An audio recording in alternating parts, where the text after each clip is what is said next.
Yo, yo, what's going on, guys? Welcome back to my Flesh and Blood stream. Today, we are having the first Talishar tournament of 2025. I'm super excited. It's looking like we're going to have somewhere between 25 and 30 players playing today. There is also coverage of the calling in Sao Paulo going on, so in between rounds, be sure to check that out. I think there's a really great game going on right there, actually right now. So yeah. I'm very excited today. I think this is going to be our biggest Talishar tournament yet. We were looking like 30-ish players, but I'm not exactly sure. We'll have to see how many everybody shows up. So everybody who does not know, the Talishar tournament is completely free to play in. We have one probably once every couple months, once a quarter. It's just good practice. It's a good time. We all get to hang out in the Discord and just have a good time and kind of cut up and carry on. So it is pretty cool.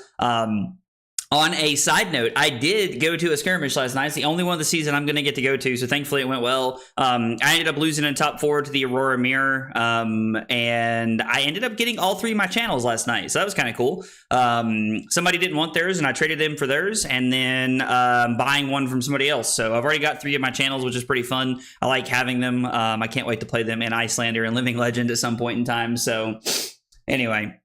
Today's going to be a good time. I'm really excited. I always have a lot of fun putting these things together. The last one was unfortunately not able to be streamed, which kind of sucked. I hated that that wasn't an option, to be honest. But I am glad that, let's see. I'm glad that we're able to get live for this one and have this set up. For anybody who does not know, the prizes today are stuff that I just kind of hand out for my personal collection. Between first and second, they will have the choice of the Cinder Mat.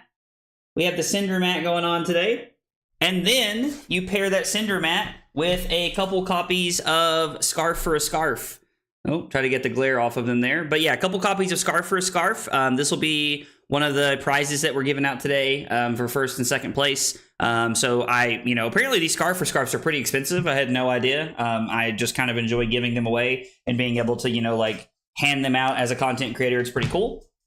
And then our other prize that we've got going on today, we have a Blanche playmat.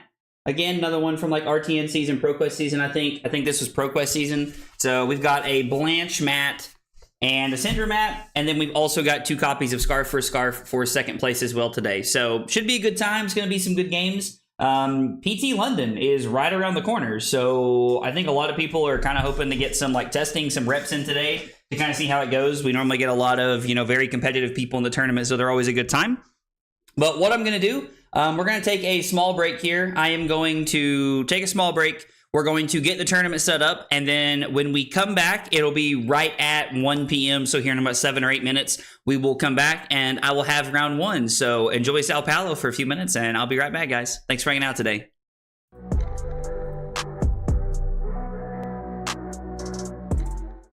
Kyle requested 5 subs of water. Fucking weeb. It was not water. That was not water. Oh, here, have some water. I was lied to. The lies.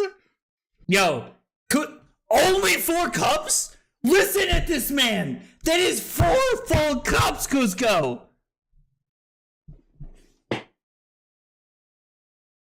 This fucking guy, bro. This fucking guy. What? Rookie numbers? Bro, Cusco's out here. Look, this motherfucker's just sitting over there with a pot of sauce going, oh yeah, I'm stirring that shit up, baby. I'm stirring it up. Oh my God, we're going crazy tonight. This is as close as I'm ever going to get to going Super Saiyan right now. So I just need you all to know how,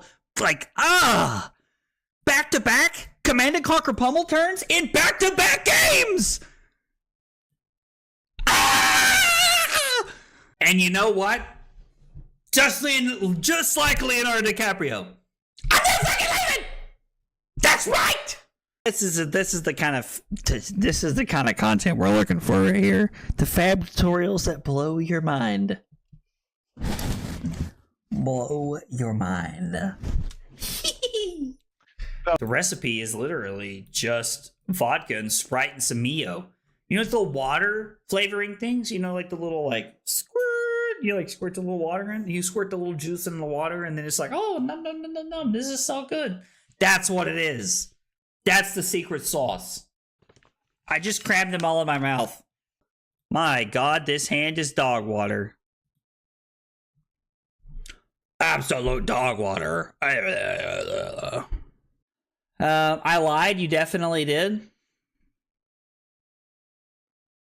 It's your friends that you trust the most that hurt you. Can't even get my words out without laughing. Fuck. Dude, Call of Duty? Bro, dude, I'm good. I'm not, dude, I'm not even that drunk, Diablo. Dude. Ugh. Make you want to kick a fat kid at Kmart, you know what I'm saying? Am I like, who's your daddy when I walk into a room? No, absolutely not. Oh yeah, the more tired I get, the more the accent shines. The accent shines. I deserve 5 for the joke and pour 1 out for my future kid's college chances. Hope he's good at football. Kyle's killing me right now. Kyle just gets my sense of humor. Oh my god. My face is numb.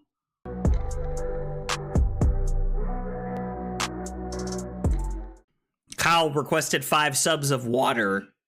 Fucking weeb. It was not water. That was not water. Oh, here, have some water. I was lied to. The lies. Yo, only 4 cups? Listen at this man. That is 4 full cups, Cusco.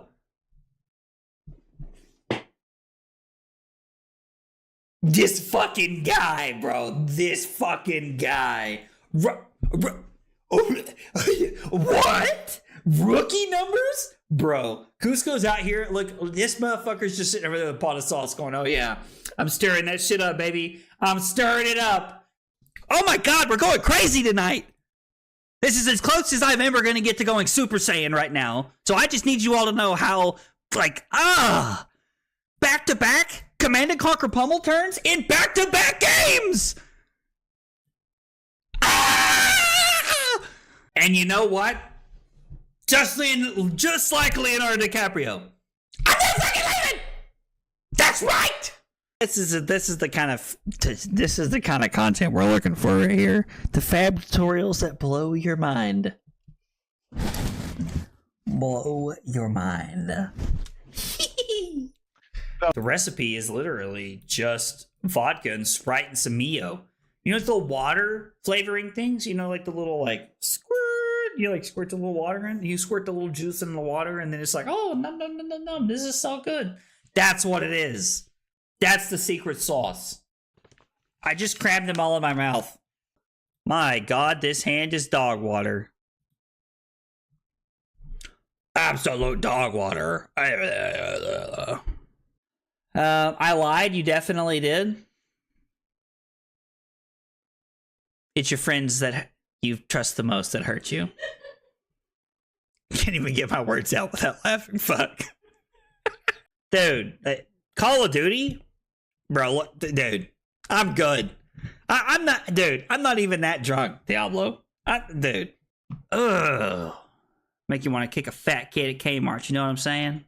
Am I like, who's your daddy when I walk into a room? No, absolutely not. Oh yeah, the more tired I get, the more the accent shines. The accent shines. I deserve 5 for the joke and pour 1 out for my future kid's college chances. Hope he's good at football. Kyle's killing me right now. Kyle just gets my sense of humor. Oh my god, my face is numb.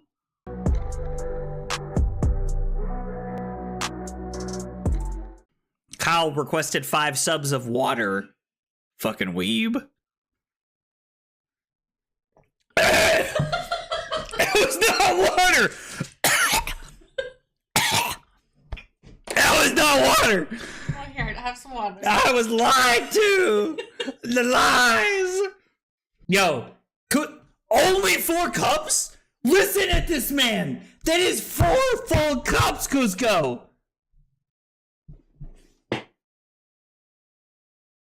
This fucking guy, bro. This fucking guy. What? Rookie numbers? Bro, Cusco's out here. Look, this motherfucker's just sitting over there with a pot of sauce going, oh yeah, I'm stirring that shit up, baby. I'm stirring it up. Oh my God, we're going crazy tonight. This is as close as I'm ever going to get to going Super Saiyan right now. So I just need you all to know how, back-to-back Command & Conquer pummel turns in back-to-back games. And you know what? Just like Leonardo DiCaprio. I'm never fucking leaving! That's right! This is the kind of content we're looking for right here. The fab tutorials that blow your mind. Blow your mind. The recipe is literally just vodka and Sprite and some Mio.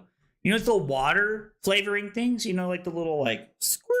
You squirt the little water in. You squirt the little juice in the water, and then it's like, oh, no, this is so good. That's what it is. That's the secret sauce. I just crammed them all in my mouth. My God, this hand is dog water.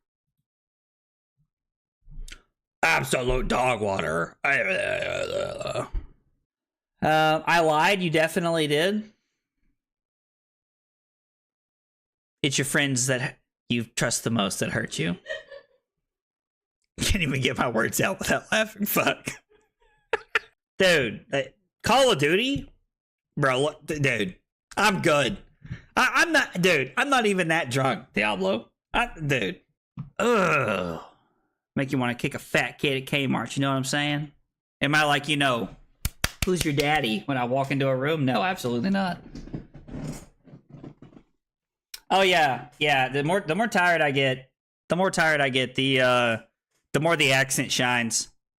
The accent shines. I deserve 5 for the joke and pour 1 out for my future kid's college chances. Hope he's good at football. Kyle's killing me right now. Kyle just gets my sense of humor. Oh my God. My face is numb.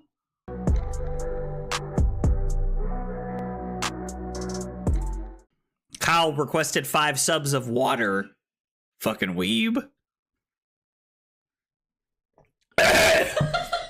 It was not water. That was not water. Oh, here, have some water. I was lied to. The lies. Yo, only 4 cups? Listen at this man. That is 4 full cups, Cusco. This fucking guy, bro. This fucking guy. What? Rookie numbers? Bro, Cusco's out here. Look, this motherfucker's just sitting over there with a pot of sauce going, oh yeah, I'm stirring that shit up, baby. I'm stirring it up. Oh my God, we're going crazy tonight. This is as close as I'm ever going to get to going Super Saiyan right now. So I just need you all to know how, back-to-back Command & Conquer pummel turns in back-to-back games. And you know what? Just like Leonardo DiCaprio. I'm never fucking leaving! That's right! This is the kind of content we're looking for right here. The fab tutorials that blow your mind. Blow your mind. The recipe is literally just vodka and Sprite and some Mio. You know, it's the water flavoring things. You know, like the little squirt. You squirt the little water in. You squirt the little juice in the water, and then it's like, oh no, this is so good. That's what it is. That's the secret sauce. I just crammed them all in my mouth. My God, this hand is dog water. Absolute dog water. I lied. You definitely did. It's your friends that you trust the most that hurt you. Can't even get my words out without laughing. Fuck. Dude, Call of Duty? Bro, look, dude, I'm good. I'm not even that drunk, Diablo. Dude. Ugh. Make you want to kick a fat kid at Kmart, you know what I'm saying? Am I like, who's your daddy when I walk into a room? No, absolutely not. Oh yeah, the more tired I get, the more the accent shines. The accent shines. I deserve 5 for the joke and pour 1 out for my future kid's college chances. Hope he's good at football. Kyle's killing me right now. Kyle just gets my sense of humor. Oh my god. My face is numb.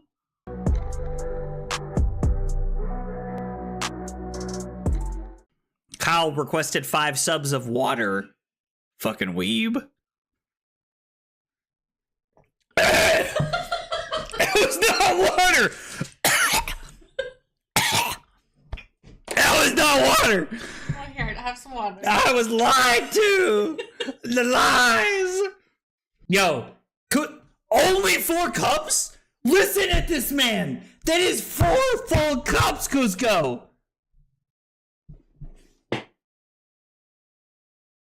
This fucking guy, bro. This fucking guy. What? Rookie numbers? Bro, Cusco's out here. Look, this motherfucker's just sitting over there with a pot of sauce going, oh yeah, I'm stirring that shit up, baby. I'm stirring it up. Oh my god, we're going crazy tonight. This is as close as I'm ever going to get to going Super Saiyan right now. So I just need you all to know how, back-to-back Command & Conquer pummel turns in back-to-back games! Ah! And you know what? Just like Leonardo DiCaprio. I'm not fucking leaving! That's right! This is the kind of content we're looking for right here. The fab tutorials that blow your mind. Blow your mind. The recipe is literally just vodka and Sprite and some Mio. You know, it's the water flavoring things? You know, like the little, squirt. You, squirt the little water in. You squirt the little juice in the water, and then it's like, oh, num, num, num, num, num. This is so good. That's what it is. That's the secret sauce. I just crammed them all in my mouth. My God, this hand is dog water. Absolute dog water. I lied. You definitely did.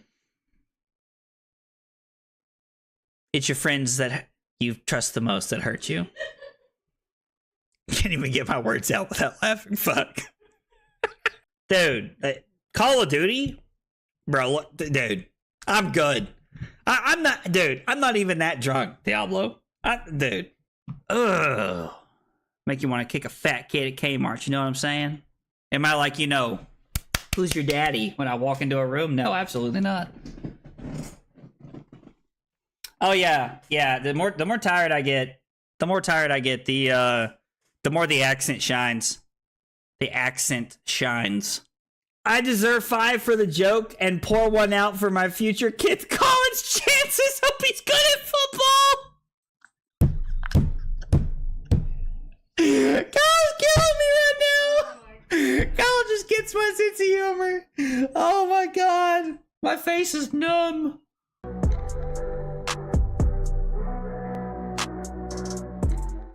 Kyle requested 5 subs of water. Fucking weeb. It was not water. That was not water. Oh, here, have some water. I was lied to. The lies. Yo, only 4 cups? Listen at this man. That is 4 full cups, Cusco.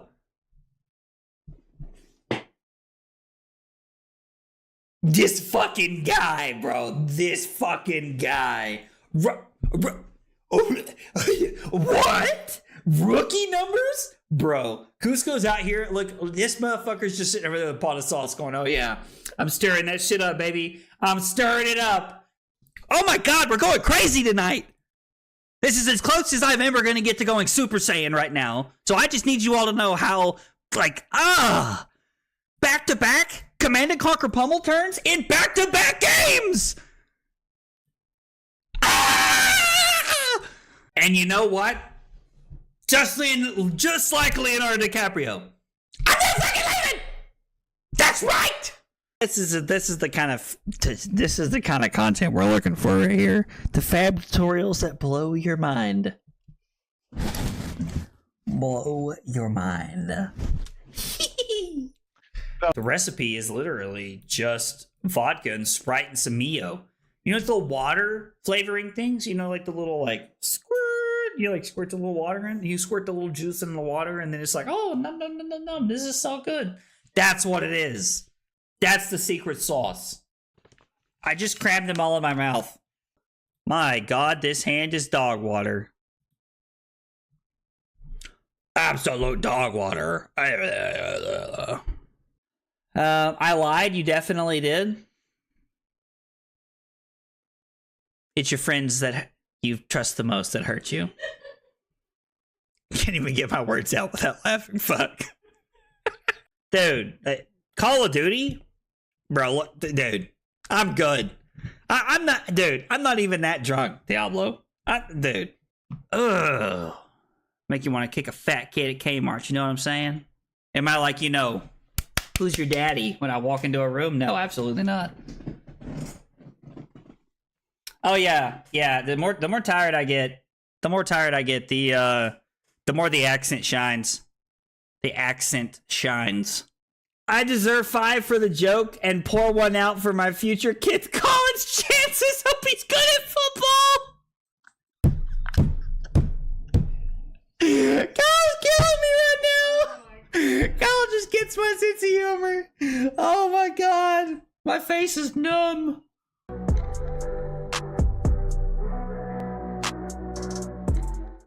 Kyle requested 5 subs of water.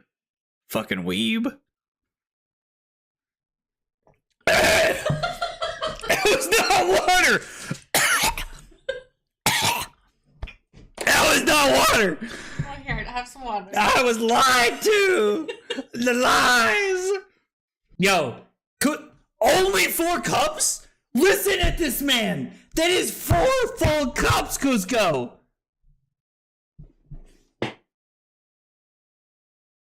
This fucking guy, bro. This fucking guy. What? Rookie numbers? Bro, Cusco's out here. Look, this motherfucker's just sitting over there with a pot of sauce going, oh yeah, I'm stirring that shit up, baby. I'm stirring it up. Oh. All right, guys, here we go. Round number 1. We got Ira versus Mario coming at you guys. Let's get it on. Round 1 of the Talishar tournament is always my favorite. We always get like such good matchups round 1. It feels like I love like getting the tournament off started. And it's really interesting because we're getting started with Arachne Marionette versus Ira, which is not 2 heroes I thought we were going to see a lot of today. So I do love it. So we have Koi on the bottom and we've got Dylan TCG Talk on the bottom. So we got another streamer going on today. Should be pretty fun. I think this is going to be a pretty interesting matchup. I don't really know, but I would have to assume that Mario is favored just based on like, you know, the marking and all the nonsense and going into the web or whatever the heck it's all called. So yeah. Valk, my name is Zach, Z-A-C-K. I am with a K. So yeah. All right, so let's see. Dylan blocks, which I think makes sense. Then we have a Saver Bloodshed. Yo, is there any shot we're about to go flicking? Are we about to flick? Okay, no, okay. I was like, I would be really surprised if Koi actually flicked a dagger here on turn 0. That would be really, really surprising to me to be able to like, I would be shocked.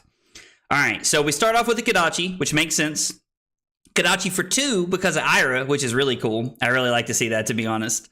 So Kodachi for 2, and then it's Torrent of Tempo. Okay, so we have some like mask potential go again kind of stuff. Also, something that's really important to note is that Dylan is on Tiger Stripe Shuko and not Flick Knives today. So this could be a really interesting day for what we're looking at here.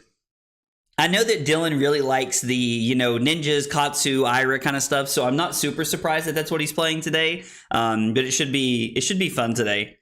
Yo, looking for a scrap? Okay. Looking for a scrap, looking pretty good. Like looking for a scrap here.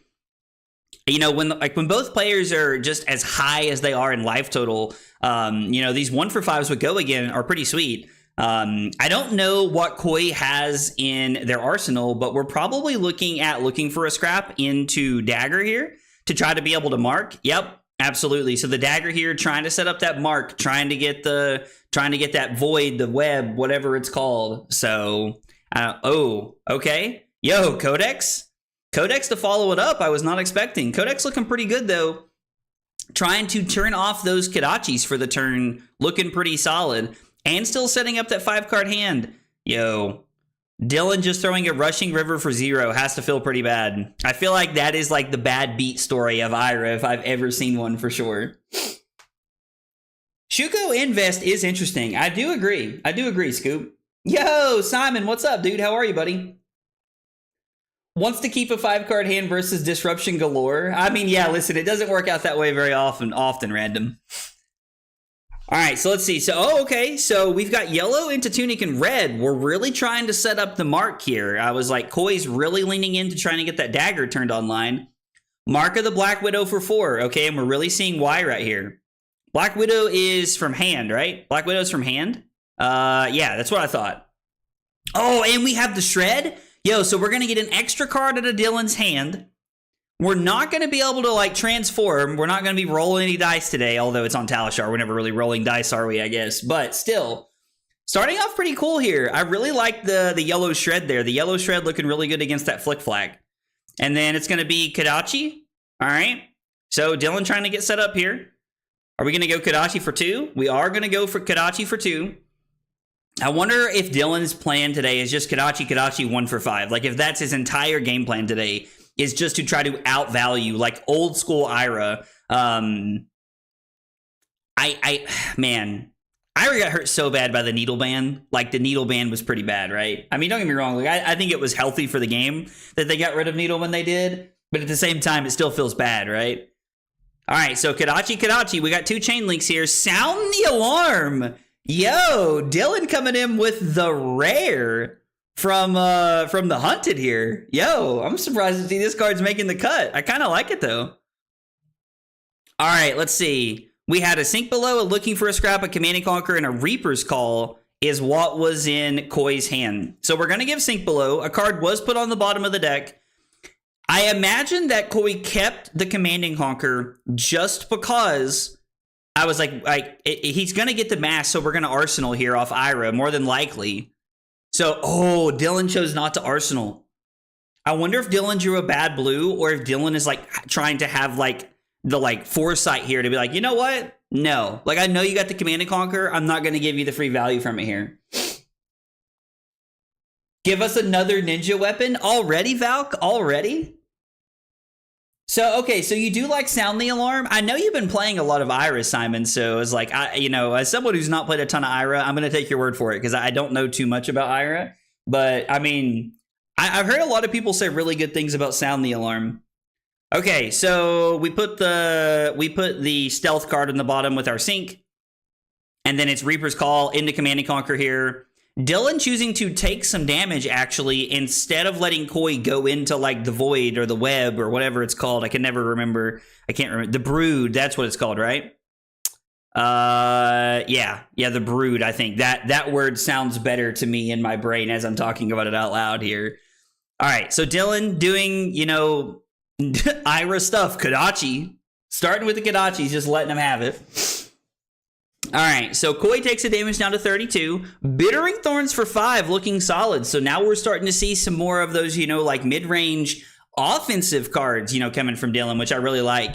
Something like a Sensor or another Sound the Alarm could be really good. We have, quite a few options of things that Dylan could have here to finish off this turn that could be really solid.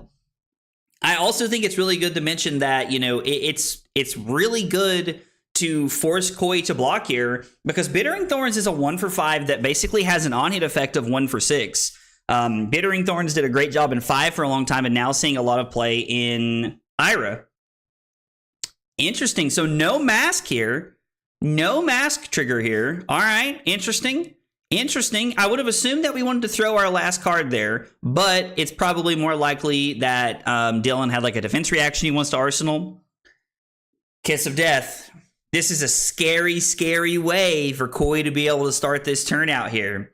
With Flick Daggers available, there might be a Tarantula Toxin in hand or an Arsenal. We could have a lot of really powerful options that we're looking at here. Okay, so if it is Tarantula Toxin, one defense reaction will not cover this up, because you take the Mauling Key down to basically having no block value, pump the Kiss of Death up to 6, and then we do have it. We do have the Tarantula Toxin. There it is.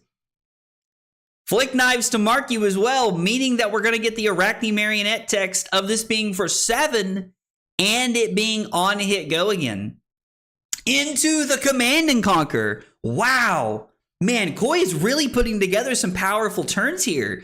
So we have Kiss of Death for 7 with go again because of Flick Knives' ability to use Hunter's Clave or Clive to be able to mark them, and then throw Command and Conquer for 6 to get a Fate Foreseen from hand. Incredibly powerful hand there, and just like that, Koi's back up 6 points, and Dylan only has 2 cards in hand. This has been quite a swing turn here. This is looking really, really good. This is looking really, really good.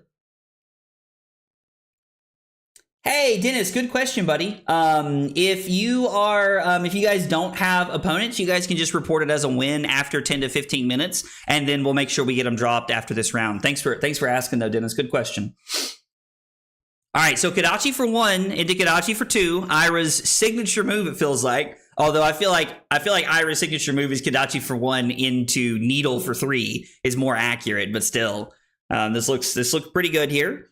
Hopefully Dylan has like a 1 for 5 or something powerful to set up, but you know, if I'm being honest, I feel like Dylan probably has a defense reaction he's wanting to Arsenal based off of how he took damage off the Command and Conquer last turn. Lair of the Spider looking really good here to be able to mark Dylan from Koi, looking solid. Censor, so it was not a defense reaction.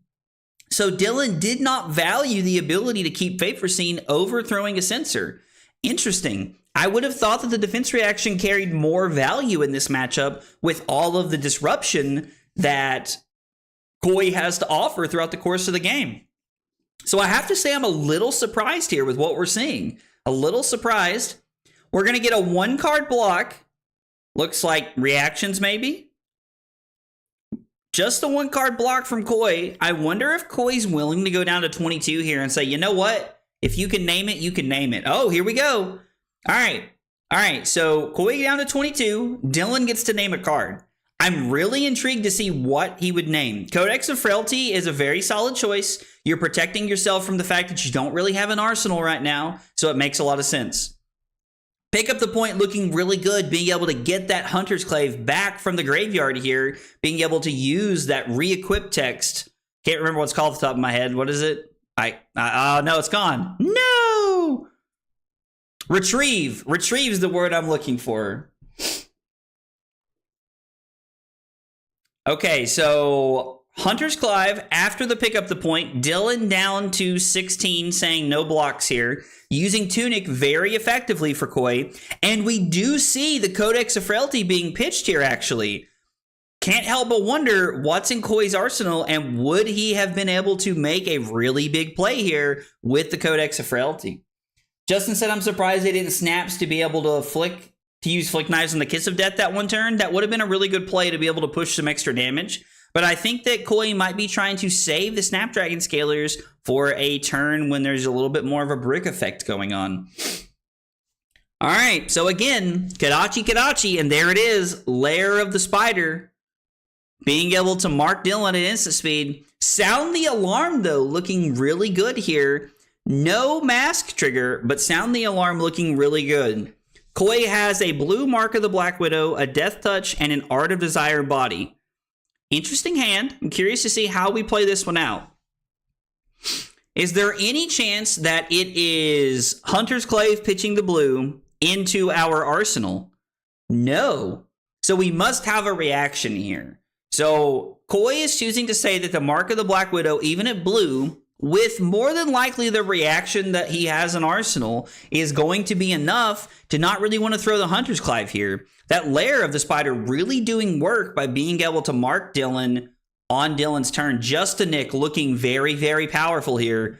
Man, Just a Nick I know is a card that's not seen as much play in some of these, marionette builds, just because of the lack of targets that they have in the deck. But getting another Take the Tempo out of Dylan's hand, that's 2 of them gone so far, and it's only turn 8. So a lot of the, powerful 1-for-5s we've been blocking with so far.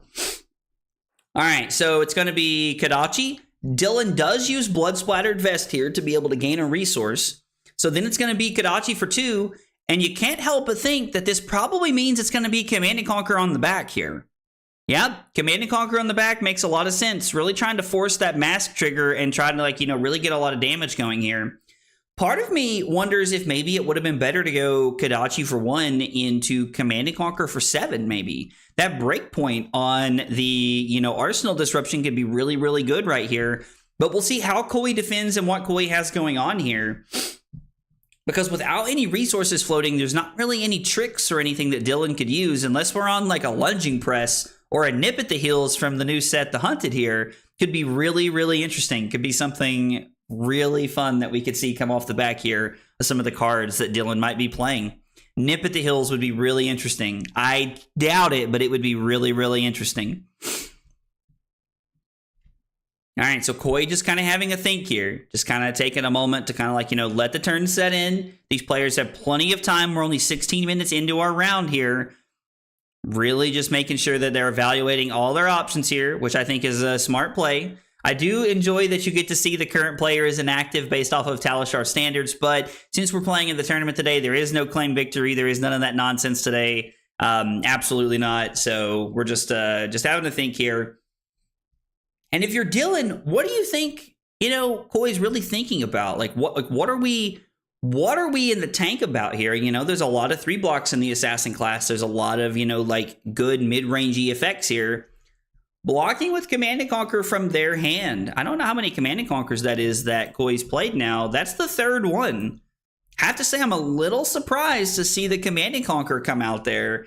Makes me wonder if there's a line here with Flick Knives and Codex that Koi is really trying to set up, because we've played one Codex, pitched a Codex 1 to 2 turns ago, and now we're maybe trying to look to utilize that last Codex.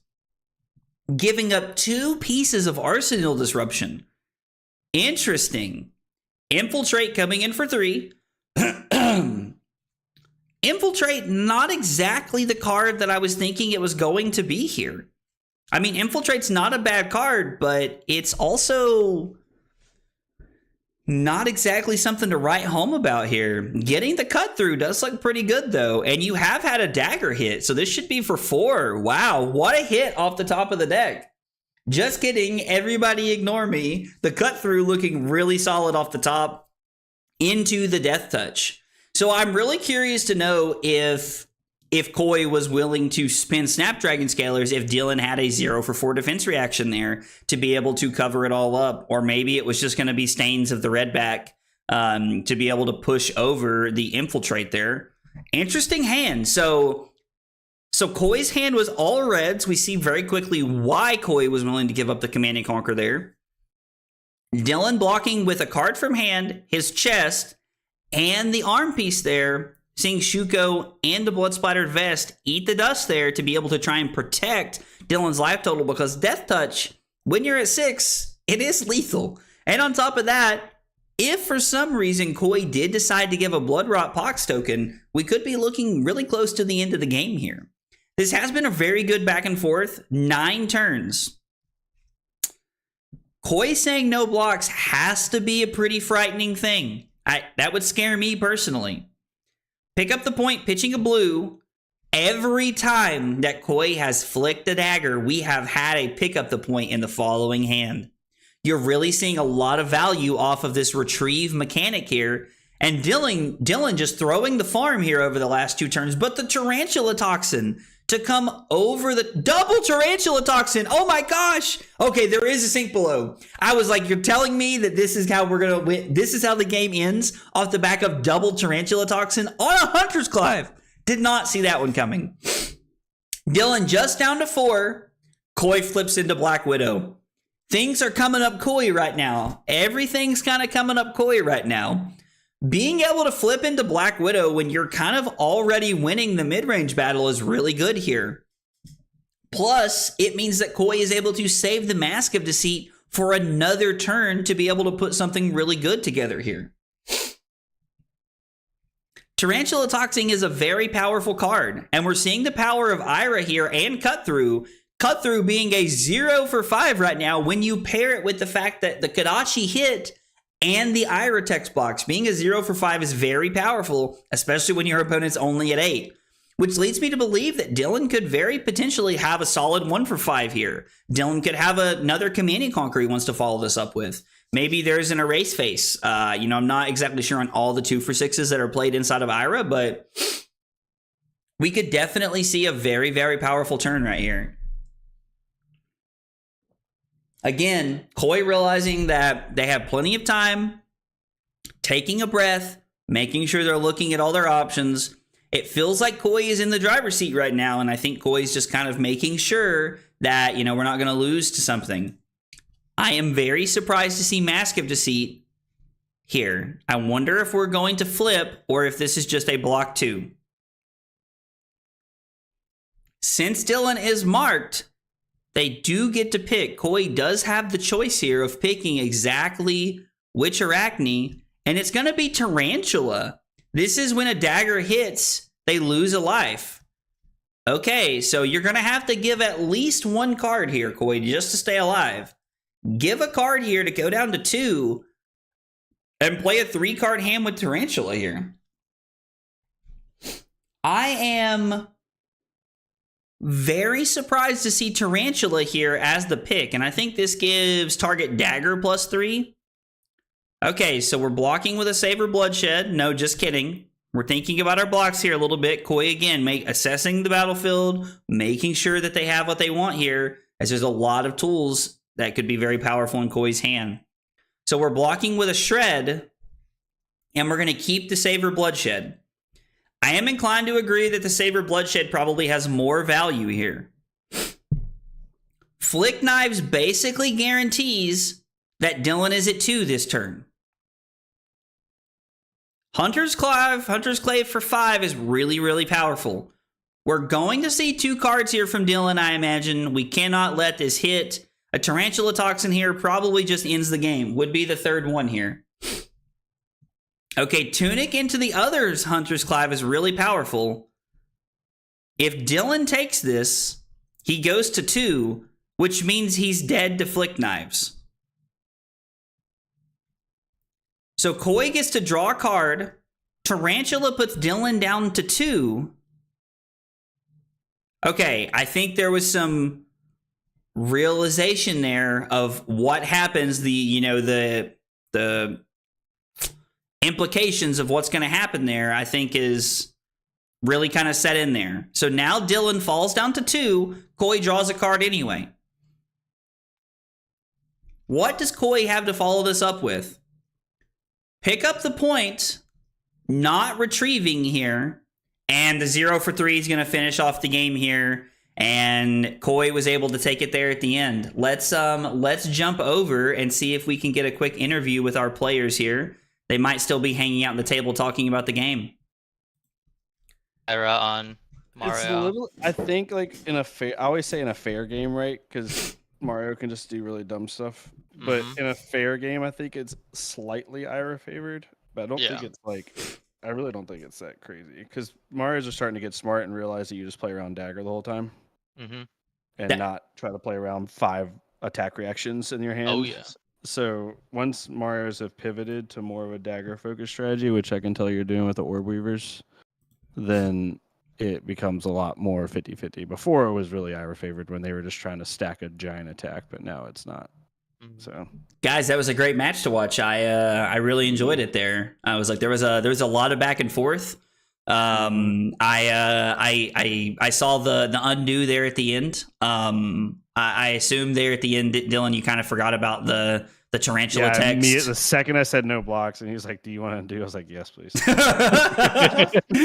That's hilarious. Well, Koi, I appreciate you being a good sport. I think it made it a much more interesting finish there. That game had a lot of back and forth, and it felt like a lot of you were, like you guys were really just like swinging back and forth and taking tempo back and forth. But Dylan, the blind name on the codex off the sensor seemed like a really good pick So, Koi, I'm curious, did you have a codex play lined up, or were you always planning to pitch in? No, I was always pitching. I had a Justin Nick stuck in my arsenal. I couldn't play codex. So that was another interesting card. I know that, a lot of Marios aren't on a ton of Justinics because of the lack of targets really inside the deck. So what's your thought process in having that card in against Ira? I think it's just main board for me. I have two Justinics in the main board. I have like, let me count real quick. I got like 14 blue stealth that I can target. So like usually I don't want to arsenal it, but like against Ira where like every value matters, I feel like I just can't just keep it in hand. So no, that makes sense. And it ended up lining up really well there with the blue mark of the Black Widow. Ended up lining up really well. Dylan, so let's talk about Sound the Alarm for a minute. So I have to admit, this is a card that I've really slept on. I was not that big of a fan of this card, but I started talking about it, and chat very quickly corrected me, telling me that the card is great. And it looked really good for knowledge purposes for you there. How did you feel about Sound the Alarm in that game there? Yeah, even like Zens are starting to run it now to go get wax on, wax off stuff. But for Ira, it's like best case scenario, you're playing against an assassin or anyone that has an attack reaction, and you just go get a D-react. Worst case scenario with Ira, like I see your entire hand. And I'm even that game, I missed both times, but I knew his entire hand. So I don't have to worry about over blocking it because there's no attack react in his, I know there's no attack react in his hand. So yeah, into a hero that is all about like getting value on turn cycles, like Sound the Alarm, in my opinion, is just a 3 of, like, no matter who you're playing. I know that it missed both times, but it did look really good there. It's just a solid knowledge point for you to know what you were playing around going into the next turn. On one of the turns that you played the Sound the Alarm, Koi showed you a Command and Conquer. When you drew at the end of the turn, you drew off of a mask hit on the Sound the Alarm that turn. Did you draw into a card that was not good to Arsenal? Yeah, I drew into a blue 1/2 punch. So okay. Arsenal it, I didn't know if you saw the Command and Conquer and was like, no, I'm not going to give you any value, or if you draw a blue. I figured the blue was more likely, but I was curious to know which it was there. Yeah, it was a blue, so it's in Arsenal it. No, that makes sense. Well, guys, thanks for a great game. I appreciate it, and good luck in the rest of the rounds, guys. Thank you.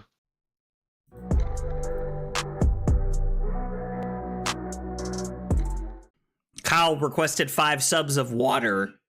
Fucking weeb. It was not water. That was not water. Oh, here, have some water. I was lied to. The lies.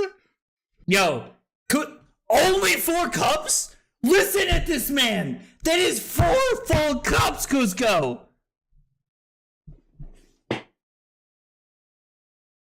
This fucking guy, bro. This fucking guy. What? Rookie numbers? Bro, Cusco's out here. Look, this motherfucker's just sitting over there with a pot of sauce going, oh yeah, I'm stirring that shit up, baby. I'm stirring it up. Oh my God, we're going crazy tonight. This is as close as I'm ever going to get to going Super Saiyan right now. So I just need you all to know how, like, back-to-back Command and Conquer pummel turns in back-to-back games. And you know what? Just like Leonardo DiCaprio. I'm not fucking leaving. That's right. This is the kind of content we're looking for right here. The fab tutorials that blow your mind. Blow your mind. The recipe is literally just vodka and Sprite and some Mio. You know, it's the water flavoring things. You know, like the little like squirt. You like squirt the little water in. You squirt the little juice in the water, and then it's like, oh, num. This is so good. That's what it is. That's the secret sauce. I just crammed them all in my mouth. My God, this hand is dog water. Absolute dog water. I lied. You definitely did. It's your friends that you trust the most that hurt you. Can't even get my words out without laughing. Fuck.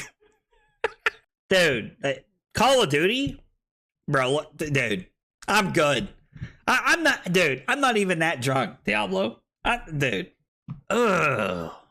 Make you want to kick a fat kid at Kmart, you know what I'm saying? Am I like, who's your daddy when I walk into a room? No, absolutely not.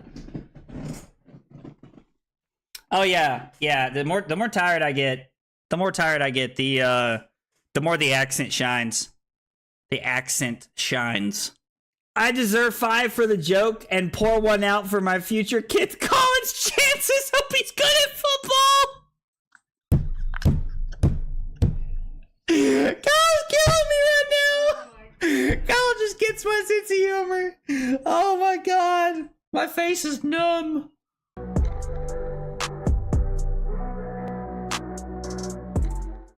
Kyle requested 5 subs of water. Fucking weeb.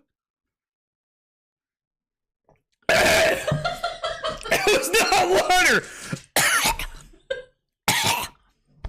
That was not water. Oh, here, have some water. I was lied to. The lies. Yo, only 4 cups? Listen at this man. That is 4 full cups, Cusco.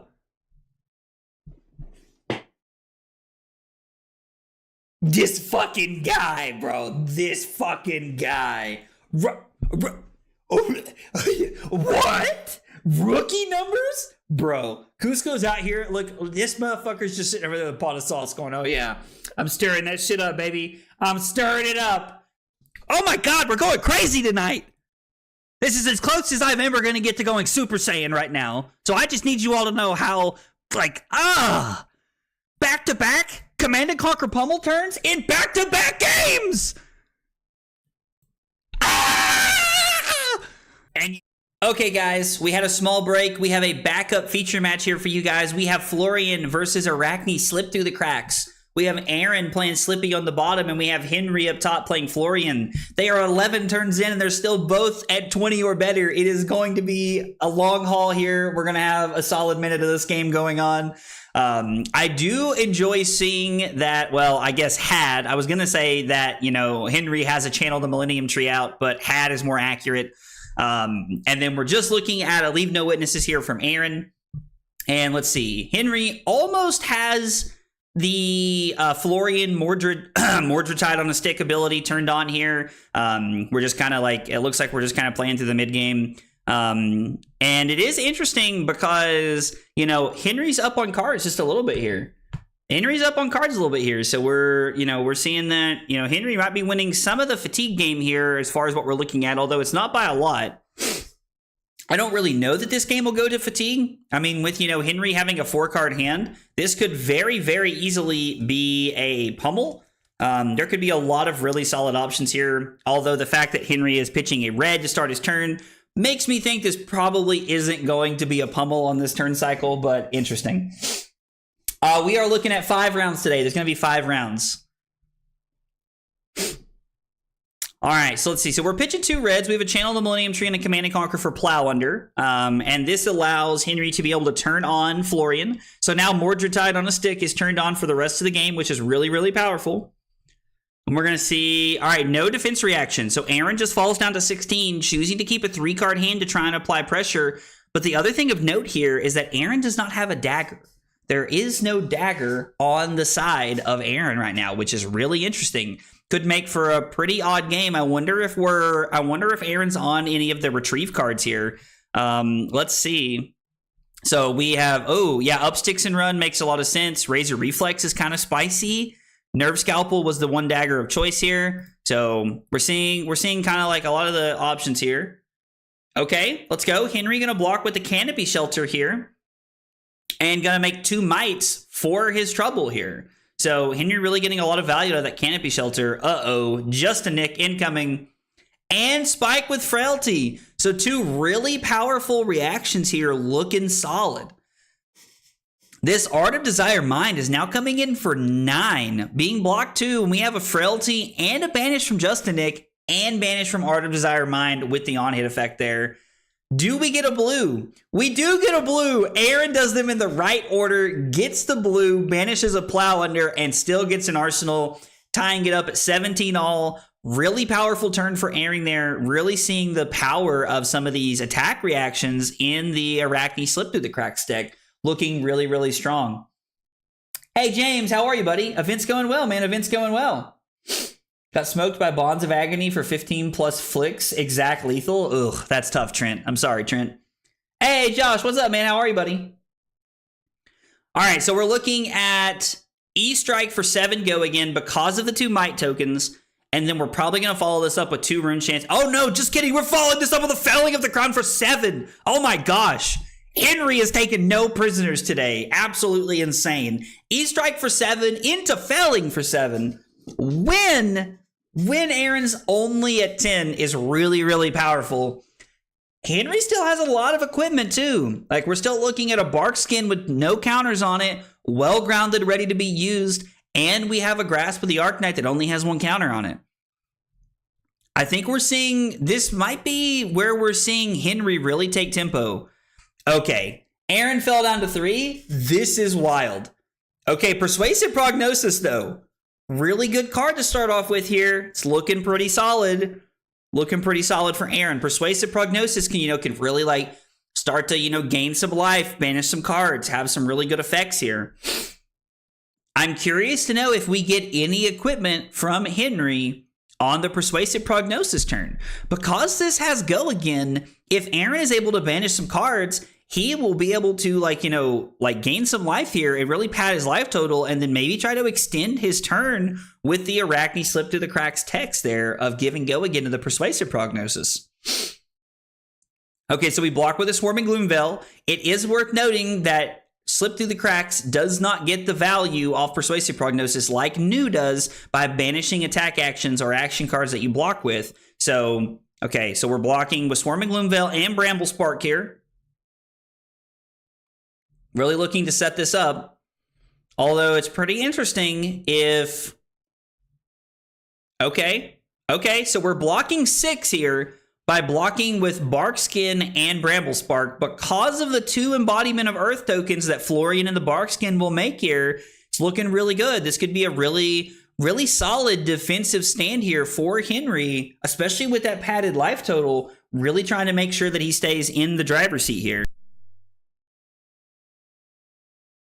Excuse me, didn't want to cough on camera there. Florian Gaming, let's go. You love to see it. You love to see it.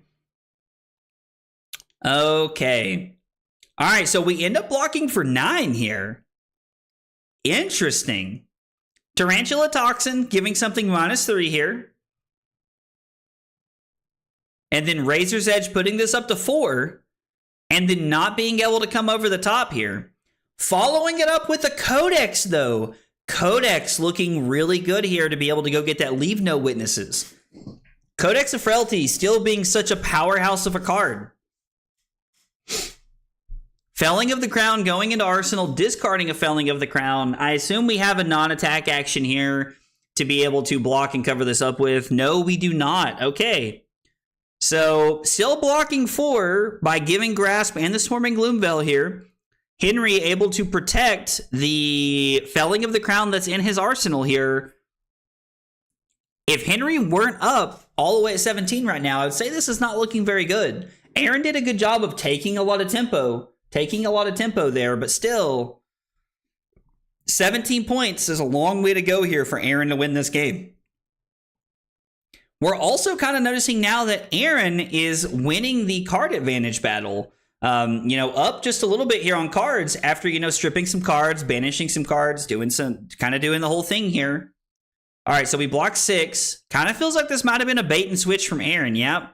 Just the bait and switch here by just letting it come through for 1 and nothing happening. Plays a Snag from Arsenal. What a turn cycle. And then we're looking at Eradicate here, pitching a Tarantula Toxin.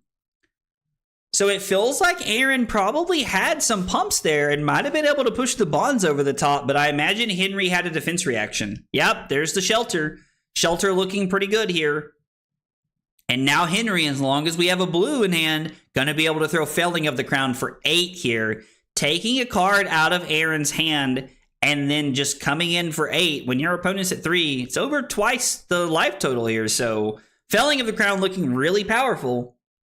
Unless there's a world where Henry doesn't have a blue. Okay, so we have the blue Battlefront Bastion. Great tech from the calling in Taipei last week. I can't remember. No, Kobe. It was calling Kobe last week. But great tech with the Battlefront Bastion from calling Kobe last week from your calling champion in Kobe. Bonds is a very interesting start on that turn. It really adds a lot of information to the turn here. So Felling looking really powerful because I'm imagining here that Aaron's going to have to give up 2 cards. That or we're going to be giving up some equipment here and a card, but probably looking at getting 2 cards out of Aaron's hand. See what Aaron has here to follow it up with. Just kidding. Okay, so it's a little take backsies here. Everybody is playing. We are playing in the comp CC, so it is request to undo, which is perfectly fine.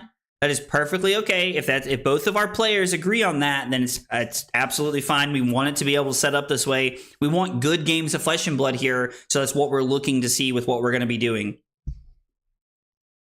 All right, so now at this point, Aaron's at 3 and really got to figure out how to stay alive here.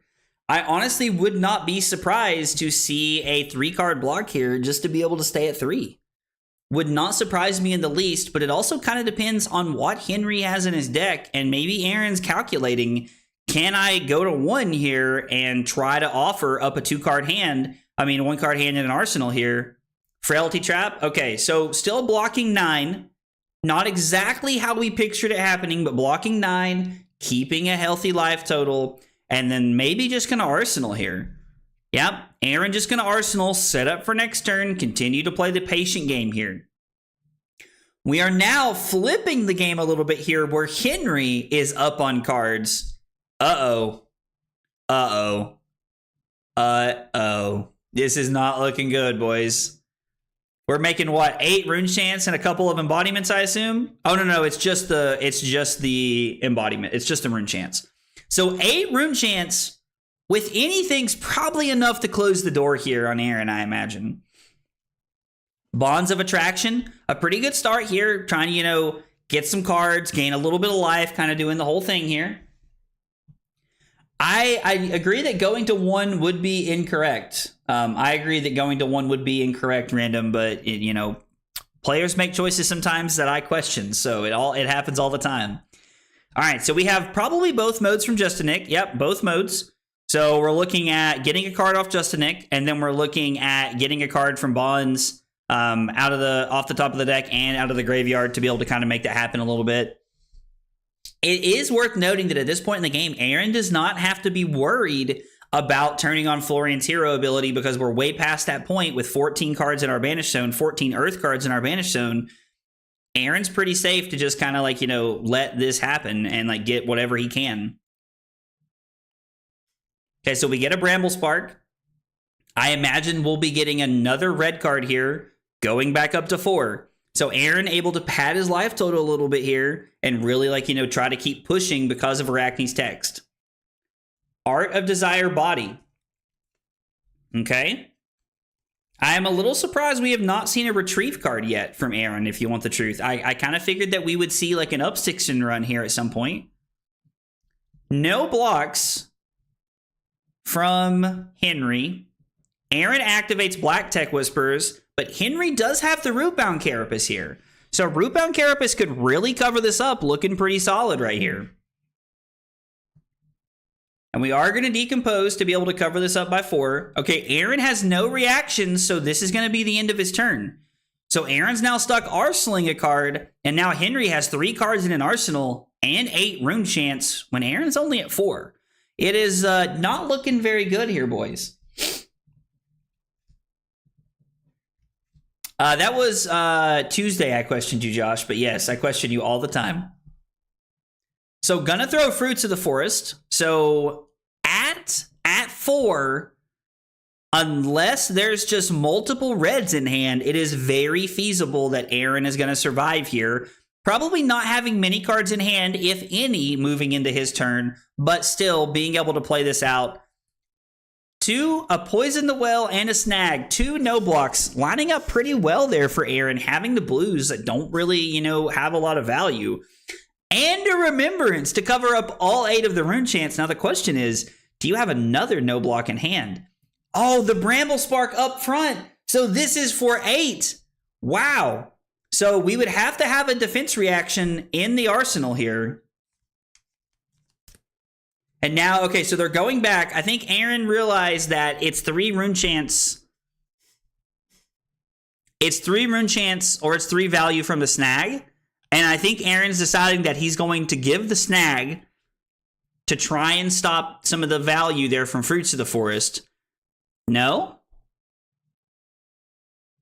Wanted to be able to...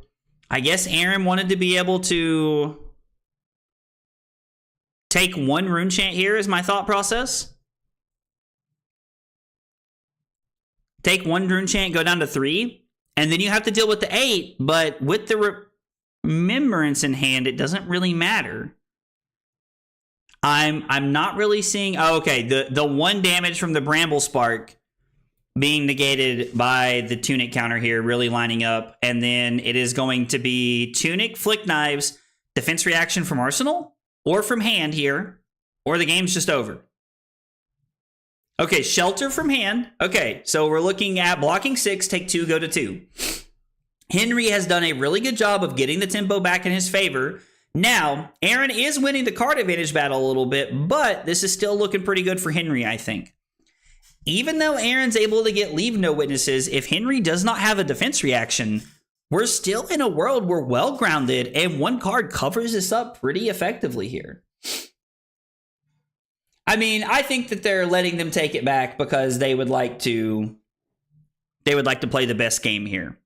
Okay, so we got a Canopy Shelter for 2 mites, and we got a Canopy Shelter for 2 mites, and we got the well grounded there. It's going to be 2 rune chants, and then it's going to be 4 go again because of Trot Along. Trot Along, a card that's seeing a lot of really good play in Florian. Being a blue block 3 with the Bark Skin, and also being able to give your Reaping Blade go again feels really good right here.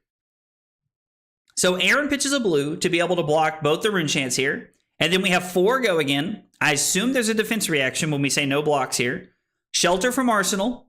Shelter from Arsenal. So it's still 11-2 here.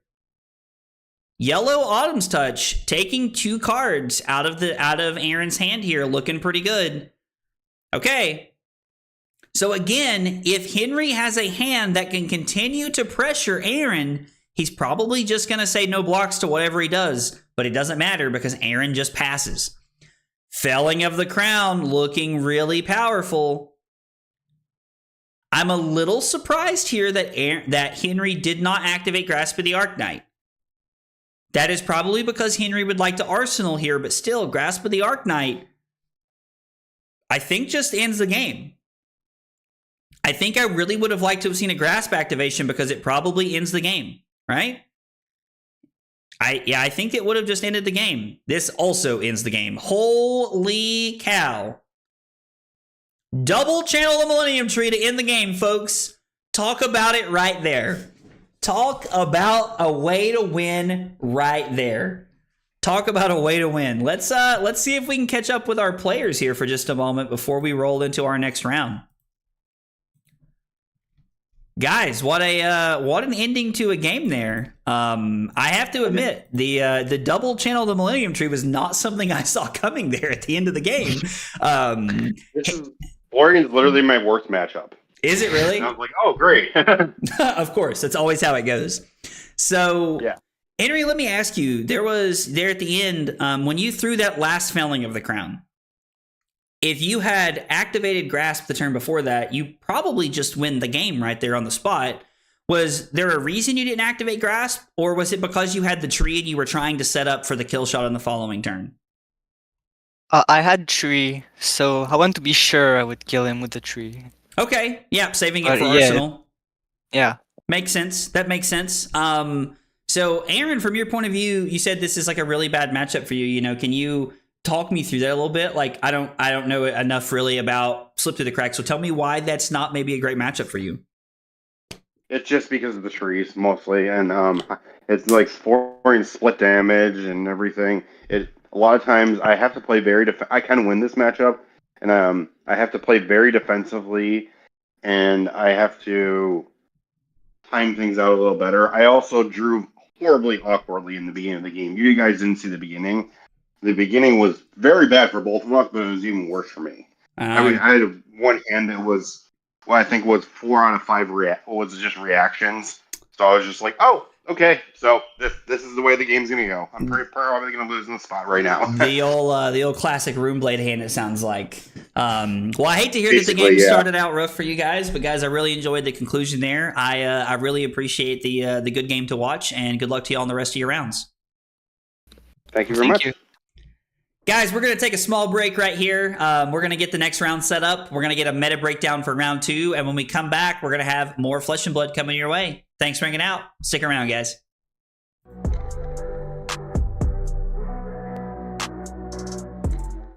Kyle requested 5 subs of water. Fucking weeb.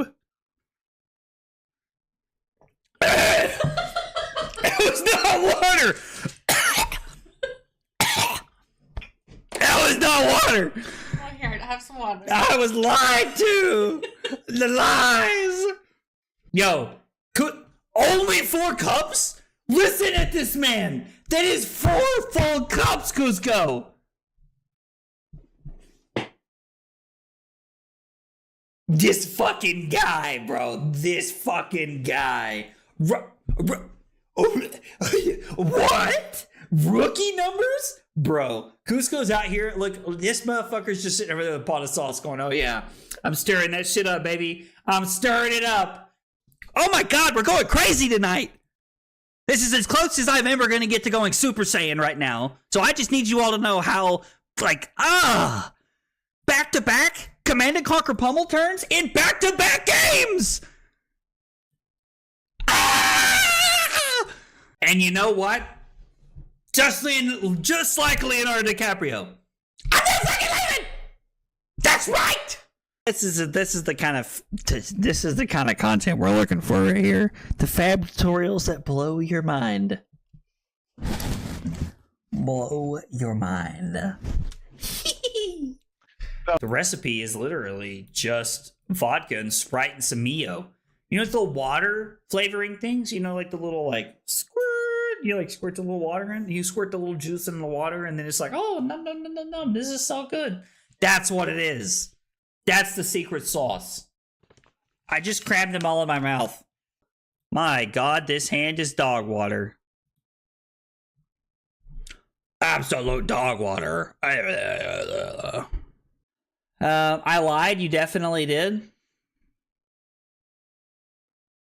It's your friends that you trust the most that hurt you. Can't even get my words out without laughing. Fuck. Dude, Call of Duty? Bro, look, dude, I'm good. I'm not even that drunk, Diablo. Dude. Ugh. Make you want to kick a fat kid at Kmart, you know what I'm saying? Am I like, who's your daddy when I walk into a room? No, absolutely not. Oh yeah. The more tired I get, the more the accent shines. The accent shines. I deserve 5 for the joke and pour 1 out for my future kid's college chances. Hope he's good at football.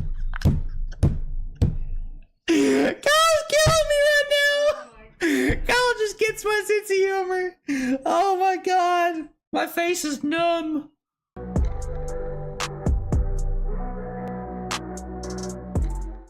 Kyle requested 5 subs of water. Fucking weeb. It was not water. That was not water. Oh, here, have some water. I was lied to. The lies. Yo, only 4 cups?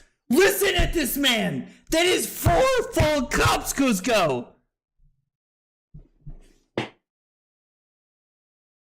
This fucking guy, bro. This fucking guy. What?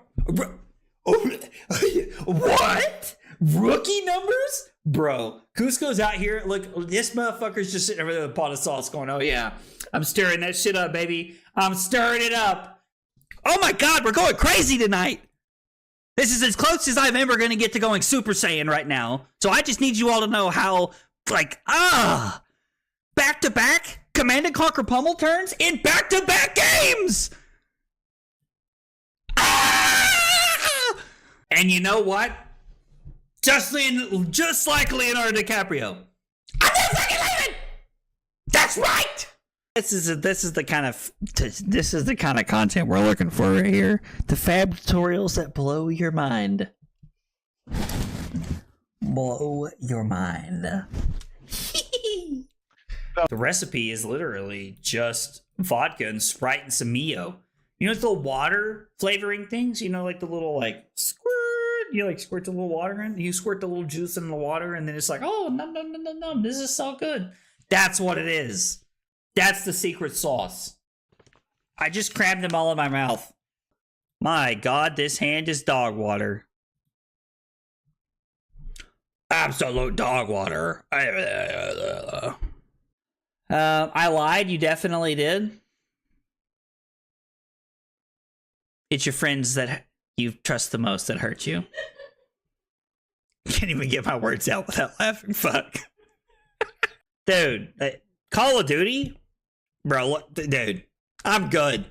I'm not even that drunk, Diablo. Dude. Ugh. Make you want to kick a fat kid at Kmart, you know what I'm saying? Am I like, who's your daddy when I walk into a room? No, absolutely not. Oh yeah. The more tired I get, the more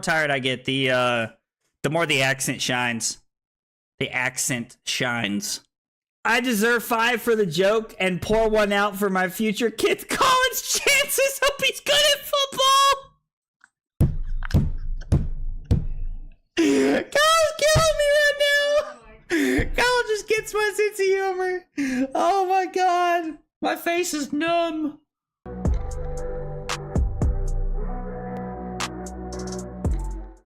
Kyle requested 5 subs of water.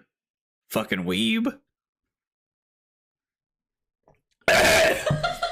It was not water. That was not water. Oh, here, have some water. I was lied to. The lies. Yo, only 4 cups? Listen at this man. That is 4 full cups, Cusco.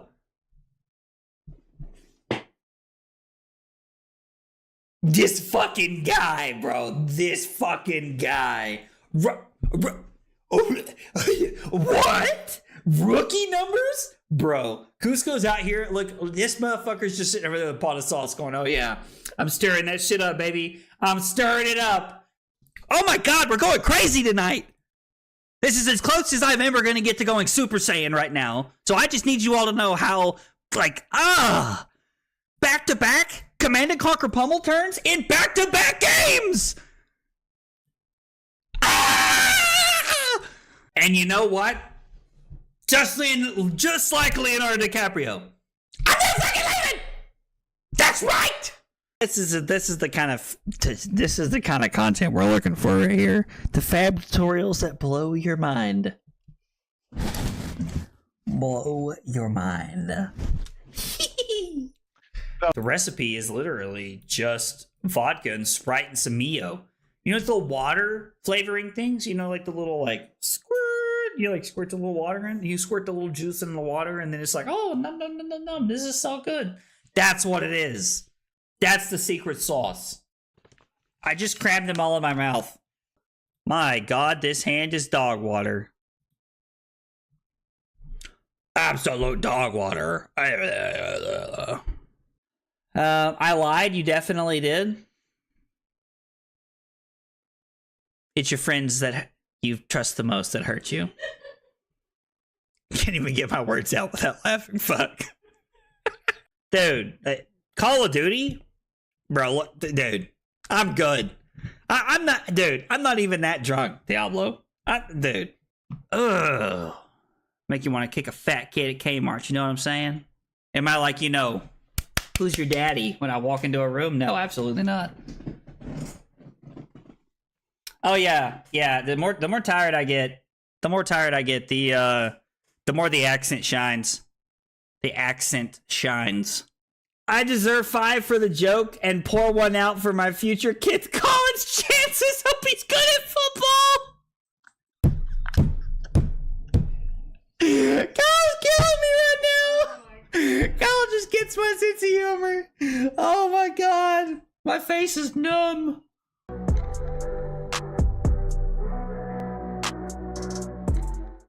Kyle requested 5 subs of water. Fucking weeb. That was not water. That was not water. Oh, here, have some water. I was lied to. The lies. Yo, only 4 cups? Listen at this man. That is 4 full cups, Cusco.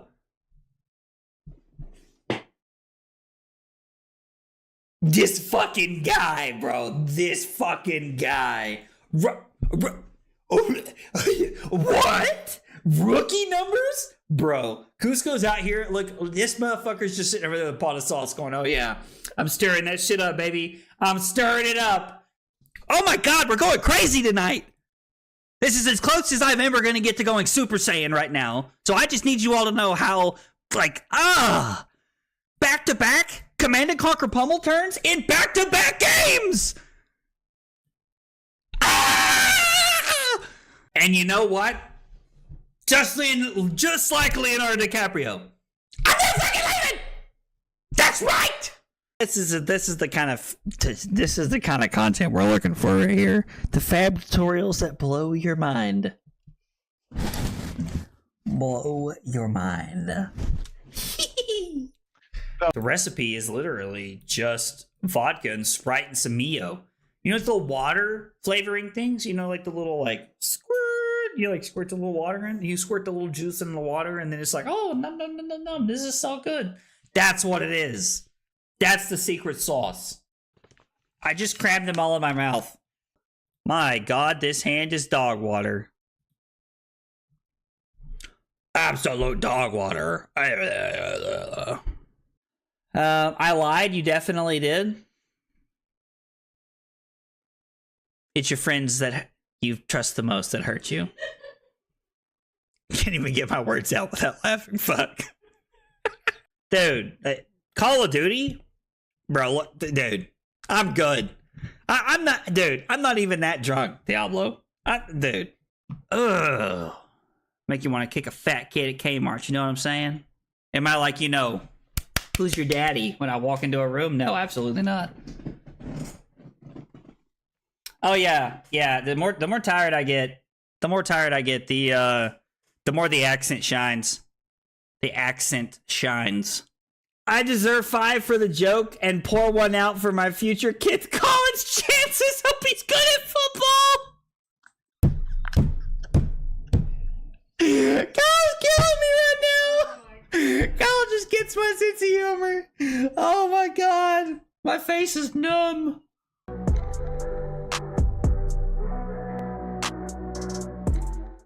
Kyle requested 5 subs of water. Fucking weeb.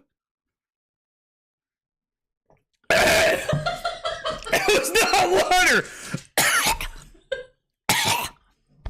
That was not water. Oh, here, have some water. I was lied to. The lies. Yo, only 4 cups? Listen at this man. That is 4 full cups, Cusco. This fucking guy, bro. This fucking guy. What? Rookie numbers? Bro, Cusco's out here. Look, this motherfucker's just sitting over there with a pot of sauce going, oh yeah, I'm stirring that shit up, baby. I'm stirring it up. Oh my god, we're going crazy tonight. This is as close as I'm ever going to get to going Super Saiyan right now. So I just need you all to know how, back-to-back Command and Conquer pummel turns in back-to-back games! Ah! And you know what? Just like Leonardo DiCaprio. I'm not fucking leaving! That's right! This is the kind of content we're looking for right here. The fab tutorials that blow your mind. Blow your mind. The recipe is literally just vodka and Sprite and some Mio. You know, it's the water flavoring things. You know, like the little like squirt. You like squirt the little water in. You squirt the little juice in the water, and then it's like, oh, nom. This is so good. That's what it is. That's the secret sauce. I just crammed them all in my mouth. My God, this hand is dog water. Absolute dog water. I lied. You definitely did. It's your friends that you trust the most that hurt you. Can't even get my words out without laughing. Fuck. Dude, Call of Duty? Bro, look, dude, I'm good. I'm not even that drunk, Diablo. Dude. Ugh. Make you want to kick a fat kid at Kmart, you know what I'm saying? Am I like, you know, who's your daddy when I walk into a room? No, absolutely not. Oh yeah. The more tired I get, the more the accent shines. The accent. Here it is, guys. Round 2 coming at you. We got Taylor Crawford versus Ethereal coming right at you guys. Round 2, 1-0 Prism versus Decimator Fang. Brother, this is going to be absolutely amazing game right here. We have our one Prism Ethereal coming at him, dude. I absolutely love to see this. I'm so excited to watch this game. It should be really good. Let's go. Paul and Taylor. I want to make sure I get everybody's names right. I was like, I know Taylor's name because I talk to him all the time, but we got Paul and Taylor coming at you guys. We got a blue Herald of Triumph to start off our game here. And then let's see what Paul follows us up with, or if there's going to be a arsenal here. I'm really curious to know if Taylor is going to go for the fatigue plan. Like if that's going to be his game plan, is to try and fatigue Paul here and see what we got going on. This should be a really fun game. Something tells me that if Paul is able to get started, it's going to be a very, very long game for your boy Taylor Crawford here. For anybody who does not know, there are going to be 5 rounds in the tournament today. 5 rounds with a cut to top 8. So make sure you catch all the action today. It should be a really good time. Yeah, this is the Paul that we both played at Charlotte, Trent, which is really cool. Yo, Taylor is giving up Tunic. Yo. Oh my gosh, dude. What? Taylor just gave up Tunic on turn 0, bro. I cannot say I blame him. Letting Paul get started here with a really good turn is very scary. I'm also curious to know how many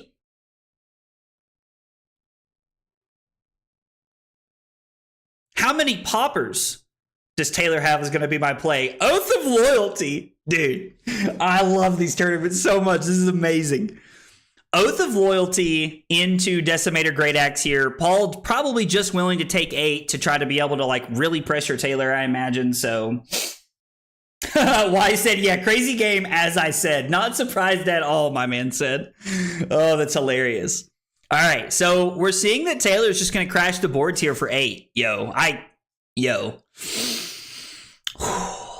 Oath of Loyalty and Decimator Fang. This is going to be amazing. Red Herald of Triumph here looking pretty good, being a 7. Oh, no blocks from Taylor. Wonder if this was a wonder what he's got here. Do we got some like Steelblade supremacies going on, or like whatever? Not Steelblade supremacy, Steelblade shunt, whatever the warrior reaction is. There's a lot of pause right here. I wonder if they're having some conversation. I wonder if they're having a back and forth, you know, really just like talking about the game here for a minute. Okay, we got 2 defense reactions incoming, I imagine. We got Fade for Scene first. Let's see how Taylor opts. This could be pretty important. We go 1 card to the top. And then we go Loyalty Beyond the Grave here. Angelic Wrath for 4. Do you have another one, Taylor? We do not. Okay. So Paul crashes the boards for 4. We're going to get a Prism trigger right here, and we're going to be able to keep it all going. All right, dude. This is some sauce. I love this. Decimator Fang versus Prism. Man, they were both sideboarding and talking about the game before we before we started, and Paul was reading the notes that he had from a sideboard guide talking about Fang, and it was super funny to listen to the notes. This should be a really interesting game, though. I'm really excited to see how this one plays out.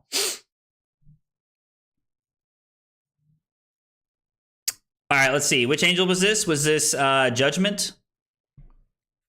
Figment of Judgment? All right. I don't really know why that's the figment of choice here. Yeah, I was like, I don't think Paul wanted to get that one. I think there was like kind of some thought there, maybe what was going on. One of the things that I'm curious to know is Paul going to struggle to have soul this game? And what is that going to look like? I don't know. I sided as if he was playing aggro, then I saw Decimator, I'm scared. Yeah, no, I know. That's exactly what I would expect from something like this. Okay, so Paul automatically just flips into Archangel of Protection here. So we have a Spectral Shield, but... Uh-oh, so we have a Light of Soul, a Figment of Erudition, and we're playing an Arclight Sentinel here. But man, that Vambrace could put in work here. Taylor choosing... Oh, I guess he doesn't need to activate the Vambrace. Well, he could have just He still could have pushed through 1 more point of damage there. Not really sure why Taylor didn't just go for that play. But anyway, kills the Angel and kills the Spectral Shield. But there's still an Arclight Sentinel in play, which I think Paul kind of chose to make that decision there to buy him a turn. He wanted to be able to set up this Arclight Sentinel and try to, get that extra turn where we can, try to squeeze some wiggle room here, and really forcing Taylor to, just kind of pitch some reds, make some stuff happen. There's no attack reactions from Vambrace here. So there's not even a world where Taylor could try to pitch a whole bunch of cards to make something happen. This is just kill the Arclight Sentinel because of that Spectra keyword, which... I gotta tell you, I still to this day believe that Spectra was a mistake. I did not like that keyword at all, and I'm glad that it's not being printed anymore. Liam said, I hope Fang gets to top 8. I think that would be pretty cool to see Fang get into top 8 here. It'd be pretty funny, especially Decimator Fang. Okay, Red Herald of Protection, looking pretty good here. I'm assuming, no, we have no reactions. It is straight no blocks. Taylor's just going to race him. This is really interesting. I was a little surprised by the flip of the Angel there as well. Justin, I have to say I was a little surprised myself. But still, it seems to be working out pretty well for Paul so far. Really trying to, get Taylor down. Taylor's now below 30. We have a Spectral Shield in play. And we're looking to try and just, get aggressive here. Really start to, try to get the Prism cog turning here. Putting himself in the driver's seat, more than likely. Let's see. Paul kind of giving it a think here. We're pretty early. It's turn 4. We're only about 8 minutes into the game, so we're really trying to assess our options here, make sure that we have everything that we want. Paul really trying to just go through his options, make sure everything sounds good. For anybody who does not know, Paul recently top 8'd Battle Hardened Charlotte. And only started playing Flesh and Blood just a few short months ago, just 2 or 3 months ago. So Paul, although very new to the game, is having a very, very good start to his Flesh and Blood career with a battle-hardened top 8, and he's off to a 1-0 start today. So Paul really showing that he, understands TCGs and is going to be a player to be dealt with moving forward. And we see the yellow Angelic Wrath here. Paul really just trying to push as much damage as he can, sets up that Erudition, and then gets the Arsenal anyway off the Ponder token here. Really looking good. Taylor leading on Felling of the Swing, though. Completely understand why he wanted to keep this. Felling of the Swing into Blaze Headlong. This is such an interesting deck, guys. This is really awesome. The Kano, okay, yeah, the Kano table might be done at table 5 already. That makes sense. The Kano game is probably going to go fast, right? Probably going to go fast, right? So, red felling of the swing, turning on Blaze Headlong's Go Again text because a red card has been played is really interesting. Taylor has some really cool sauce right here. And then we're also going to see a follow-up with Decimator of Great Axe for 10. What an insanely good hand. This could be... If there was a card that Taylor could have pitched to Vambrace there and could have gotten both the Angel and the Spectral Shield there, I have to say I'm pretty shocked that Taylor did not activate Vambrace there. We're going to have to really make sure that over the next couple of turns we check to see what he arsenal here, as there could have been a lot of value off of pushing damage and killing the Angel there last turn. Perhaps it's a down and dirty. Maybe Taylor's, maybe Taylor's on some real sauce, but it doesn't matter. Paul going for the Halo of Illumination to start his turn, looking absolutely like it's going to be a powerhouse of a turn. And to mention, Paul has Dreamweavers available. Dreamweavers on the board and ready to go. The Card Guys YouTube channel officially in here saying, I do not condone the use of Decimator Fang. LMAO, dude, I'm rolling. I love it. We have the Card Guys here letting us know what they think of Taylor's decision today. Although Taylor looks like he's giving Prism a run for his money, so it's kind of interesting to see what we're looking at. Soraya, Archangel of Erudition, coming across for 4 and drawing 2 cards. So the Halo play really turning this on, and we got Rebirth. What did we get off the Rebirth here? Let's see. We got a Herald of Protection on top, so we know that there is a yellow Herald of Protection in hand for Paul here, really trying to put Taylor on the back foot. I'm really curious to see what Taylor has in arsenal. And we're getting the Dreamweavers this turn. Paul is saying, you know what? I don't care what you have. We're just going to close the door this turn, and we're going to make you feel the pain right here. Taylor using Crown. I wonder if it's going to be from hand or from arsenal. So we don't crown anything away, it appears. Hey, let's go. The Card Guys. Thank you for the sub, man. I really appreciate that. Thanks for being here and hanging out today. Okay, so Taylor does cover this Herald up, and then it's Herald of Triumph for 6. We had a Loyalty from Beyond the Grave and a Shelter from hand. So Taylor really doing a good job at, trying to mitigate how much action Paul's really to get going this turn, even through Halo and Dreamweavers, looking pretty good. I'm curious to know if Taylor will just throw Decimator Great Axe at the Soraya. It looks like that's going to be the play here. Just getting the Soraya out of the way as quickly as we can. Still setting up another 5-card hand. Herald of Erudition looking pretty good, though. But a popper! Oh my gosh, he has it! He just has the Command and Conquer. This has been such a fun game. We are seeing so many good things here. Oh, Aaron joins. Aaron joins and says, I condone it. Just to start a fight with his own team. I love it. Aaron, how are you, buddy? Hope you're doing well today, man. All right, so Taylor has the popper. Paul really considering his options here and what he's able to put together. Paul passes. Oh my gosh, Paul just passes. Absolutely insane. Yo, let's go. Thank you so much for the Prime sub, dude. I was like, man, 9 months, James. I really appreciate it, brother. It means a lot. It means a lot, man. Taylor pitching another blue Stillblade shunt here just to throw Decimator Great Axe. And we have Glint the Quicksilver. So Taylor kind of looking for a little bit of a bait and switch here, trying to, get Paul to block a little bit. And a standing order for 6. Taylor is on some sauce right here. Taylor is on some sauce. I gotta tell you, I'm loving this game right now. This has been everything I wanted it to be. Paul falling down to 7, saying my 5 cards can probably win me the game right here. And if not win the game, probably put the game in a situation where Taylor might be out of it at this point. I don't know. Hey, why, if you've waited a few minutes, buddy, you can just go ahead and report. It's been, 20 minutes. You can go ahead and report that your opponent, that you won and they didn't show up. That's perfectly okay, why? All right, so we get a red Herald of Triumph here to start. Taylor blocks with Provoke. We have a Sink Below. I was like, I'm assuming there's a defense reaction incoming.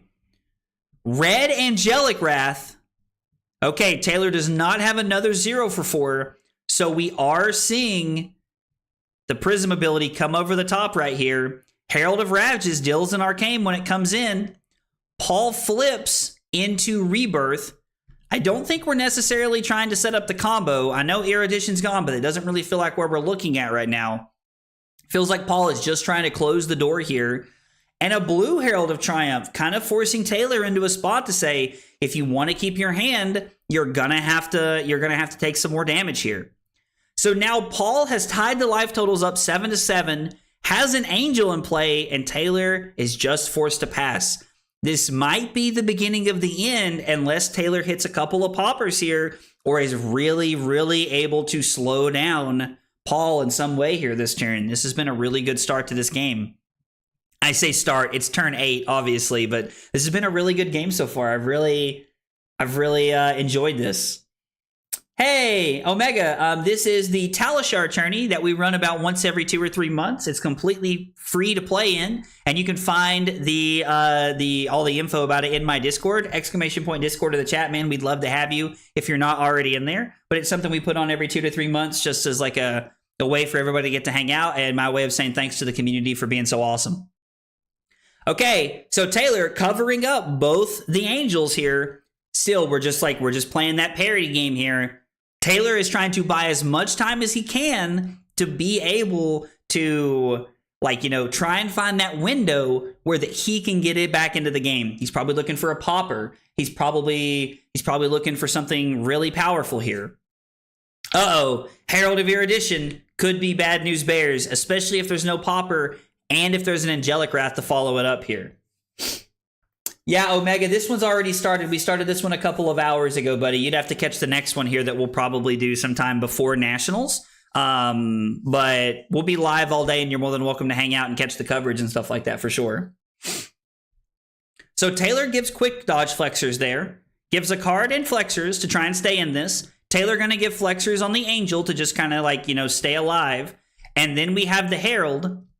And now Taylor gives his last 2 cards. So again, we have another turn where Paul is able to take every card out of Taylor's hand, and Paul was able to push damage plus get the flexors off the board that turn. This could be, we could be coming up on one of the final turns of the game here. No popper for Taylor, giving 2-3 blocks here. And then we have the Avalon. Okay, just going to 1. And he's going to end up blocking 6 on the Herald here.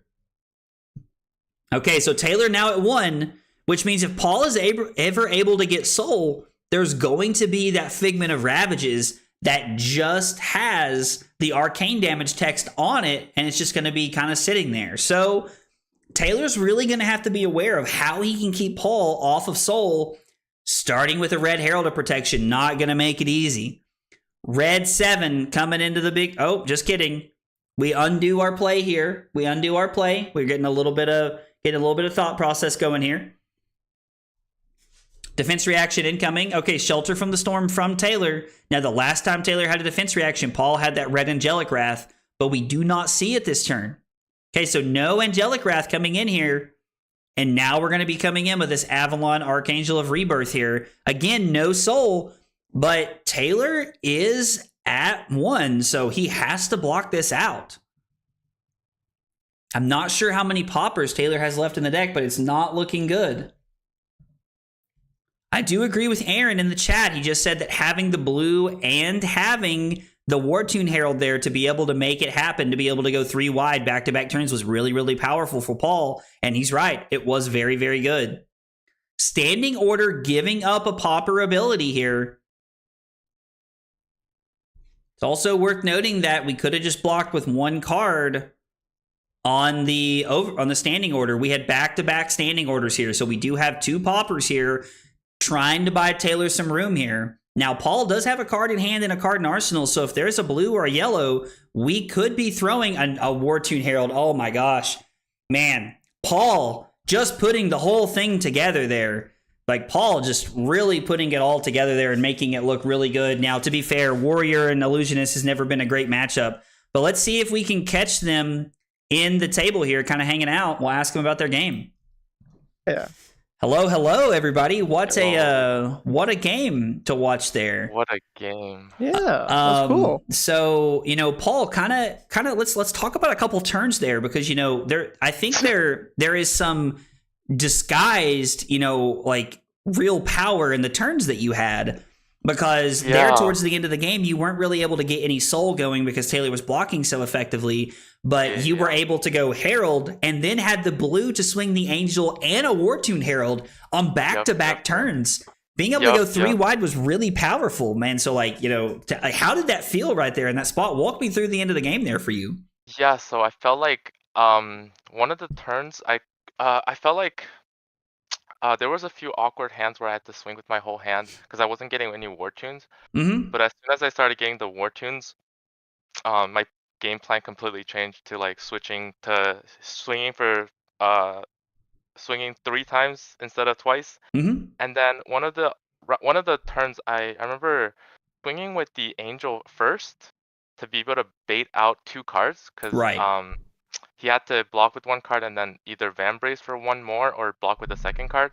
Right. Then I could get a pretty good hit in with I think it was a Red Herald or a Red Herald for 7. So it was another awkward block. But if he had a D-React, that was kind of like the deck check.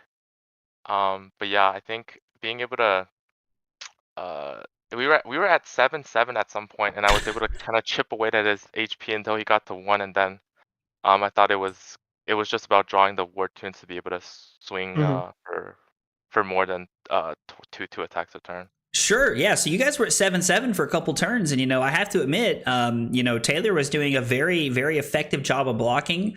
The quick dodge flexors lined up really well with the Herald of Erudition turn. And Taylor, if you get a chance, you're gonna have to go back and watch that game, because I had a pretty genuine reaction to one of your turns. You pitched a blue to play felling. I can't remember what it's called. The +6 to your axe, and then played a Blaze Headlong. So you were able to use your red to turn on the Go Again effect. Tell me a little bit about your deck and the idea behind it, and is there a deck you're trying to target in the meta, or is this just something fun to play today? I stole it from Josh Lau. Okay. They were chatting about a Decimator Fang list. Okay. About a month ago. And they kind of talked a lot, and they threw this deck in the team chat, and I was like, dude, this deck is sick. Is it good? I don't know, but is it sick? Oh, it's sick. I do want to mention that turn. I remember it very distinctively because I had to make a decision there. I knew he was gonna swing with the axe for 10. And I think I had an Angel and a Spectral Shield, and so I was thinking if I block with 1 card, since I wasn't gonna be able to play my whole hand, I can block out the Blaze Headlong with the Spectral Shield, and then I can get the full value of the Angel and not have to block the axe at all, since it says it blocks by a non-equipment card, it halves the base. So that's every card I can't really block. Yeah, that's your defense reactions. That's really anything. So Decimator Great Axe makes it really tough to block there. For sure. I was curious to know if Taylor was going to activate Vambrace on that turn. He ended up arsenaling a defense reaction, I think, to try and be able to set up to play better defense. But it was there was a really good back and forth there throughout the game that I enjoyed watching. Guys, thanks so much for a wonderful game. I'm really glad I got to watch it there, and good luck in the rest of the rounds, guys. Thank you so much. Yeah. Thank you. Thanks for the game. All right, guys, we're going to take a small break here. I'm going to try and get us a backup match going into round 2, or to try and finish off round 2. So stick around, and we'll be right back.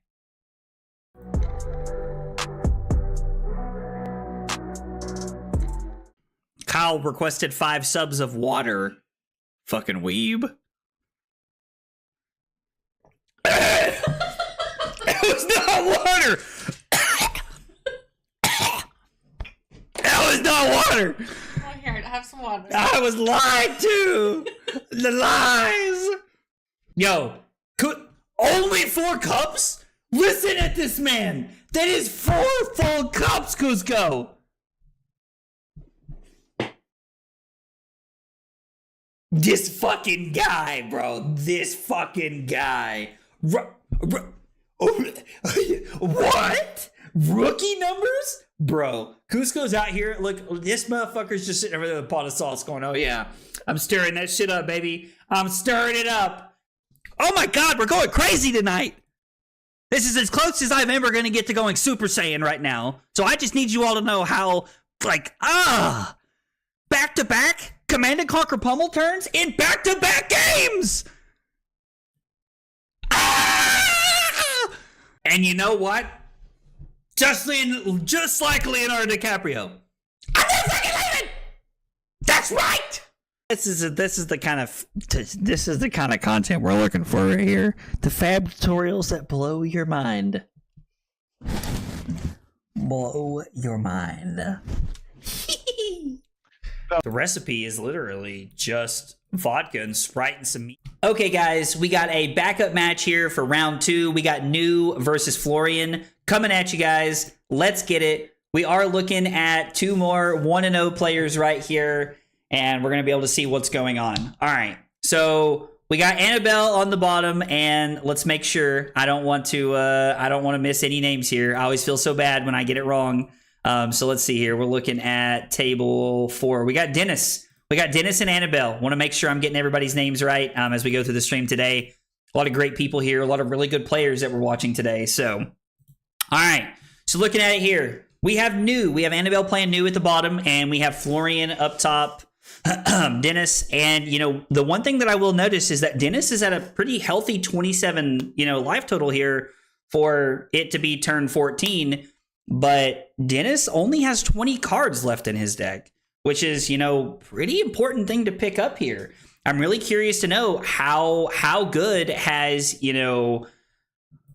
Mask of Recurring Nightmares been to this point throughout the entire game here. So this has been interesting. And we have Double Trouble coming in for 2.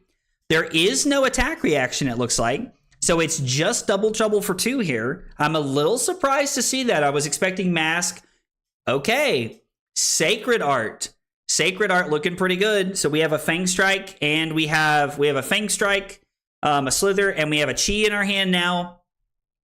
And Annabelle's going to be banishing 2 cards here, Oath of the Arknight and Trot Along. So 2 cards that do not turn on the ability of Florian. Although I guess at this point, Florian's been turned on. There's 16 cards there. It doesn't really matter.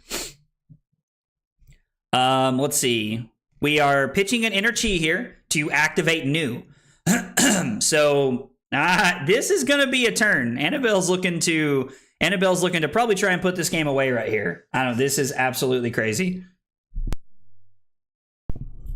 So we'll see what happens here. We have an Oath of the Arknight to create a rune chant here. And then we have Fruits of the Forest. I'm assuming we're going to be getting our Slither here, our Slither token. No, it's a Path Well Traveled. So we have the ability to give this go again and continue to set up here. And we have a Mask of Recurring Nightmares to try and disrupt Dennis's hand here. So getting a Command & Conquer, not getting a blue. Kind of relevant here for what Annabelle's trying to put together this turn. Hey, Matt, thanks for hanging out, man. I completely understand you got to drop, dude. Hope you have a good night, brother. All right, so we're looking at Battlefront Bastion coming in for 5. This is really like Annabelle's, quote unquote, like combo turn here that she's trying to put together. I assume we're going to be looking at Slither. Oh, the Fang Strike and the Slither. Okay, yep. It was like there has to be more cards that we're looking at playing, I imagine. The Oath of the Arknight's still on the table here. So if there is a blue, there is not a blue Runeblade card that we can put together. But Dennis is now down to 13, and currently looks like Dennis is taking 5 down to 8. So Annabelle looks to be in a commanding position right now, up 11 points, and Dennis is only down to 20 cards left in his deck. So, there's a lot of balancing act here going on throughout this game that could be really interesting. But it does appear that Annabelle's in a very good position. But the one thing that I will say is that, Dennis has 8 rune chants in play, and we're putting a Channel the Millennium Tree into play. This is looking really good. Dennis could swing the game back here pretty quickly. Annabelle does have AB1 through the Arcane Lantern, but that Channel the Millennium Tree is going to make one of those rune chants at minimum crash over the top for 3 here. Unless there's a Shelter or an Oasis Respite, we're looking pretty good at this point in time. Amping 3 off Channel the Millennium Tree into a Swarming Gloomveil. So I do not believe we've made any auras this turn. So this is just going to be, because is this an aura? It is, okay, just kidding. The tree is an aura, so this is going to be for 3 go again. Just kidding. So it's 3 go again. Annabelle loses 1 card from hand, falls down to 11, and we're blocking with a Command and Conquer. I'm really curious to see if we're going to see a Grasp activation here into the Reaping Blade. So 2 more Rune Chants and then 3 physical coming in to like kind of like, you know, finish crashing the boards here, trying to get a lot of damage going here from Dennis's side. So it's now 9-8, and Annabelle only has 2 cards in hand. 1 card left in hand for Annabelle. So a pretty good swing turn there for Dennis, trying to use the, you know, channel the Millennium Tree to really kind of set up there and get back into the groove of things. Annabelle is just forced to pass an Arsenal here. So now we have another tree activation, looking at a Grasp to start the turn. It's just free real estate here. This is going to be 4 off the first Rune Chant, and then we're going to be looking at 1 more Rune Chant, and then it's going to be 4 go again from the Swarming Gloomveil here. So things are looking really solid here. Looks like Dennis is in a pretty good spot. We're really seeing the power level of Florian ever since we have seen... ever since we've seen Viserai leave the format. Florian looking really, really good here. And a weakest link to finish it up. I wonder if Annabelle has a Chi or a Transcend card in hand. Annabelle looking to cover this up. This could be because she is at 6. This does not necessarily mean that this is, you know, a consideration of a Chi in hand. It was a Chi, though. It was a Chi. We're going to be activating new to see what we can get. Probably banishing a card off the top of the deck. Not sure here. We'll see what comes in. We'll see what happens here. Annabelle playing Truce. Trying to set up some life gain here. Trying to set up a little bit of value. Try to draw some extra cards. Dennis was able to keep that channel the Millennium Tree down for another turn. We're looking at the 3rd turn cycle here where Dennis is getting value off channel the Millennium Tree. This is looking like it's going to be a really good game that we're going to end up watching here. Every game we've seen today has been really, really fun. I've really enjoyed watching all of the games so far. It's been a really neat day. We had some really good games. This is a cool play so far. Channel the Millennium Tree really putting in work. We see a trot along from Dennis. I assume we're going to be giving the Reaping Blade go again. Dennis kind of like thinking a little bit here, trying to, you know, think his turn through a little bit here.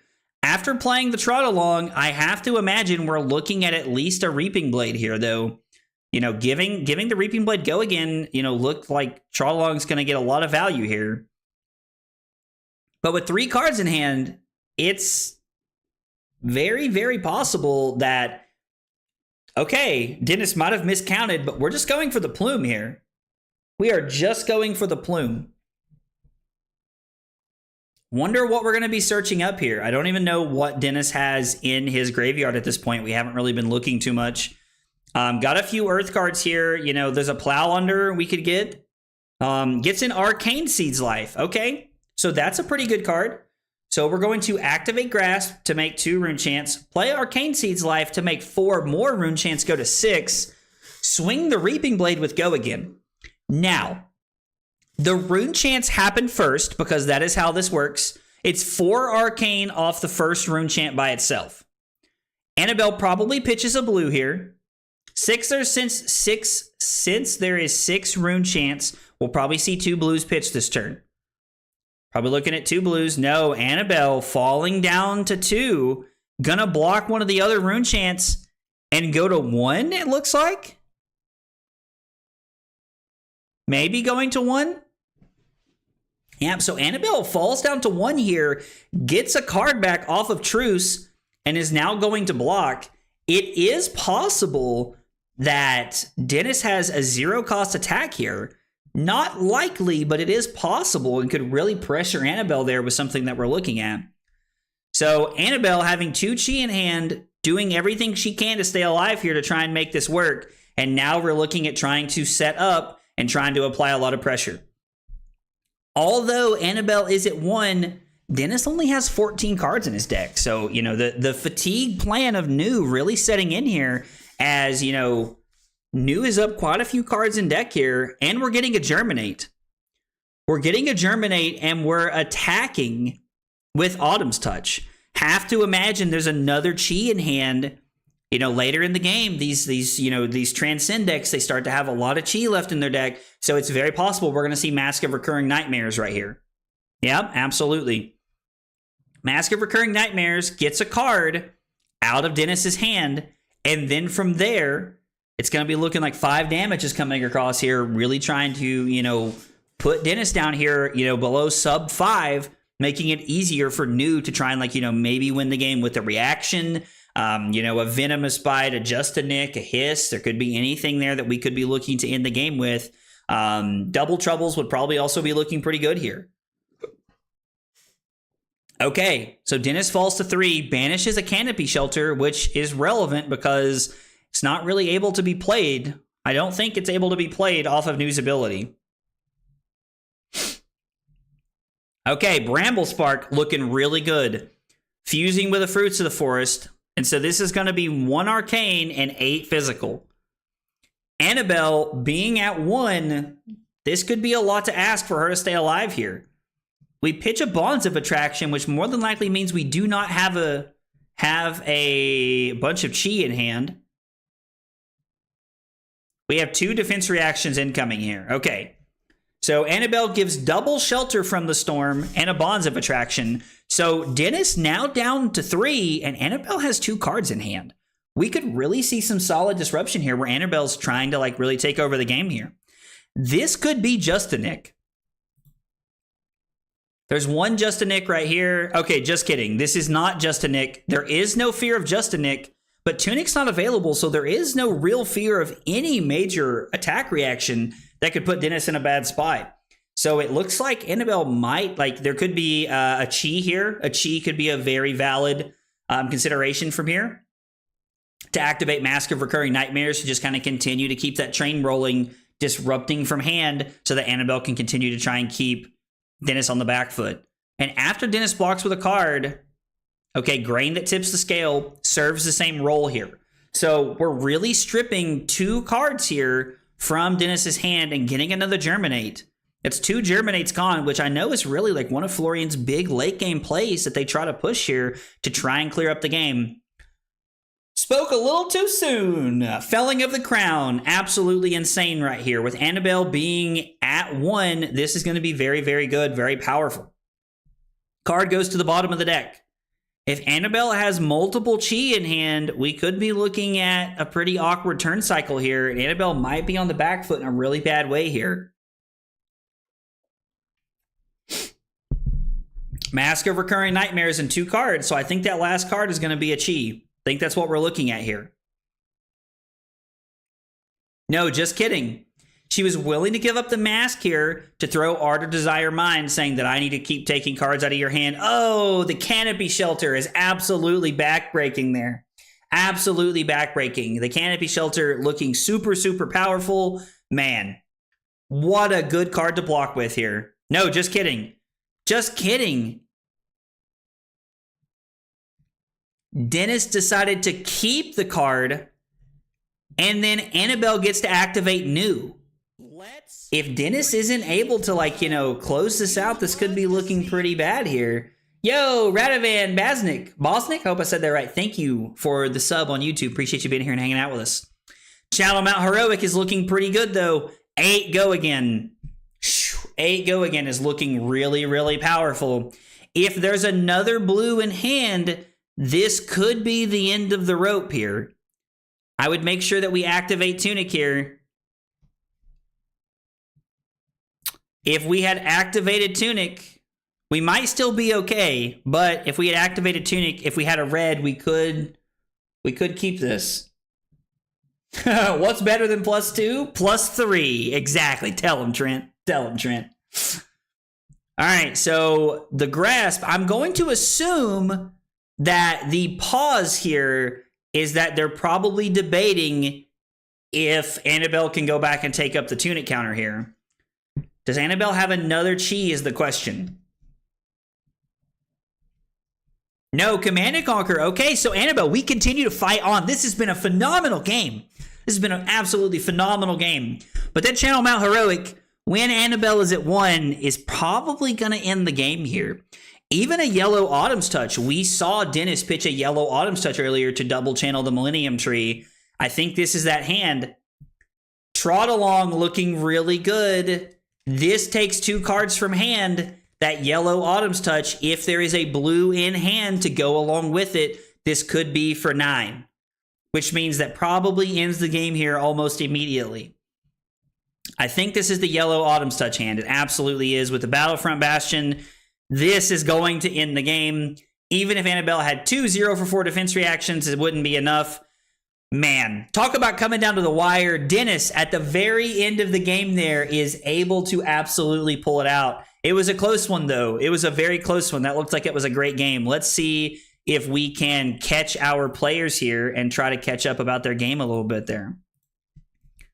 Guys. So much in this matchup. What's Oh, sorry. Go ahead. I didn't mean to cut you off. Okay, so I played a Plowonder earlier on in the game that she just couldn't block. Yeah, Okay. And Talishar that blocked ended up and had costing her the game. pass. Basically. Like Talishar bugged and like you literally could not block it? Yep. And Yes. we rewound multiple times and couldn't do it. And she couldn't block it. For no reason.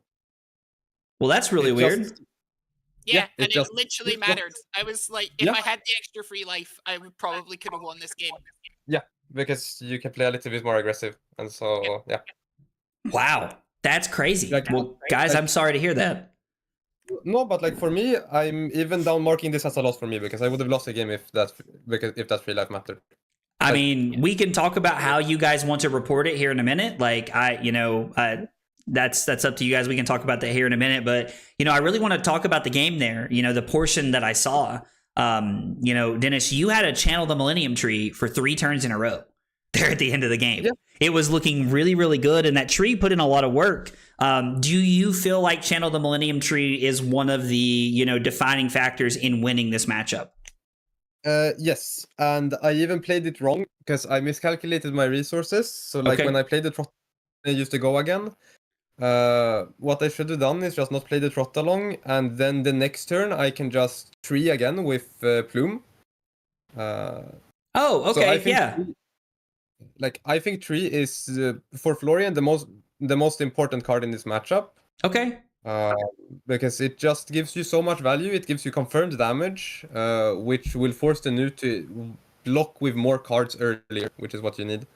Okay, yeah. So you're using this as a way to like try and get over the top of fatigue, really, is what it sounds like. Yes. Okay. So, Annabelle, as the game progressed there towards the end of the game, you kept getting cards out of hand with Mask of Recurring Nightmares and, in different pieces there. I noticed there were 1 or 2 copies of Germinate in Dennis's Banish Zone. Is there any world where you're ever trying to keep a card or 2 and play a Germinate to try and set up and play a little bit more defensively? I can't pay the X, so I'd only get 1 life. And I get no value out of Embodiment of Earth. Gotcha. Yeah. So it's not really a card you're ever looking to play. No. I think if I got another Banish Zone turn, I got to obviously Oath of Arknight Mm-hmm. into Summer's Fall. So forcing 2 cards at least. No, for sure. I mean, the game was really close. I noticed there was it felt like there was a lot of swinging back and forth there. But the game was really close. I really enjoyed watching it. So guys, thanks for a great game and good luck in the rest of the rounds today. Thank you. Thank you. All right, guys, that is going to conclude round 2 here. We are going to take a small break, get the next round paired, and when we come back, we'll have round 3 action coming at you guys. Thanks for hanging out today, guys.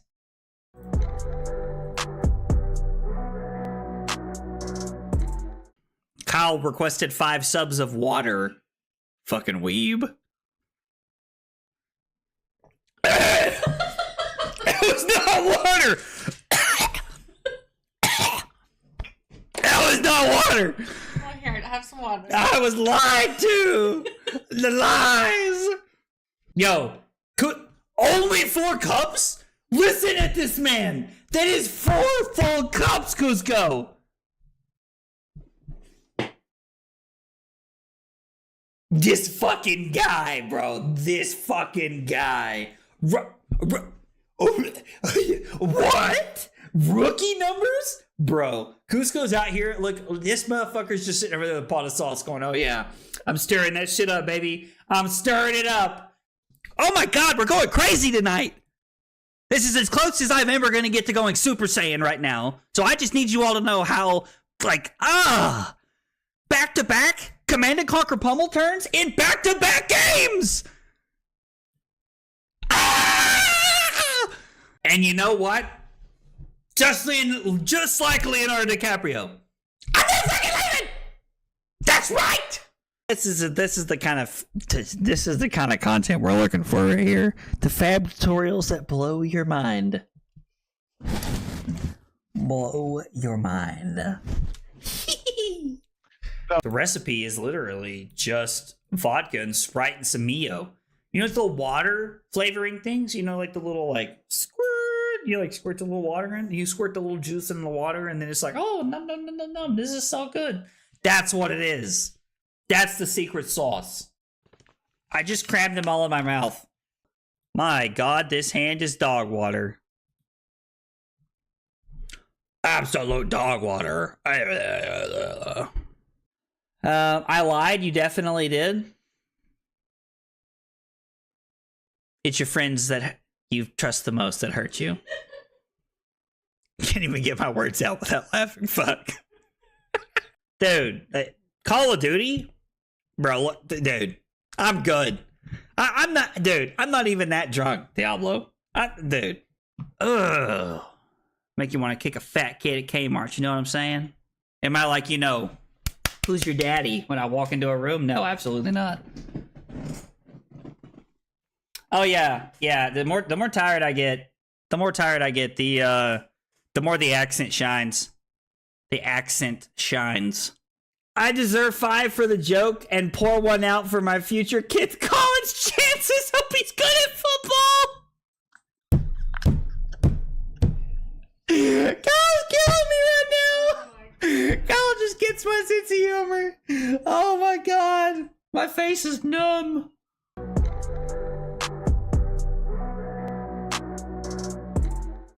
Kyle requested 5 subs of water. Fucking weeb. It was not water. That was not water. Oh, here, have some water. I was lied to. The lies. Yo, only 4 cups? Listen at this man. That is 4 full cups, Cusco.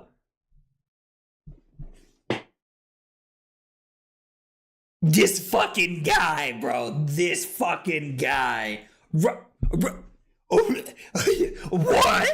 Rookie numbers? Bro, Cusco's out here. Look, this motherfucker's just sitting over there with a pot of sauce going, oh yeah, I'm stirring that shit up, baby. I'm stirring it up. Oh my God, we're going crazy tonight. This is as close as I'm ever going to get to going Super Saiyan right now. So I just need you all to know how, like, back-to-back Command and Conquer pummel turns in back-to-back games. And you know what? Just like Leonardo DiCaprio. I'm not fucking leaving. That's right. This is the kind of content we're looking for right here. The fab tutorials that blow your mind. Blow your mind. The recipe is literally just vodka and Sprite and some Mio. You know, the water flavoring things. You know, like the little like squirt. You like squirt the little water in. You squirt the little juice in the water, and then it's like, oh, num. This is so good. That's what it is. That's the secret sauce. I just crammed them all in my mouth. My God, this hand is dog water. Absolute dog water. I lied. You definitely did. It's your friends that you trust the most that hurt you. Can't even get my words out without laughing. Fuck. Dude, Call of Duty? Bro, dude, I'm good. I'm not even that drunk, Diablo. Dude. Ugh. Make you want to kick a fat kid at Kmart, you know what I'm saying? Am I like, who's your daddy when I walk into a room? No, absolutely not. Oh yeah. The more tired I get, the more the accent shines. The accent shines. I deserve 5 for the joke and pour 1 out for my future kid's college chances. Hope he's good at football. Kyle's killing me right now. Kyle just gets my sense of humor. Oh my god. My face is numb.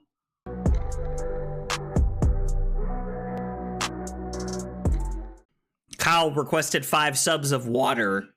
Fucking weeb. It was not water. That was not water. Oh, here, have some water. I was lied to. The lies. Yo, only 4 cups? Listen at this man. That is 4 full cups, Cusco. This fucking guy, bro. This fucking guy. What? Rookie numbers? Bro, Cusco's out here. Look, this motherfucker's just sitting over there with a pot of sauce going, oh yeah, I'm stirring that shit up, baby. I'm stirring it up. Oh my god, we're going crazy tonight. This is as close as I'm ever going to get to going Super Saiyan right now. So I just need you all to know how, back-to-back Command & Conquer pummel turns in back-to-back games! Ah! And you know what? Just like Leonardo DiCaprio. I'm not fucking leaving! That's right! This is the kind of content we're looking for right here. The fab tutorials that blow your mind. Blow your mind. The recipe is literally just vodka and Sprite and some Mio. You know, it's the water flavoring things. You know, like the little squirt. You squirt the little water in. You squirt the little juice in the water, and then it's like, oh, num. This is so good. That's what it is. That's the secret sauce. I just crammed them all in my mouth. My God, this hand is dog water. Absolute dog water. I lied. You definitely did. It's your friends that you trust the most that hurt you. Can't even get my words out without laughing. Fuck. Dude, Call of Duty? Bro, dude, I'm good. I'm not even that drunk, Diablo. Dude. Ugh. Make you want to kick a fat kid at Kmart, you know what I'm saying?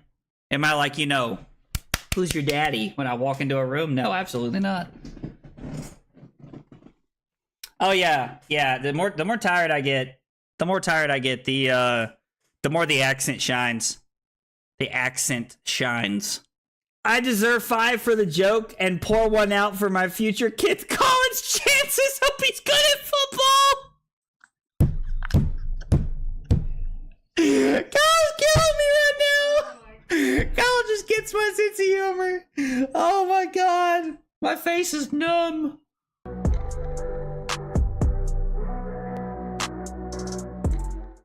Kyle requested 5 subs of water.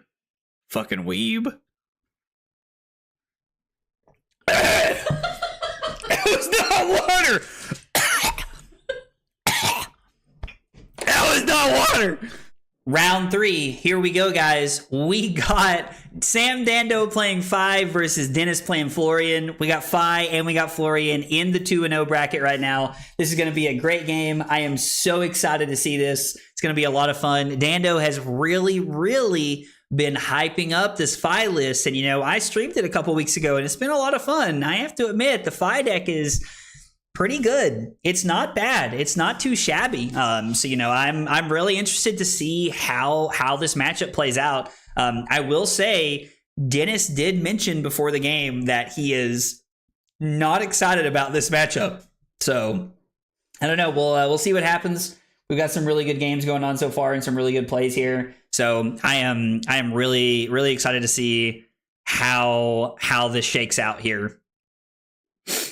All right, I'm wondering if they're debating. I did tell them to give me about 15 seconds before they start playing, but I don't know. I think maybe they're just chatting a little bit more, trying to make sure that I have enough time to get the round started, which I appreciate. You know, it's better than people just like lightning fast starting it. So, but hopefully we get started pretty soon here. Here we go. All right. Dennis is kicking us off by activating Grasp of the Arc Knight. We are over pitching with 2 reds here, and then Dennis is just going to pass. Now, it is worth noting that Dando is not on any Arcane Barrier, which, you know, honestly, I think makes a lot of sense. Dando is probably just wanting to apply as much pressure as possible this game, just trying to, like, really put people on the back foot, keep them on the back foot, and trying to make things as weird as possible for them. All right, so Dando starts off with Fire Tenant, Strike first, and then it's going to be Phoenix Flame for 1, so a little bit of a non-starting hand here for Dando, kind of forced into pitching the blue to display loyalty to make the whole thing work. And then Lava Burst for 6. So we're seeing a really, really aggressive start here. Dando really doing a good job at trying to put Dennis on the back foot. Creating a Fealty token as well, and Dennis blocks it all out. So we're just seeing a lot of defense here from Dennis to start this off. Looking really good so far. You know, Dando really able to utilize that going second. You know, and just really trying to like set up the whole thing and going second, really like, you know, trying to get on offense quickly here. Blue Battlefront Bastion looking pretty good though, have to admit, looking pretty solid. We still have that 1 prevention floating. And then, all right, Dennis is going to choose to take 2 here. Hot on their heels for 4, following up the Fire Tenant Strike first here. Okay, but we do have the Rootbound Carapace, and I do think we're able to decompose. So, you know, Dennis really trying to like get that engine going, get Florian online and set it all up. Phoenix Flame for 2 because of Tiger Stripe Shuko. Canopy Shelter blocking very, very well. We're going to see Dando pass. All right, and then here we go. We just have Reaping Blade for 4 and the Rune Chant. Man, these guys, lightning fast. This game is going to be lightning fast. I guess I should say fiery fast. I don't know. Anyway, ignore me. Mounting Anger looking like a really good start here, though. Mounting Anger, you know, after Dando was able to set up a good 5-card hand here, looking pretty solid. We get 2 cards here to cover up the Mounting Anger. I mean, I get it. You know, you need to block Mounting Anger. It's a 1 for 5 if it hits most of the time, so I think blocking this out was a really smart decision here and a really smart play. Display Loyalty number 2 to make a second Fealty token to be setting up, you know, like some of those Dragon Powers or, you know, any of those like non-draconic Chain Enders that we really need to use here. This is the first time Dando has thrown Searing Emberblade here, is worth noting. Phoenix Flame for 1. It's going to be putting Dennis down to 33. Crack a Fealty token. Here we go. And Tunic into a blue Dragon Power as a blue 1-card 6 finisher because of Tunic. Looking insanely powerful. Dando is making this deck look really good today, guys. Don't forget, PT London's coming up. Fi could be on the menu. Who knows? So we're going to block for 4, take 2. And then we have Dennis keeping a 1-card hand here, activating Grasp, and coming in with a Rune Chant and 4 physical.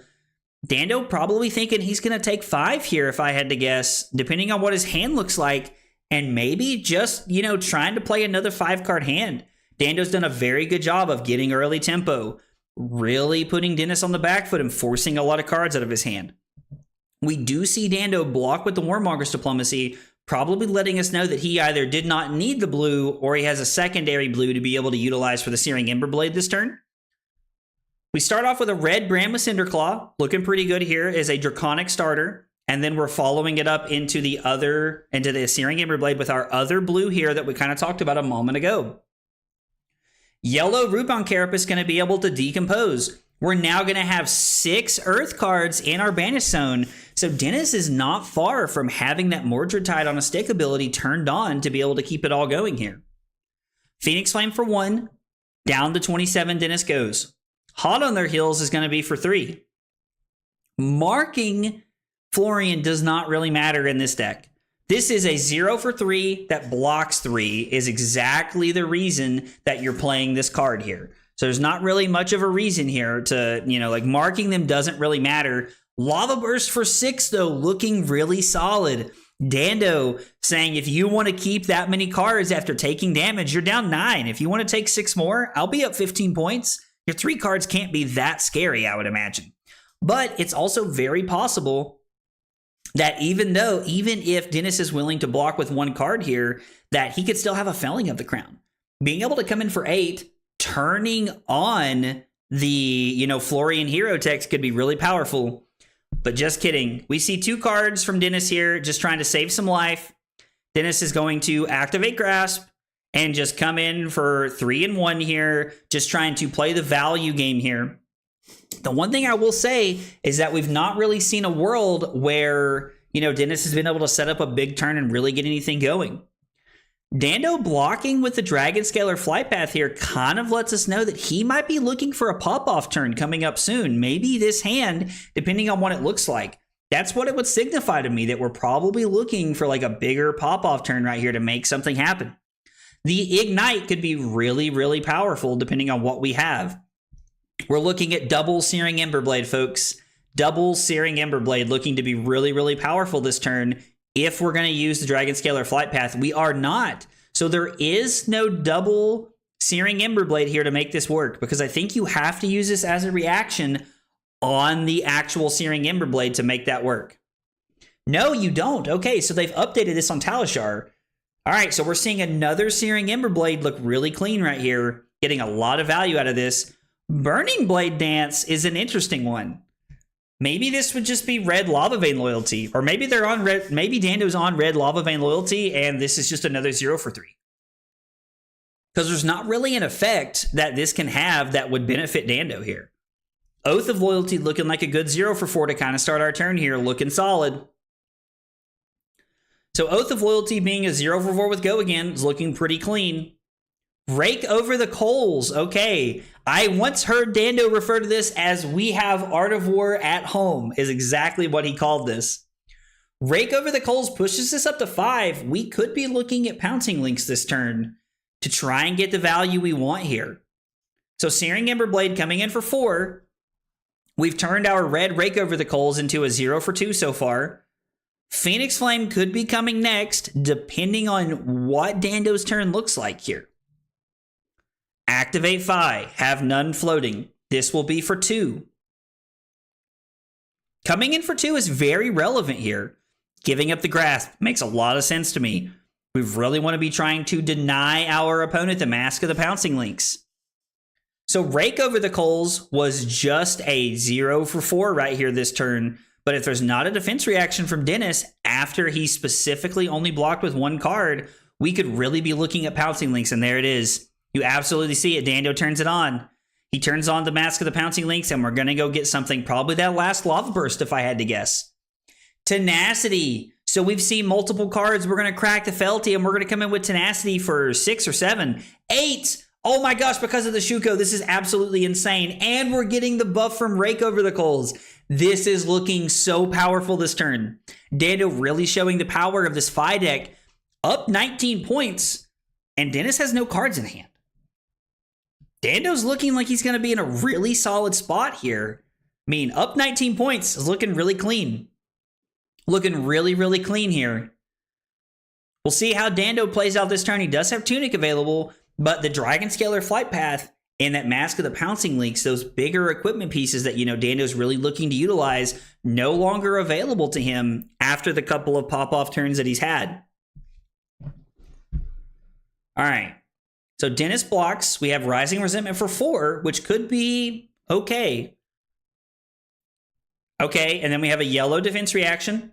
Looking pretty good, just trying to cover this up as much as possible, trying to get all the value here. Florian now online, which is very relevant for what we're looking at. Burning Blade Dance, probably just going to be, after this, we could use Tunic to activate Phi. We could also just Arsenal and pass and try to set up the rest of the turn here. Just kidding. We have our Searing Emberblade that we're using to come in for 3 here. And then we now have our Phoenix Flame we're going to finish the turn off with. It seems like it might have been a little bit better there to actually throw the brand with Cinderclaw, because it would have triggered Shuko and we could have went 2 and 2 as opposed to 3 and 1. But the Canopy Shelter there did block a little awkward. It did not look super great. So it's very possible that that was Dando's plan, was saying that I would rather these ones ping you to death as we're going through the rest of the game here. 3 into 3. You love to see it. The Fi experience all over again. And then we got another 3 coming at you off the Searing Emberblade. Dennis is going to fall down to 5 here. Activate Fi. Get a Phoenix Flame. Come in for 1. Dennis is going to fall down to 4. What's this last card we have? Another Rising Resentment here. Looking to be for 3. It's very clear at this point Dando is not interested in arsenaling anything because he is trying to take the value out of Dennis's hand by not letting him get a plow under here. Felling of the Crown looking pretty good in this spot. Now, I will say Dennis did have to give up his leg slot to be able to like basically stay alive to make this happen. But still, man, Dando's 3-card hand just being 4 to start with here, just looking absolutely insane. We're seeing the Face Purgatory try to get some value here, looking pretty good. We'll see what Dando follows this up with. It's going to be Searing Emberblade into Phoenix Flame. So discarded a Ronin Renegade to be able to go 3 into 1 here and probably try to put Dennis down to 2, I imagine. Getting most of Dennis's equipment out of the way pretty early here. We're seeing this Phoenix Flame just chipping away. Just constantly chipping away here. All right. Dennis down to 2. And Dennis is just going to pass. I have to say, I am a little surprised. Something tells me that Dennis had a face that he was trying to use the Face Purgatory to be able to draw into a blue to be able to throw a Felling of the Crown or a plow under there, and it looks like he might have whiffed and hit a red. So it looks like that might have been our play. So this is going to be for 3 go again, and then we're going to meet with a red Rootbound Carapace here. I don't really see a reason to decompose at this point. Looks like we are just to cover up 4 here, just in case, I suppose. You never know, there could be an Ancestral Empowerment lurking here. This is going to be for 3 go again. Because we have that Draconic starter, so Searing Emberblade looking really good here. I mean, when you're at 2, 3 go again sounds pretty solid. 3 go again here, met with a Shelter from the Storm. I have to say, I'm a little surprised to see Shelter from the Storm come across there. Probably getting punished here a little bit. Just kidding. We have another defense reaction. Was Dennis all defense reactions this turn? Is there any world that Dennis was all defense reactions this turn? Dennis giving up his last point of life right here and going down to 1. Command and Conquer finally looking to get some value here. It has been sitting in Dennis's arsenal for I don't know how many turns now, but being able to come across with that Command and Conquer, really trying to finally make something happen. Dando says, you know what? I'm at 16. I don't need a 5-card hand. You're at 1. I'm just going to take this, and we're just going to keep the pressure going here. Head Jab. The name of the game. Everything's got go again. Brand with Cinderclaw looking really good here. And then it's going to be Searing Emberblade for 3.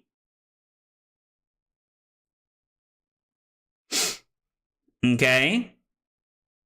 Phoenix Flame really matters here. Spreading Flames looking pretty good on this turn cycle. We're gonna prompt a block from Dennis here. The Phoenix Flame comes in for 2, which means it now cannot be covered up. Uh-oh, this is just gonna be the game. Phoenix Flame for 2 is gonna end the game here. Activate Fi. Sam Dando moving on to 3-0 here. After a clean start to this game, going second, was able to get all the pressure going this turn, and Dando really just making it look super easy right there. Honestly, that was a pretty one-sided game there.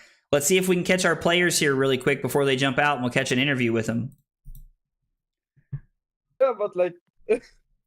So guys, let's chat about that game there. Like that 13.25 average value over 12 turns. Listen, man, I literally just finished saying on stream that you made it look like a clinic right there.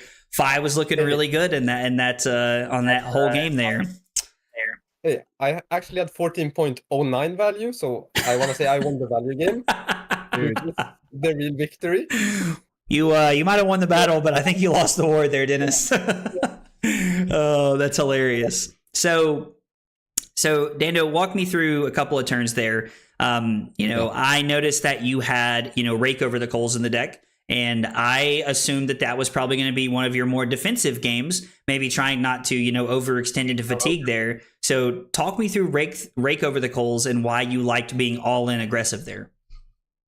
Well, Florian can't do anything to me if I just keep punching him in the face. So there is no need to play defensive when he's going to be on defense the entire time. So anything that overlaps my offensive abilities, like I literally sideboard into this matchup the same way that I'd sideboard into a race, an aggro race. I'm just getting max value out of everything I attack and just throwing 4-card hands most of the time, because any of Florian's meaningful disruption usually comes from my arsenal outside of felling. So if I just don't arsenal, his meaningful disruption doesn't ever do anything to me outside of felling, and I usually get such a high life lead anyway. I just eat the fellings anyway, like you saw in this game, and he just dies. He usually can't fend off all the damage that I throw at him. So, Dando makes a really good point, and, Dennis kind of transitioning here. There was a Command & Conquer stranded in your arsenal for, it was at least 2 to 3 turns there, where it just kind of sat and did nothing.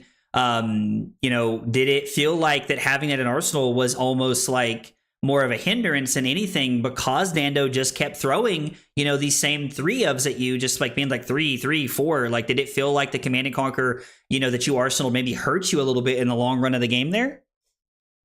I mean, yes. I don't think it does anything in Arsenal, as Dando just said. I think I should have just blocked with it. I think that's better value of the card. I think putting it in Arsenal is not the best. Okay. I was not aware of his game plan going into this, that he's never gonna Arsenal. But so I didn't really know what to do, and he just never Arsenal, because I'm like, oh, then I'm never keeping one card to just throw this out, so it doesn't do anything. But I also don't get more Arsenal targets, so it doesn't clog up my Arsenal at the very least. Okay, yeah, no, for sure. And I have to say, Dennis, I think we were both a little surprised there, because, there was a couple times when I was thinking, okay, like Dando, like, why didn't we Arsenal, like the Rising Resentment there? Why didn't we Arsenal this? But, hearing his thoughts now, it makes a lot more sense. And we kind of saw it come to life there, because even when you had the felling of the crown later in the game, Dando had the, a pretty commanding life lead. And I think it was just no blocks to the moon there. So that was a really interesting game. I really appreciate you guys playing that one on camera. I enjoyed watching it, and good luck in the rest of the rounds, guys. Thank you. Thanks. All right, guys, we're going to take a small break here. That was lightning fast. We're going to take a short break here. When I come back, we're going to have more round 3 action for you. Stick around. We'll be back in just a minute.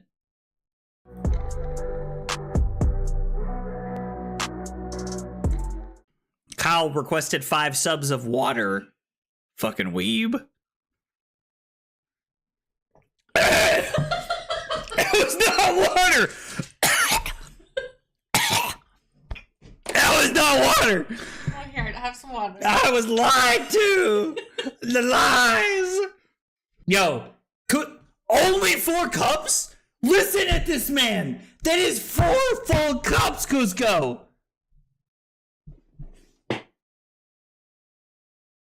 This fucking guy, bro. This fucking guy. What?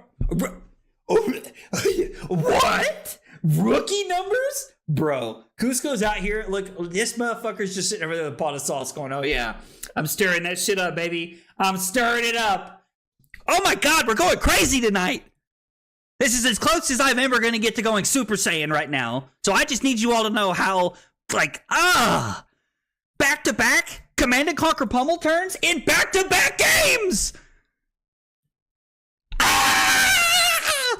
And you know what?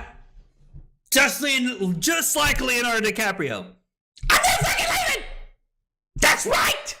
This is the kind of content we're looking for right here. The fab tutorials that blow your mind. Blow your mind. The recipe is literally just vodka and Sprite and some Mio. You know, it's the water flavoring things. You know, like the little squirt. You squirt the little water in. You squirt the little juice in the water, and then it's like, oh, no, this is so good. That's what it is. That's the secret sauce. I just crammed them all in my mouth. My God, this hand is dog water. Absolute.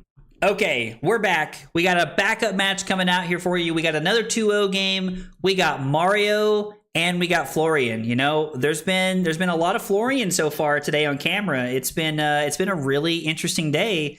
You know, to see all the Florian coming out, especially after Viserai has, you know, like really gone downhill a lot.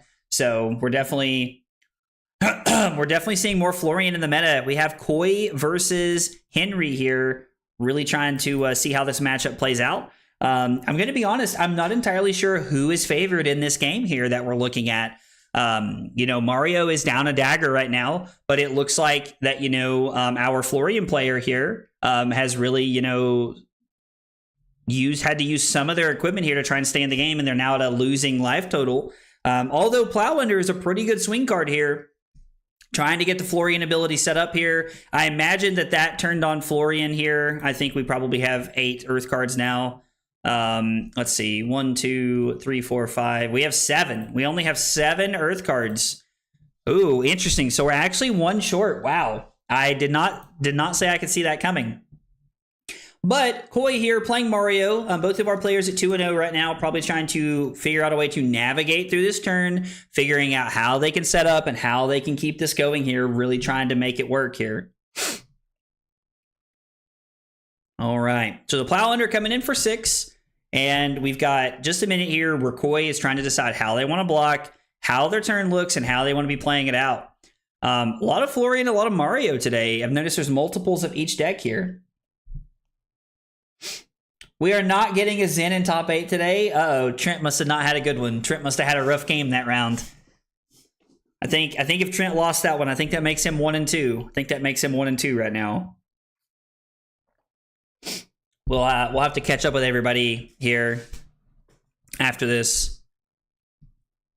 All right, so we get a 1-card block here from Koi. So Koi is going to block 3, take 3 down to 17, and do their best to play out their 3-card hand here, really trying to make this work.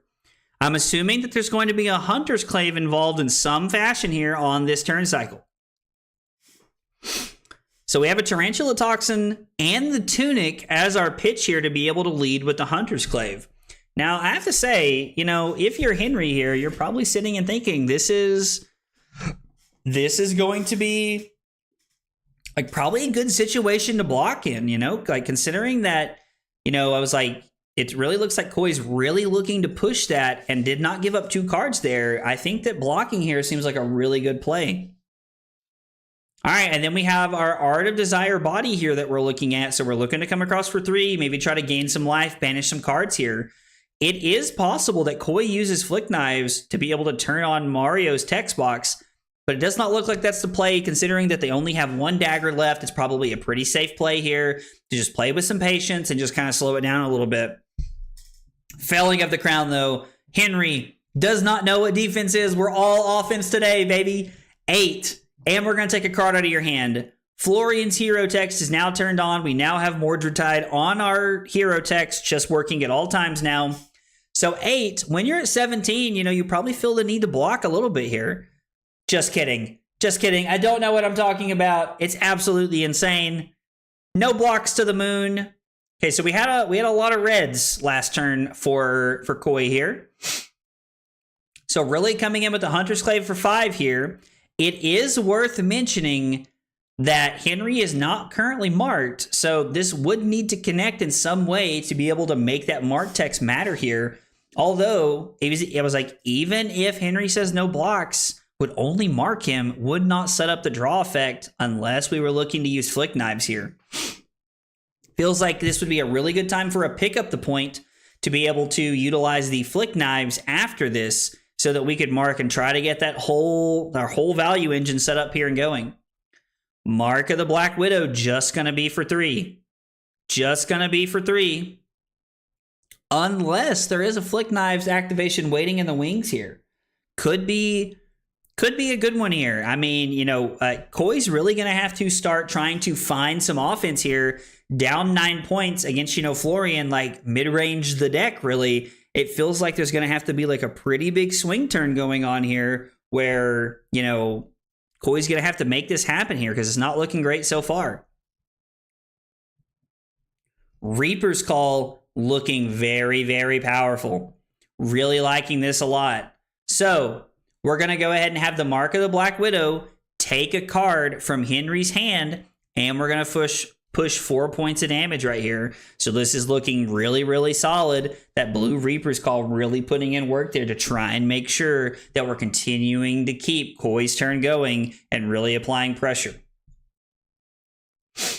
Arachne Marionette gives this go again. I don't really think that's going to matter if I'm being honest, but I do like the idea of getting another card out of Henry's hand here, and I also think, I really think that that Koi has to feel pretty good about that turn. Still down 5 points, even with that 1-card hand. Mordred Tide is turned on, so we're now looking at these 1-card 5s that are split damage with Grasp of the Arknight feeling absolutely insane here. So we're really seeing a lot of value here.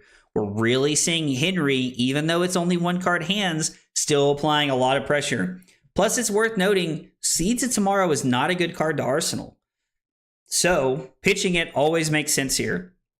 Seeds of Tomorrow is a really powerful card, but not one that is not seeing, it's one that's not seeing as much play as I thought it would, to be honest, as we were moving through, you know, like from Rosetta and like, you know, all the Earth Heroes and even with Jarl. It's seeing a little bit of play here and there, but not as much as I thought it would, to be honest. So Reaping Blade coming across for 3 right here. Koi did take the 2 rune chance and fall down to 7. So Koi trying to decide how they want to deal with this 3 attack right here. No relevant on hits, really just more relevant that it's close to half of Koi's standing life total right now. Koi, you see that we get the inactive player signal here, just kind of, you know, like a little bit of a signal to, you know, let players know, like, you know, let's try to find a play here. Although I don't think we're going to worry about running out of time this game. We could, but it doesn't seem like it. We have plenty of time left in the round. I think we're going till about 4:05 or 4:10 in the round here, so we have plenty of time for what we're looking at. Still easily a solid 20 or 30 minutes left in our round here, so these players have plenty of time, taking their time to figure out their thought process. Makes a lot of sense here. All right, Koi with a 3-card hand, down 7 points right now, but does have access to a 3-card hand. That Den of the Spider really just doing its block ability here instead of, like, you know, being able to mark Henry and really make anything happen that's powerful there. Mark of the Black Widow. If you're Henry, there has to feel like there's a trick coming right here to be able to mark in some way. Again, it could be that Flick Knives, but unless there's just a pick up the point or a different retrieve card in Koi's hand that he plans on arsenaling here, it's probably not looking like it's going to be Flick Knives here because we would be giving up too much value off of not having any daggers on the battlefield or to be able to use here at all. Mark of the Black Widow is blocked by a truce. If there is a way for Koi to be able to mark Henry here, then we won't really see. This 3-block probably won't matter too much unless Henry's willing to use that Well-Grounded to be able to make that happen here. Well-Grounded kind of has to be taunting, you know, has to be taunting Koi a little bit almost. So we do go for the Snapdragons play here, which I think with the Well-Grounded up makes a lot of sense. Codex looking to be a very powerful card here. I'm curious to know what we're going to be discarding here from Koi. Discarding Stains of the Red back here. Oh, excuse me. So I guess that we could have went for the play where we used Flick to Hunter's Clave and really just hope that it panned out here and that Henry did not use the Well-Grounded. But if Henry used the Well-Grounded, it's an absolute blowout. I do like that, you know, that Koi was able to use the Codex to be able to get another card out of hand. Get a couple more cards out of hand. But even then, Henry has a pretty good play here of just playing Arcane Seed's Life, setting up for Rune Chance, and then having a 5-card hand up 7 points.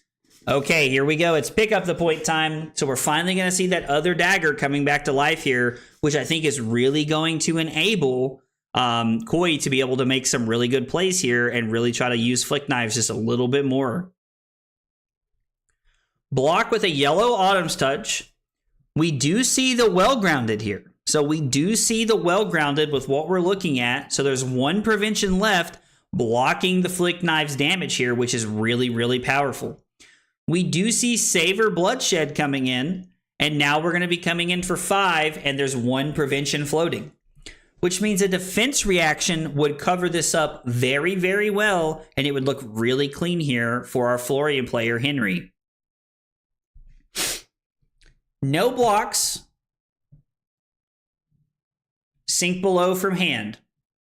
Sink below from hand makes sense. It does not look like a card was put on the bottom of the deck into a Leave No Witnesses. So Koi really putting together a lot of good pressure here, really trying to make this as awkward as we can here. And then past that, we get a Germinate and we get a Grasp of the Arknight, not fearing the shred in any way there from the Mario player. A little surprised to see that, but I guess when you have a Felling of the Crown, you're just hoping it works out so that you can go all in and throw 11 at your opponent. Or I'm sorry, 12. Being able to throw those 4 rune chants here and coming in for 8, taking another card out of Koi's hand is looking really, really good right here. A little surprised to see that Koi did not use the Tunic there to be able to block the extra rune chant. So now it's going to be 8. Koi must put a card in the bottom of their deck. And then being at 6 is going to be at minimum a 1-card block. Den of the Spider. Okay. I believe this will mark because Den of the Spider is an attack with greater power than its base. So this does line up here looking pretty okay. Koi just passes on their turn. Since Henry is marked, we flip into Arachne Funnel Web. Gonna be honest, I gotta read this one, guys. Funnel Web is... Okay, so this is the arsenal. So Funnel Web is the arsenal here. We are seeing the Plow Under. Plow Under looks pretty good here. We're going to activate Grasp and come in with Plow Under, looking pretty clean here from our Florian player. Although Funnel Web could offer quite a bit of disruption going into the next turn here. Curious to see how Koi reacts to this and what we see from a defensive point of view to try and make this happen here. Seeing how Koi can stay in this game and stay in this turn right here.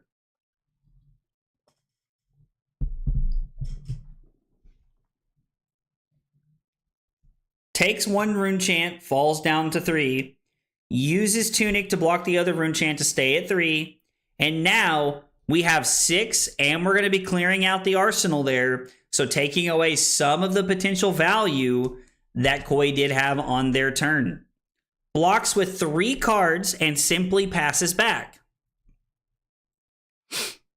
Codex of Frailty looking pretty good here. Going to be able to go get a Leave No Witnesses and just force, looks like just force a defense reaction here. Yep.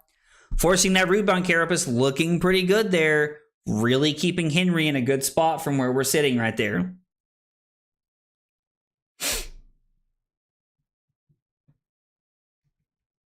So we're going to start with an activation of Grasp, which when you... Oh, just kidding. Just kidding. I was going to say that starting with an activation of Grasp is a pretty good place to be because with that Mordred Tide ability turned on, you're really looking at utilizing a lot of your cards. Swarming Gloomveil has a really good ability with that. So there's a lot of cards there that we could utilize with the Grasp effect other than it just being 2 damage. We are going to pitch a Summer's Fall. It's going to be E-Strike. I'm imagining Go Again. So it's going to be 2 rune chants, and then it's going to be 5 Go Again. And then because of the 1 floating, Henry's going to be able to swing the Reaping Blade for 2, and then still arsenal a card, looking like they're going to be in a really good spot. Now, my question is, will our Mario player here, Koi, will they take the Reaping Blade and go to 1? No, block with a Kiss of Death. Okay, I think that's a very good decision there. Your down points, you need to hang on and just keep making the plays happen. Channel the Millennium Tree looks like it's going to end the game. Because you have to AB1 and Spell Void, and then that puts you to 1, and then the AB from there kills you. So we saw a pretty good game there. A lot of back and forth there as we went through the turns, but it kind of just felt like Koi was trying to hang on. Let's see if we can catch up with our players here really quick and catch a little bit of an interview. We might be able to catch him here. It's not fast enough. Hello. Hello. So guys, watching that game there, again, we're seeing Channel the Millennium Tree get a lot of value there to be able to close out the game, because if I understand correctly, Koi, you did have the option to pitch to AB1 and then Spell Void 1, but the other Rune Chant would get you from there, if I'm understanding correctly. Okay. So, let's talk about that game a little bit there. It seems like every time I'm watching Florian play, I always end up saying, felling of the crown. Like, it's insane. It's doing this, it's doing that. How big was the felling of the crown there, Henry? And were you worried when you blocked the Leave No Witnesses that there was a shred in Arsenal to be able to come over the top? Was that a consideration for you, or were you just thinking about throwing the felling of the crown there? I was really worried. I was really hoping it was not Fred. Sure. Yeah. I mean, sometimes you just have to hope they don't have it, right? Like, sometimes that's just how it goes. I want to save my Barskin for later, so... No, that makes sense. Koi, from your point of view, one thing I noticed is that, it really seems like I can't remember what it's called, the boots, the earth boots that, try to prevent 2 damage. Seems like, there's a couple turns there where it seems like you could have had some really good potential with flicking a dagger or trying to make something happen. But the boots, the well-grounded there, were seemed like they were really keeping you in check from being able to do a lot of dumb things. Is that how do you feel about this matchup in general, and how do you feel like well-grounded plays into this matchup? Oh yeah, I definitely have to start having to play around it when he hits the 5 or 4 earth threshold. That turn there where I flicked with the pick up the point, I was trying to see if he would trigger the well-grounded, just because I still have cards in my hand and 2 floating, and I was trying to see if, he would save it for later, or he would just pop it right there. Okay. I was hoping he wouldn't pop it, but I mean, yeah, it seems very good. It seems like well-grounded gets a lot of value against you with the flickability and everything like that. So I could definitely see how, especially when you had the Savor Bloodshed in your arsenal, it could have been a pretty good swing turn for you there if Henry had not activated the well-grounded there, for sure. Well, guys, thanks for the great game. I really enjoyed watching it, and good luck in the rest of the rounds today. Thank you. Thanks. All right, guys, we're going to take a small break here. We're going to try and rip up. We're going to try and finish up the rest of round 3 here. There may be another feature match coming. I'm not sure. If we can get one, I'll try to get another one going for you guys. But if not, when we come back, round 4 action coming at you. Thanks for hanging out today, guys.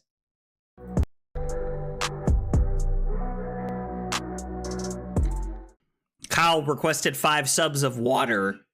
Fucking weeb. It was not water.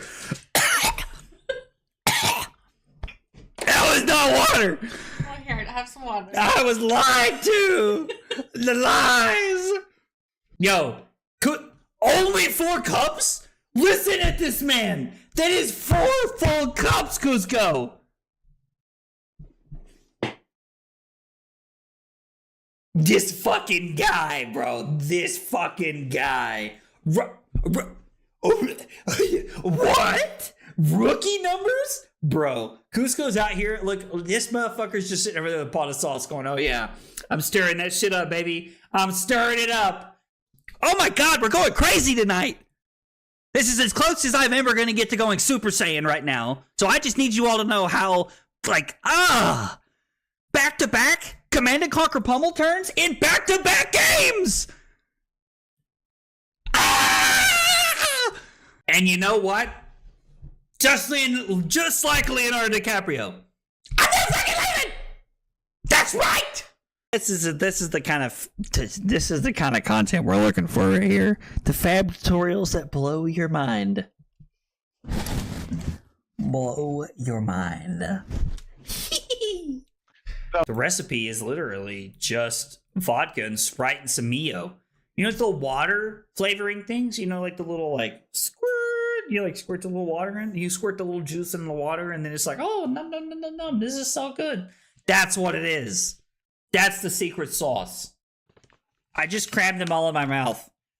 My God, this hand is dog water.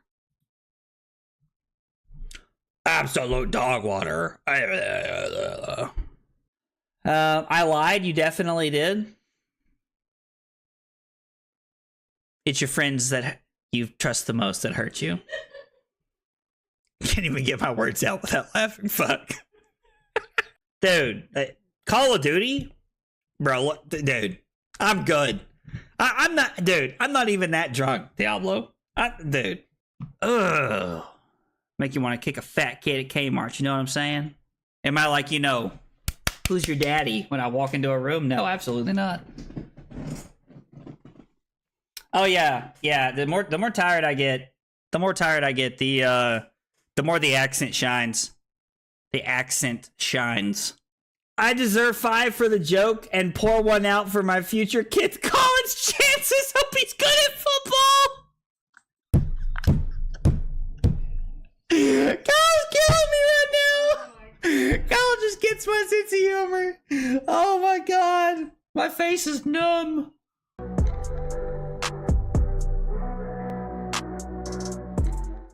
Kyle requested 5 subs of water. Fucking weeb. It was not water.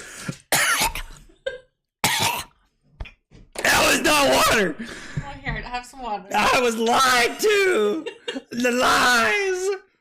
Yo, only 4 cups? Listen at this man. That is 4 full cups, Cusco.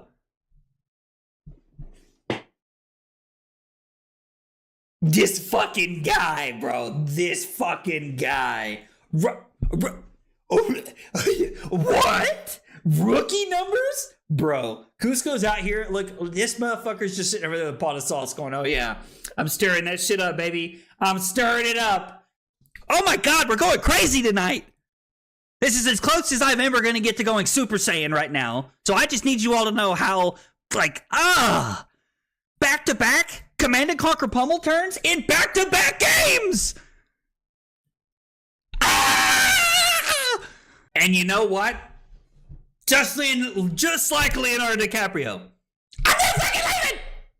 That's right! This is the kind of content we're looking for right here. The fab tutorials that blow your mind.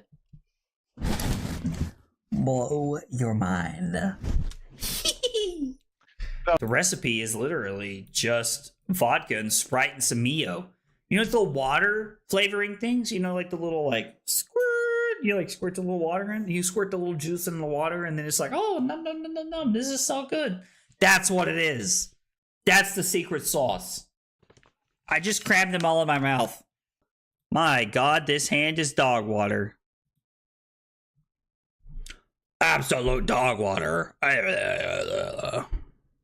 I lied. You definitely did. It's your friends that you trust the most that hurt you. Can't even get my words out without laughing. Fuck. Dude, Call of Duty? Bro, dude, I'm good. I'm not even that drunk, Diablo. Dude. Ugh. Make you want to kick a fat kid at Kmart, you know what I'm saying? Am I like, you know, who's your daddy when I walk into a room? No, absolutely not. Oh yeah, yeah. The more tired I get, the more the accent shines. The accent shines.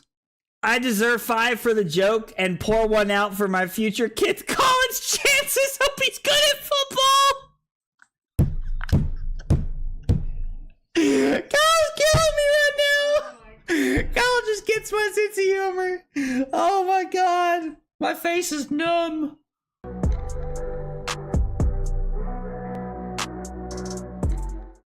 Kyle requested 5 subs of water.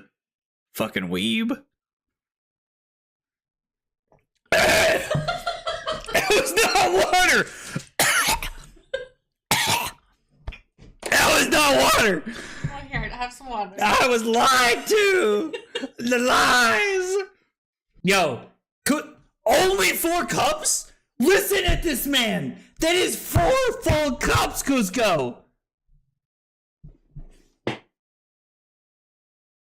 This fucking guy, bro. This fucking guy. What? Rookie numbers? Bro, Cusco's out here. Look, this motherfucker's just sitting over there with a pot of sauce going, oh yeah, I'm stirring that shit up, baby. I'm stirring it up. Oh my God, we're going crazy tonight. This is as close as I'm ever going to get to going Super Saiyan right now. So I just need you all to know how, back-to-back Command & Conquer pummel turns in back-to-back games. And you know what? Just like Leonardo DiCaprio. I'm not fucking leaving! That's right! This is the kind of content we're looking for right here. The fab tutorials that blow your mind. Blow your mind. The recipe is literally just vodka and Sprite and some Mio. You know, it's the water flavoring things. You know, like the little squirt. You squirt the little water in. You squirt the little juice in the water, and then it's like, oh, no, this is so good. That's what it is. That's the secret sauce. I just crammed them all in my mouth. My God, this hand is dog water. Absolute dog water. I lied. You definitely did. It's your friends that you trust the most that hurt you. Can't even get my words out without laughing. Fuck. Dude, Call of Duty? Bro, look, dude, I'm good. I'm not even that drunk, Diablo. Dude. Ugh. Make you want to kick a fat kid at Kmart, you know what I'm saying?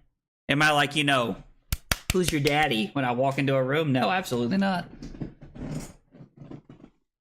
Oh yeah. The more tired I get, the more the accent shines. The accent shines. I deserve 5 for the joke and pour 1 out for my future kid's college chances. Hope he's good at football. Kyle's killing me right now. Kyle just gets my sense of humor. Oh my God. My face is numb.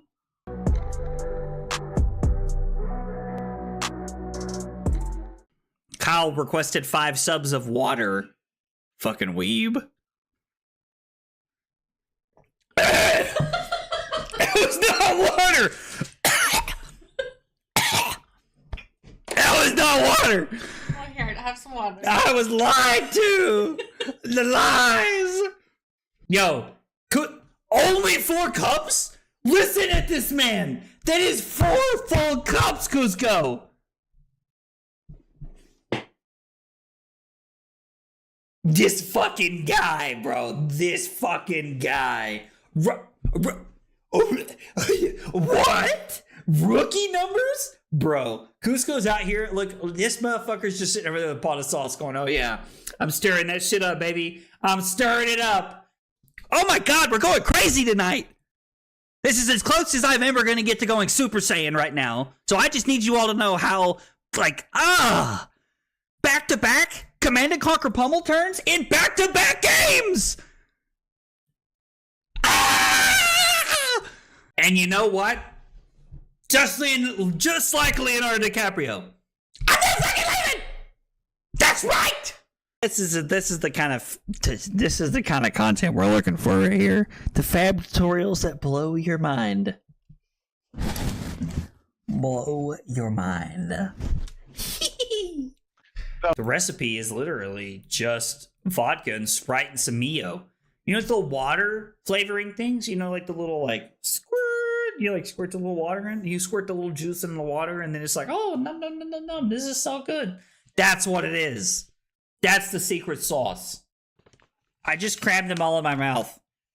My God, this hand is dog water. Absolute dog water. I lied. You definitely did. It's your friends that you trust the most that hurt you. Can't even get my words out without laughing. Fuck. Dude, Call of Duty? Bro, dude, I'm good. I'm not, dude, I'm not even that drunk, Diablo. Dude. Ugh. Make you want to kick a fat kid at Kmart, you know what I'm saying? Am I like, you know, who's your daddy when I walk into a room? No, absolutely not. Oh yeah, yeah. The more tired I get, the more the accent shines. The accent shines. I deserve 5 for the joke and pour 1 out for my future kid's college chances. Hope he's good at football. Kyle's killing me right now. Kyle just gets my sense of humor. Oh my god. My face is numb.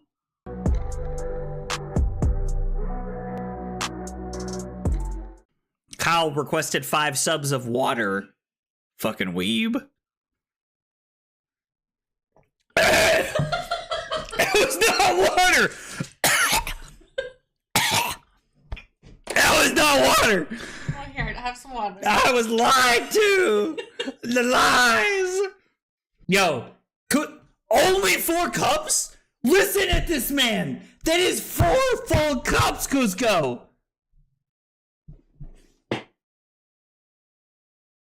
This fucking guy, bro. This fucking guy. What? Rookie numbers? Bro, Cusco's out here. Look, this motherfucker's just sitting over there with a pot of sauce going, oh yeah, I'm stirring that shit up, baby. I'm stirring it up. Oh my god, we're going crazy tonight. This is as close as I'm ever going to get to going Super Saiyan right now. So I just need you all to know how, like, back-to-back Command & Conquer pummel turns in back-to-back games! And you know what? Just like Leonardo DiCaprio. I'm not fucking leaving! That's right! This is the kind of content we're looking for right here. The fab tutorials that blow your mind. Blow your mind. The recipe is literally just vodka and Sprite and some Mio. You know, it's the water flavoring things. You know, like the little like squirt. You like squirt the little water in. You squirt the little juice in the water, and then it's like, oh, num num num num num. This is so good. That's what it is. That's the secret sauce. I just crammed them all in my mouth. My God, this hand is dog water. Absolute dog water. I lied. You definitely did. It's your friends that you trust the most that hurt you. Can't even get my words out without laughing. Fuck. Dude, Call of Duty? Bro, dude, I'm good. I'm not even that drunk, Diablo. Dude. Ugh. Make you want to kick a fat kid at Kmart, you know what I'm saying? Am I like, you know, who's your daddy when I walk into a room? No, absolutely not. Oh yeah, yeah. The more tired I get, the more the accent shines. The accent shines. I deserve 5 for the joke and pour 1 out for my future kid's college chances. Hope he's good at football. Kyle's killing me right now. Kyle just gets my sense of humor. Oh my god, my face is numb.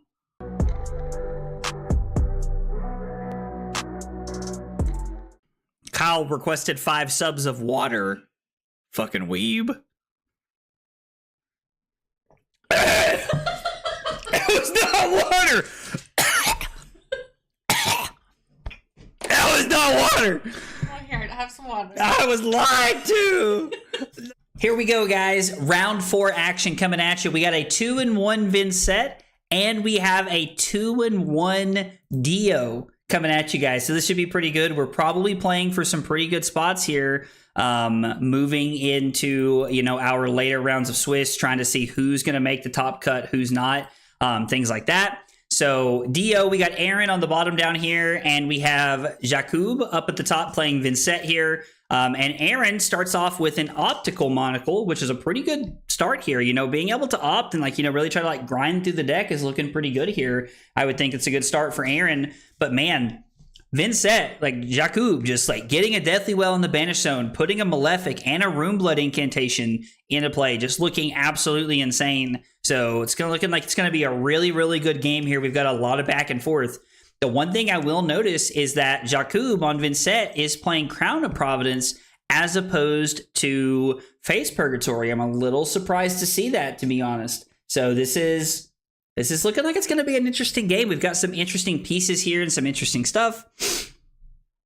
Aaron puts in a Boom Grenade and then automatically hits us with a Zipper Hit boosted. The Boom Grenade was from hand, so Aaron's really going to be trying to get as much value out of this Boom Grenade as possible, just really trying to enable like some big attacks, some big hits here, and just trying to make it as awkward for Jakub as possible here as we're going through our game.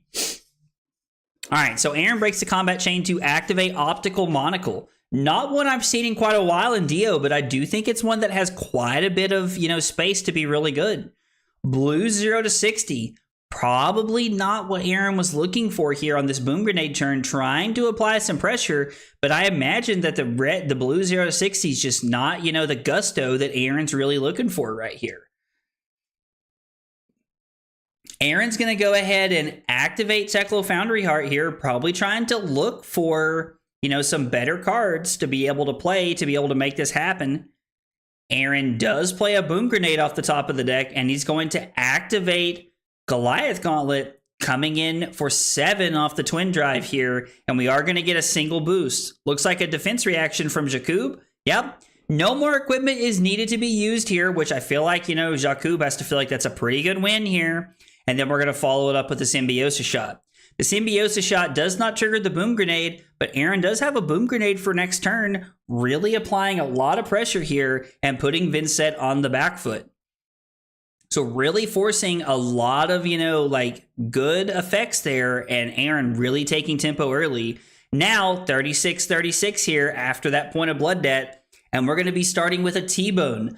I have to imagine that Jakub is going to be giving up the Vexing Quill hand, or we're going to give Carapace in a 2-block here to really try and cover up that Boom Grenade effect, because I imagine that Jakub is probably very interested in denying Jacob that Boom Grenade on hit effect here that we're looking at.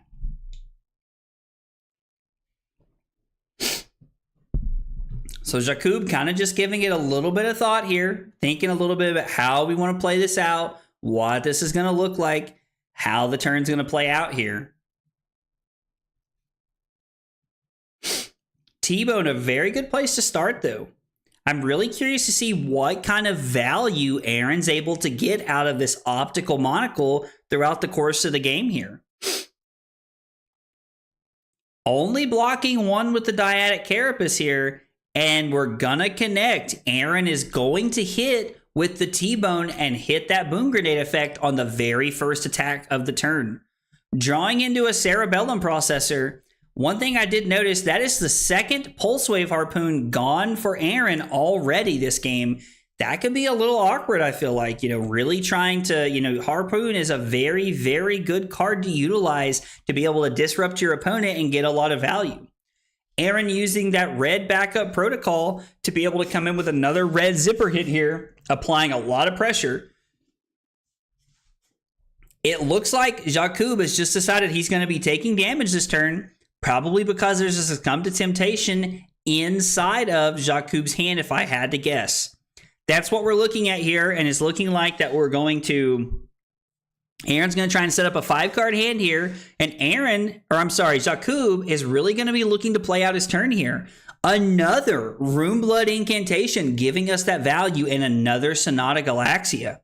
So we're going to be able to put in another Runeblood incantation or Malefic if Jakub would prefer here.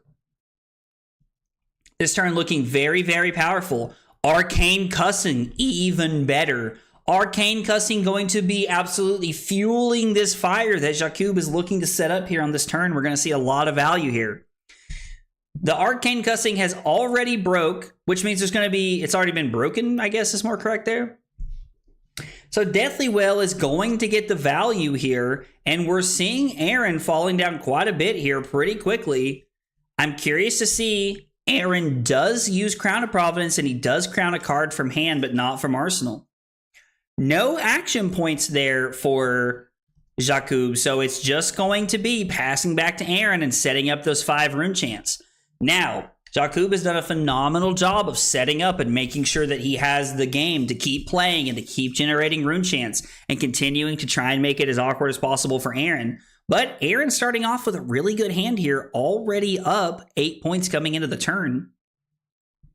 We're seeing the mid-turn Spark of Genius here to be able to go get that backup protocol red, really letting us know that Aaron probably has maybe an extra blue in hand that he doesn't really have a way to utilize, or maybe there's not really a way to utilize anything inside of their hand at all. All right, Fast and Furious looking good. A lot of these 0 costs here leading to me to believe that that blue is really going to line up well off the back of that backup protocol red. So we had a 0 to 60 for 4 and a Fast and Furious for 4, getting rid of the Teklo Pounder, meaning that we're just like, Aaron's just trying to put Jakub on the back foot as much as humanly possible right here, and it's looking like it's going to be a good one. 4 into 4 is really solid.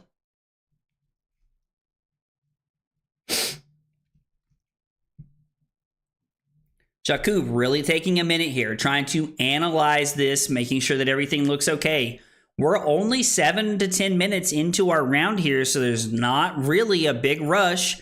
Take your time, think about it a little bit, and make sure that you have the play that you like.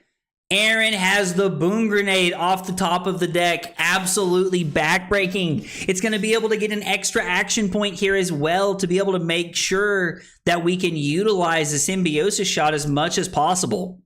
Boom grenade off the top of the deck looking absolutely killer right there. Putting Jakub all the way down to 10 as little as 4 turns here. Aaron might run away with this game before anything happens here. Although the Cole from Jakub looking really good right here, getting Aaron's last card out of his hand. So now that's going to force Aaron into a spot to where he's going to have to get a 0 to 60 or the Fast and Furious, more than likely just 0 to 60 here. The red throttle probably wasn't going to have much of an implication on the turn anyway here without any extra resources. Looking like it's going to be symbiosis shot 2 times here. Jakub falls down to 8 and then probably going down to 6. Aaron really putting on the pressure here. Jakub already down to 6, and Aaron still has an optical monocle in play with 4 counters on it. And we have a 5-card hand set up here, but don't worry, Jakub's going to be coming in for 13 and setting up another rune chant on the back because of that Malefic incantation. Have to imagine here that if Aaron has a good hand, he's pretty willing to just say no blocks and take all the damage here, because even now, he's going to fall down to 17, lose a card off the top of his deck, and then he has a 5-card hand set up with Jakub only already down at 6. Sprocket Rocket even hits the item off the top because the Fast and the Furious was banished. Absolutely insane. Looking at Sprocket Rocket being another 0 for 4. Really, really powerful here. And a Cerebellum Processor off the top of the deck. Man. My gosh. Aaron's getting to do it all this turn. So we're going to go mid-turn Spark of Genius to get a yellow Boom Grenade and Crank. We still have 2 action points available. There are still 2 action points available right now. Expedite for 3, probably just a 0 for 3 here. Probably not much more behind the curtain, I would imagine. Teklo Foundry Heart, trying to grind out some of these items here, trying to keep the value going. We've already used Dio, so getting rid of that Boom Grenade seems okay here. Up to 3 resources. We're going to opt another time here, trying to keep some of our cards back into our deck that we want to see, it looks like. I feel like the Optical Monocle here, really just trying to set up to draw an extra card. Heist being an absolute powerhouse of a card right here. Probably getting Crown of Providence and a card from hand, looking to really make this awkward here for Jakub as we look to... Aaron's trying to close out the game this turn, I imagine.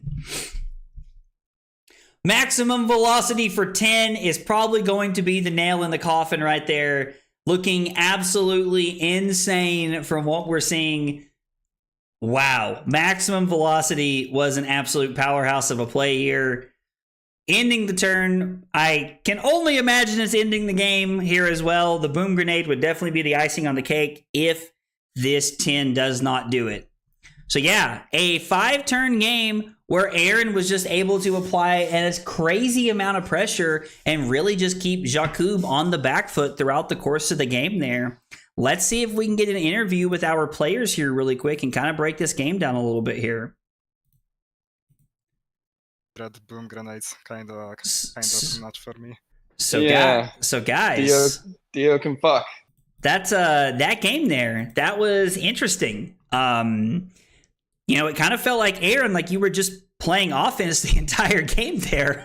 Looking at it, it was kind of crazy.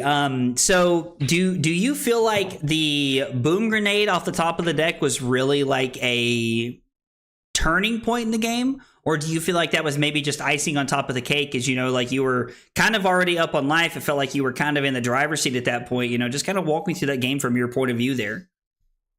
Yeah, I mean, I think I ended with, so I have 28 cards left in deck. Yeah, I think the boom grenade helped a lot. It's always scary from the other side when you have cards left in hand and you're like, do I block? Can I block? Do they have 2 items left? What do they have? You know, Right. So yeah, I think the deck just asks so many questions that it can make it really tricky to navigate from the other point of view. And like his Cole stopped a max V, but then I just played it the next turn. Yeah, I think my deck kind of just like smooth sailed that game, to be honest. It looked like it was it looked like it was running on all cylinders that game. That's for sure, because you even hit an item off the Fast and Furious. Turn 0. The optical monocle turn 0 is what I think turned the game, to be honest. Is that a one of? Yes. Okay, so I thought so, and when you put that into play on turn 0, I was like, I think this is probably about like one of the best items you can put into play on turn 0 to be able to churn through your deck. So we'll just find the right cards. Like, yeah, it ended up not mattering too much, but it definitely was still helpful in certain spots. Sure, absolutely. So, you know, like let's take a look at this from the other side of the board. So Jakub, you know, like kind of walk me through this game there, because, you know, you had a couple of really good starts to that game. You know, you had like the Deathly Wail and Banish on the first turn of the game. And then, you know, you were able to put in 2 Runeblood incantations, but it felt like you were never able to really offer any major pieces of disruption to really try and put, you know, Aaron on the back foot. You know, did you feel like there was a turn that kind of stands out, or did it kind of just feel like it was a slippery slope of a downhill game for you? Yeah, I definitely feel like it was just every turn there was too much damage to deal with. And the triple red boom grenade in the first 4 turns is a lot, especially when I have kind of a lot. I had a lot of 2 block cards in this turn, so I thought I shouldn't even try to block because I can't block everything. And yeah, it just I also have 9 4-blocks in the deck. I only drew 2 of them. It's you know, I was laughing with somebody to skirmish last night. I was like, unfortunately sometimes that's just the game. You know, if I didn't want to draw that way, I'd play chess. So, you know, I know it's a frustrating feeling. It can be tough at times, but, you know, guys, I really enjoyed the game. I appreciate y'all playing that one out so that we could watch that, and good luck in the rest of the rounds today, guys. Yeah, thank you, man. All right, guys, we're going to take a small break here. We're going to try and find you a backup match here in round 4, maybe try to catch another 2-1 game to see if we can, you know, find somebody who else is kind of like playing to keep their tournament alive. And when we come back, we'll have more Flesh and Blood. Thanks for hanging out, guys.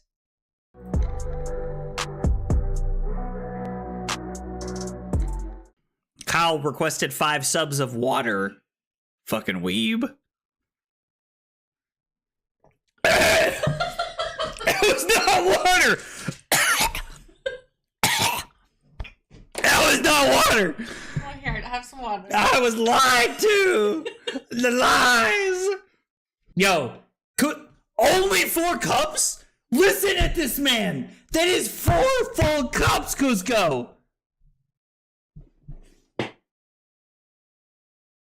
This fucking guy, bro. This fucking guy. What? Rookie numbers? Bro, Cusco's out here. Look, this motherfucker's just sitting over there with a pot of sauce going, oh yeah, I'm stirring that shit up, baby. I'm stirring it up.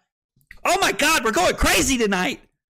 This is as close as I'm ever going to get to going Super Saiyan right now. So I just need you all to know how, like, back-to-back Command and Conquer Pummel turns in back-to-back games. And you know what? Just like Leonardo DiCaprio. I'm never fucking leaving. That's right. This is the kind of content we're looking for right here. The fab tutorials that blow your mind. Blow your mind. The recipe is literally just vodka and Sprite and some Mio. You know, it's the water flavoring things. You know, like the little like squirt. You like squirt the little water in. You squirt the little juice in the water, and then it's like, oh, num. This is so good. That's what it is. That's the secret sauce. I just crammed them all in my mouth. My God, this hand is dog water. Absolute dog water. I lied. You definitely did. It's your friends that you trust the most that hurt you. Can't even get my words out without laughing. Fuck. Dude, Call of Duty? Bro, dude, I'm good. I'm not even that drunk, Diablo. Dude. All right, we've got a backup feature match here for round 4. We've got Pockets up top playing Azalea. We've got Pleth on the bottom playing Mario. Seen a few Marios today, you know, as we're going through our tournament today. So we're gonna kind of finish out the rest of this game here. Looks like Pockets is attacking with a battering bolt right now, which is going to get a couple of cards out of Pleth's hand. You'll notice that, you know, Pockets is currently up 15 points, which is quite a few. But at this point in the game, there's only 21 cards left in, you know, Pockets' deck, and it's possible that maybe Pleth is playing to the fatigue option of what we're looking for here. Throwing the Persuasive Prognosis for 0, a little suspicious there. Probably, don't be suspicious, don't be suspicious. It's exactly how it feels right now looking at that, because I'm like, bro. That's him, officer. That's the man who juiced me with a bonds for 15, bro, Trent. Oh, man. All right, so it looks like there was no blocks there from both sides and no reactions. So looks like Pleth just kind of like maybe wanting to clear out their arsenal there so they can try to set up and keep playing. Pockets with the Spire sniping here off the Skullbone activation, which is really solid. I think this still works, right? Even with the Skullbone, if I remember correctly. Yep, when put or turned up. And I think you get to decide how you want to do this. So Pockets went top, and then bottomed a card. And so now Pockets knows exactly what's on top of his deck. And now we're going to play out the rest of this turn here to see what Pockets has. It is worth noting that Pockets does not have any other pieces of equipment besides the Skullbone Crosswrap. Leading on a Read the Glide Path here, we'll see how he opts. One card on top of the deck. Punching in Death Dealer here, trying to get an arrow loaded in. Even though we've already activated Azalea, Pocket's still looking to kind of opt and make sure that we have cards that we want to be drawing into our hand here. Lace with Inertia, Lace with Blood Rot, coming in for 14. Insane. Absolutely crazy. Blocking 8. Now, it's worth noting that to stay alive right here, the Blood Rot here, I think, is going to end the game. I think the Blood Rot Pox token ends the game here, and then Pleth is just going to die to the Pox token. I think Pleth could have blocked there to be able to stay alive, but it looks like that Pockets was just too much there to really be able to stay in the game here. Let's see if we can catch up with our players really quick and try to catch up here and talk about the game a little bit here. Let's see. Just kidding. They've both already left. So this is the first time all day we're not going to have a post-match interview. It's okay. Doesn't always work out that way. It is what it is. So we're going to take a short break here. And when we come back, we're going to have round 5, the last round of Swiss. And then after that, we'll be cutting to top 8 and playing it out for all our fun prizes. Thanks for hanging out today, guys.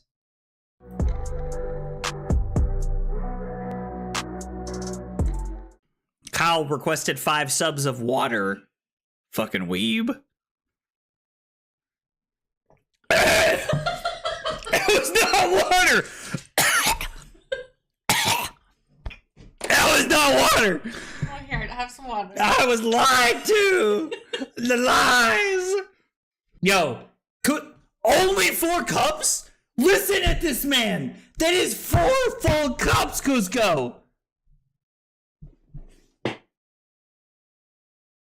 This fucking guy, bro. This fucking guy. What? Rookie numbers? Bro, Cusco's out here. Look, this motherfucker's just sitting over there with a pot of sauce going, oh yeah, I'm stirring that shit up, baby. I'm stirring it up. Oh my God, we're going crazy tonight.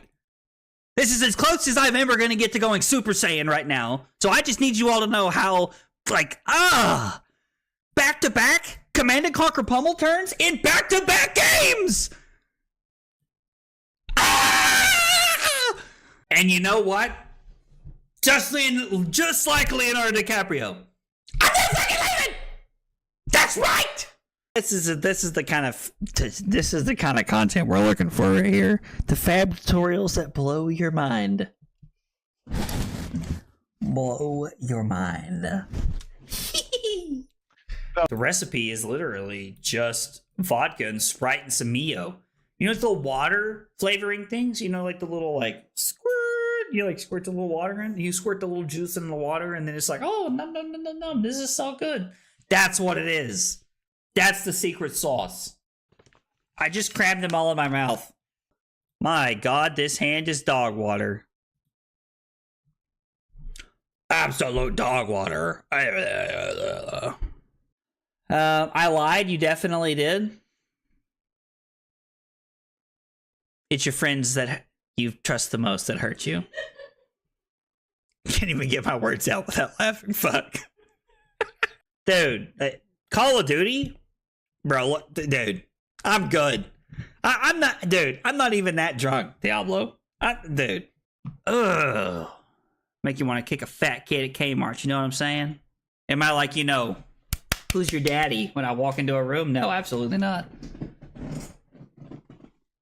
Oh yeah. The more tired I get, the more the accent shines. The accent shines. I deserve 5 for the joke and pour 1 out for my future kid's college chances. Hope he's good at football. Kyle's killing me right now. Kyle just gets my sense of humor. Oh my God. My face is numb.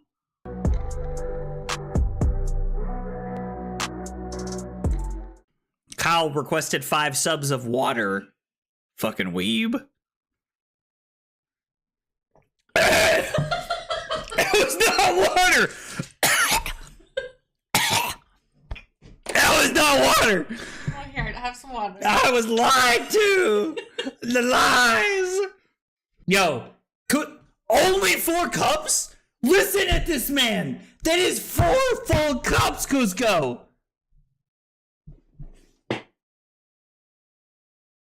This fucking guy, bro. This fucking guy. What? Rookie numbers? Bro, Cusco's out here. Look, this motherfucker's just sitting over there with a pot of sauce going, oh yeah, I'm stirring that shit up, baby. I'm stirring it up. Oh my God, we're going crazy tonight. This is as close as I'm ever going to get to going Super Saiyan right now. So I just need you all to know how, back-to-back Command and Conquer pummel turns in back-to-back games. And you know what? Just like Leonardo DiCaprio. I'm not fucking leaving. That's right. This is the kind of content we're looking for right here. The fab tutorials that blow your mind. Blow your mind. The recipe is literally just vodka and Sprite and some Mio. You know, it's the water flavoring things. You know, like the little squirt. You squirt the little water in. You squirt the little juice in the water, and then it's like, oh, num. This is so good. That's what it is. That's the secret sauce. I just crammed them all in my mouth. My God, this hand is dog water. Absolute dog water. I lied. You definitely did. It's your friends that you trust the most that hurt you. Can't even get my words out without laughing. Fuck. Dude, Call of Duty? Bro, look, dude, I'm good. I'm not even that drunk, Diablo. Dude. Ugh. Make you want to kick a fat kid at Kmart, you know what I'm saying? Am I like, who's your daddy when I walk into a room? No, absolutely not. Oh yeah, the more tired I get, the more the accent shines. The accent shines. I deserve 5 for the joke and pour 1 out for my future kid's college chances. Hope he's good at football. Kyle's killing me right now. Kyle just gets my sense of humor. Oh my God. My face is numb.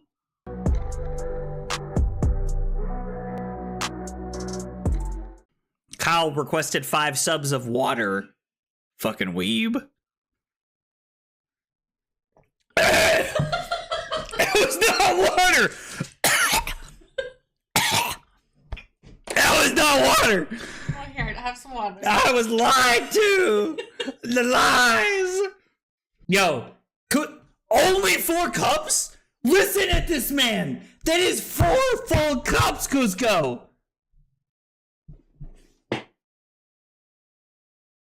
This fucking guy, bro. This fucking guy. What? Rookie numbers? Bro, Cusco's out here. Look, this motherfucker's just sitting over there with a pot of sauce going, oh yeah, I'm stirring that shit up, baby. I'm stirring it up. Oh my God, we're going crazy tonight. This is as close as I'm ever going to get to going Super Saiyan right now. So I just need you all to know how, back-to-back Command & Conquer pummel turns in back-to-back games.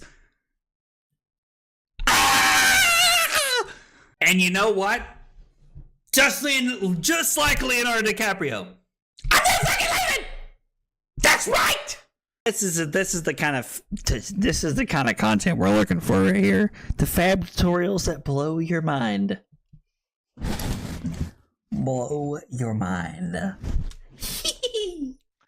The recipe is literally just vodka and Sprite and some Mio. You know, it's the water flavoring things. You know, like the little squirt. You squirt the little water in. You squirt the little juice in the water, and then it's like, oh, no, this is so good. That's what it is. That's the secret sauce. I just crammed them all in my mouth. My God, this hand is dog water. Absolute dog water. I lied. You definitely did. It's your friends that you trust the most that hurt you. Can't even get my words out without laughing. Fuck. Dude, Call of Duty? Bro, look, dude, I'm good. I'm not even that drunk, Diablo. Dude. Ugh. Make you want to kick a fat kid at Kmart, you know what I'm saying? Am I like, who's your daddy when I walk into a room? No, absolutely not. Oh yeah. The more tired I get, the more the accent shines. The accent shines. I deserve 5 for the joke and pour 1 out for my future kid's college chances. Hope he's good at football. Kyle's killing me right now. Kyle just gets my sense of humor. Oh my God. My face is numb.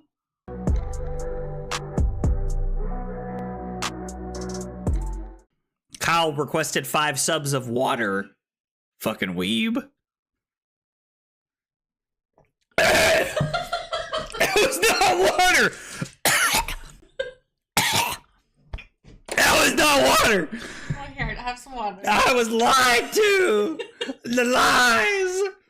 Yo, only 4 cups? Listen at this man. That is 4 full cups, Cusco.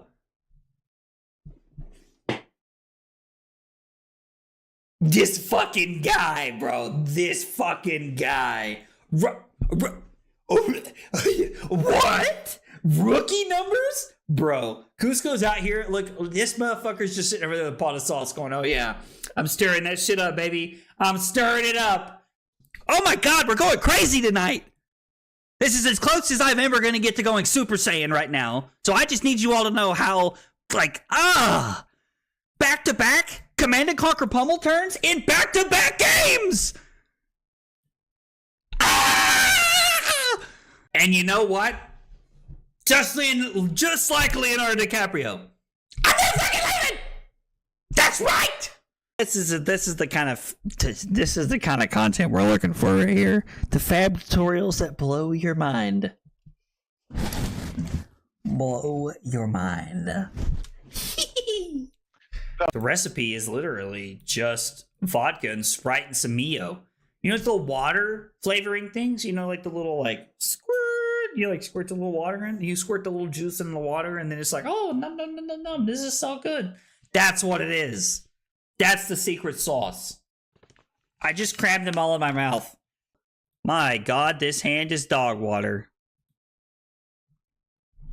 Absolute dog water. I lied. You definitely did. It's your friends that you trust the most that hurt you. Can't even get my words out without laughing. Fuck. Dude, Call of Duty? Bro, dude, I'm good. I'm not even that drunk, Diablo. We got it going on, guys. Round 5. We got a winning in for your boy, Top 8 Trent, as he's called in the Discord. Zen versus Florian. We got Dennis trying to keep Trent out of top 8, and we got Trent trying to sneak into top 8 here. So we definitely got a winning in. Dennis should be locked at this point, but Trent definitely got a winning in here. So we got this last round here right before we cut the top 8. It's going to be absolutely amazing. If you guys are here, because I know Sao Paulo just ended a few minutes ago, welcome. Glad you're hanging out with us. This is round 5 of our Talishar tournament. Yo, let's go, dude. Dennis is starting out with Channel the Millennium Tree into pushing 3 damage here. And then Trent has the sink below here. These guys are playing lightning fast already, just getting it going as fast as they can. It's going to be a good game. Channel the Millennium Tree is a very good place to start. But don't count out Zen just yet, as we're starting with a Biting Breeze, probably looking to transcend here to really try and get that Zen engine online so that Trent can just go the entire time. Hey, Martin, what's up, dude? Silas, I'm glad you're here, man. All right. Hey, Electrum's here as well. Let's go, dude. Liam said Zengen. I like that. All right, so let's go. So we do have the homage to the ancestors to be able to go back to 38 for Trent. Dennis taking a little bit of damage here, falling down to 38. Trent still has 3 cards in hand, and we know one of them's a Chi. Here we go. We're coming across with that tiger. All right, so we make a tiger in hand. Trent is going to go search for a card. Depending on what he searches for will tell us a lot about his hand and what things are going to be looking like for him here. Let's see what Trent ends up tutoring up here. Key Unleashed. Okay, so Trent really looking to try and get value out of that extra blue that he's got in hand. We've got Tiger Taming Kakara coming in. We're probably going to see a Tiger come across for 1, and then it's going to be that Key Unleashed for 7. And then Trent's still going to have an arsenal. Dennis is taking quite a bit of damage here, though. Willing to eat a lot of these, chips and pings here. Probably looking to block more on the Key Unleashed, though, I imagine. 7 is a really good way to end the turn here.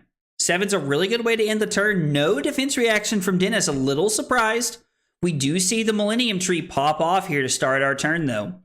We overpitch, and it's a Command & Conquer. So this Rune Chant is going to be for 4, putting Trent down to 34. And now Trent priced into making a decision here. Do you block with a couple cards, or are you willing to let your arsenal go? We're getting an Ancestral Harmony here from hand. Trent probably deciding that he wants to block this out. Just kidding. Trent blocks for 3 and lets the Biting Breeze go. Color me a little surprised here. Not blocking out the Command & Conquer, but trying to save some life. A very poised play from Trent. realizing he can let the Biting Breeze go. He can set up Kakara into Mauling Key to really try and make this happen here and still have a solid arsenal. So Trent playing with a lot of patience, really trying to wait for a good turn here and applying pressure to Dennis. But let's not forget, Dennis has 4 cards in hand, well, had before he blocked. And Dennis has Channel the Millennium Tree in play right now to be able to utilize this and push that arcane damage. We see E-Strike with Go again here to kind of start the turn. One thing to keep in mind is that Dennis has not decomposed yet.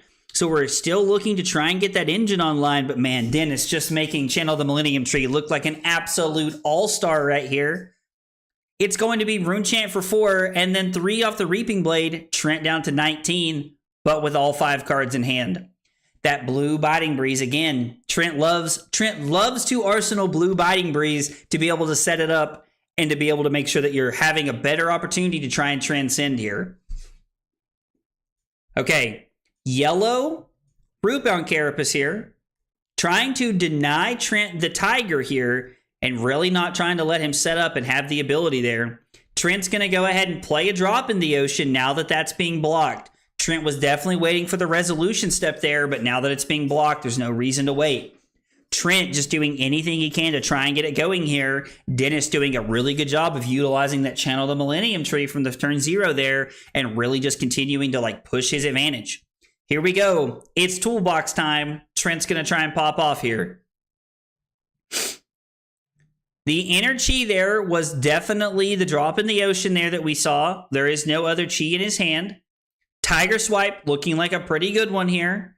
I'm curious to see if we'll see the stick this turn. Seeing the Tiger Taming Kakara makes a lot of sense here as you're looking to make these numbers as awkward as possible for your opponent when it's happening. Crouching Tiger coming across for 2 off the back of Tiger Stripe Shuko. Tiger Swipe looking to be very powerful here. Could potentially get some more use out of an extra Tiger this turn, but finishing on the Command and Conquer. Oh my gosh, Trent with an absolute powerhouse of a finisher here. Probably sitting there wishing that Dennis probably wishing he had saved that Felling of the Crown to be able to block the Command and Conquer. These Command and Conquers out of these aggro decks are so good and so powerful, and we're really seeing the value of Trent playing with some patience there. I do think it was a good decision from Dennis to give up his arsenal as opposed to trying to block with multiple pieces of equipment to stop that out. Dennis on a 4-card hand, up 4 points. Trent leading on the stick here, just throwing Kakara to start the turn off. What is going to be the follow-up here from our Zen player? Looks like it's going to be 100 wins for 1 from Arsenal. Probably trying to look to transcend or set up some value here off of playing the blues like Zen is able to obtain as they play their cards. Looks like no reaction. 16 Dennis, 15 Trent. Gonna go ahead and activate Zen. Didn't need to transcend. Drew the chi off of shuffling there. So it's looking pretty good to be able to go ahead and tutor. Now, Trent has a Tiger in hand, which will be for 1 or 2 because of Shuko. And then we're going to go ahead and tutor up a card here to try and set this up.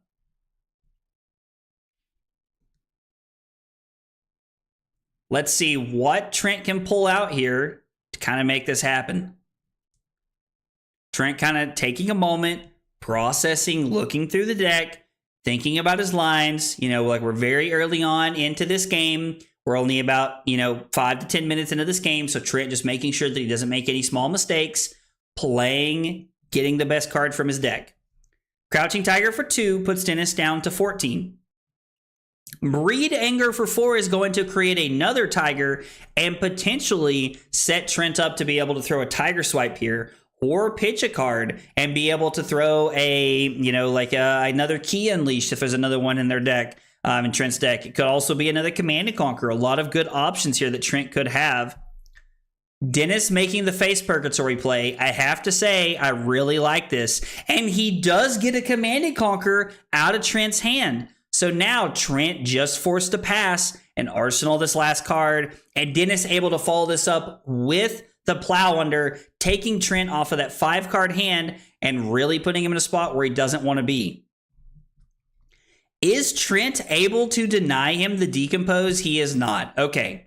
I was like, wow, if he is able to deny him the transcend, or not the transcend, if he's able to deny him the decompose, that would be absolutely insane. Playing the grain that tips the scale and banishing an E-strike there. So the Plow Under coming in for 1 extra point, but Trent now has 2 chi in hand to be able to make it happen here. Hey, Electrum, how are you, buddy? Talishar's tournament's going well, man. It's been some really good games today. Really good games today. Trent falls down to 8, but has 5 cards, 2 of them being chi. My man said, let's go gambling, and whiffed. Pitches a wax off here, even though knowing there are 2 chis in hand. So Stick comes in for 2, puts Dennis down to 12. Activate Zen, get a Tiger in hand, and we're going to go searching. I wonder if there's a world where Trent has a different levels of enlightenment in hand to be able to make this work. Like to get the value out of those 2 blues to really line this up here. So Crouching Tiger is going to be for 1 here. No Shuko yet for 1 off the back of the stick. Tiger Swipe coming in for 6 because of Ancestral Harmony and Tiger Stripe Shuko really getting a lot of value here. I imagine we're going to see 2 cards come out of Dennis's hand here.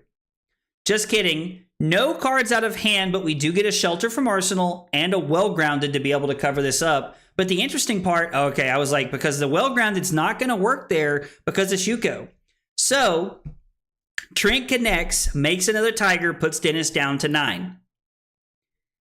E-Strike, I wonder if it's going to be for 5 or for 7. Draw card seems like a pretty good play here.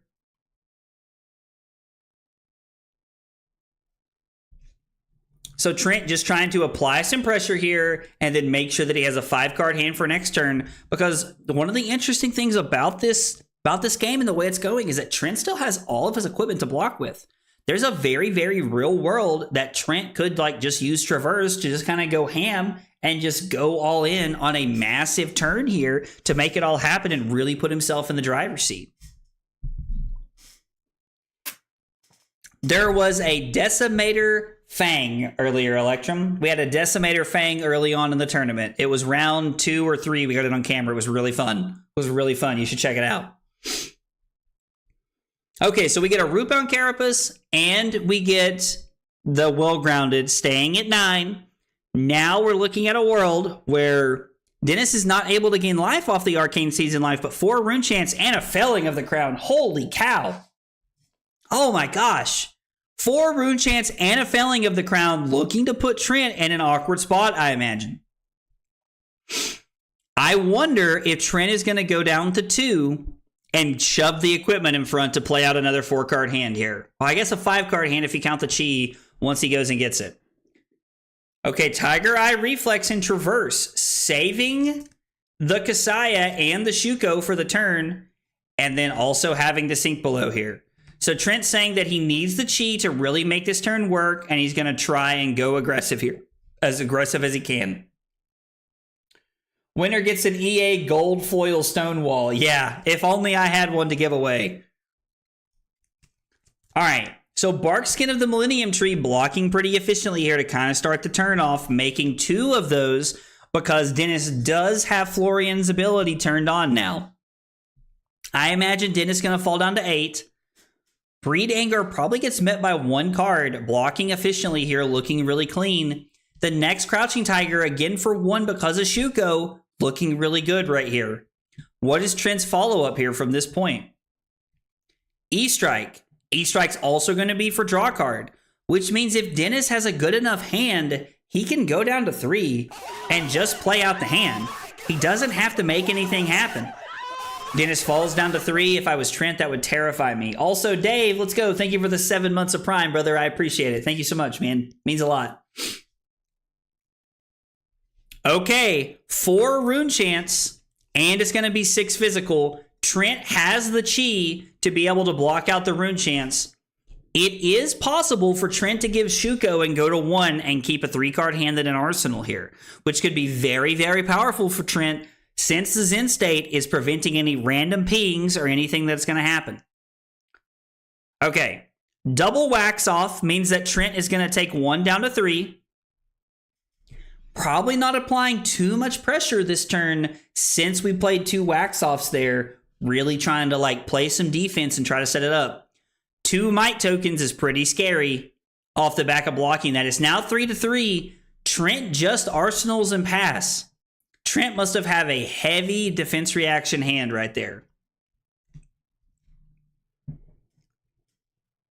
Those rune chants aren't going to do anything because of the Zen State token, but Dennis wants to keep his hand functioning. He wants to keep clearing out those cards so that he can keep seeing more things to keep going. This being for 5 is relevant. Trent, again, could give up the Shuko here and take 2, go to 1, and play out the turn. Blocking 3 and taking 1 to go to 2 is probably better if the pouncing key does not work with your hand. The thing that's a little concerning here is that Dennis does have a 5-card hand here. So it's not like he has to block a ton of things here. Like, probably can give up a couple of cards and still throw back a 3-card hand here to really make it work. Trent, oh, he has the chi. Trent drew the chi. Dennis is going to have to fall to 1. He has to. It's almost inevitable you have to go to 1 here. Dennis falls down to 1. Tiger swipe for 5. 1 card blocks it. This is insane. Mauling key for 5 gets met by another 1 card block. Oh my gosh. This is crazy. This is an absolute banger of a game. We're going to have to get a card from Trent here. At least 2 cards going to have to come from him, with Trent being at 2 right now. I'm worried that Trent's hand might not have been enough. Okay, so 1 card to pitch, 1 sink below to stay at 2 here. The Reaping Blade follow-up, I was like, Trent could give Shuko here if he wanted to. This is not looking good for Trent, guys. He's fallen behind just a little bit here, ever so slightly. Dennis has done a good job at making sure that he can create that space there to do what he needs to. Shelter from the Storm on the stick is interesting. Trent just passes.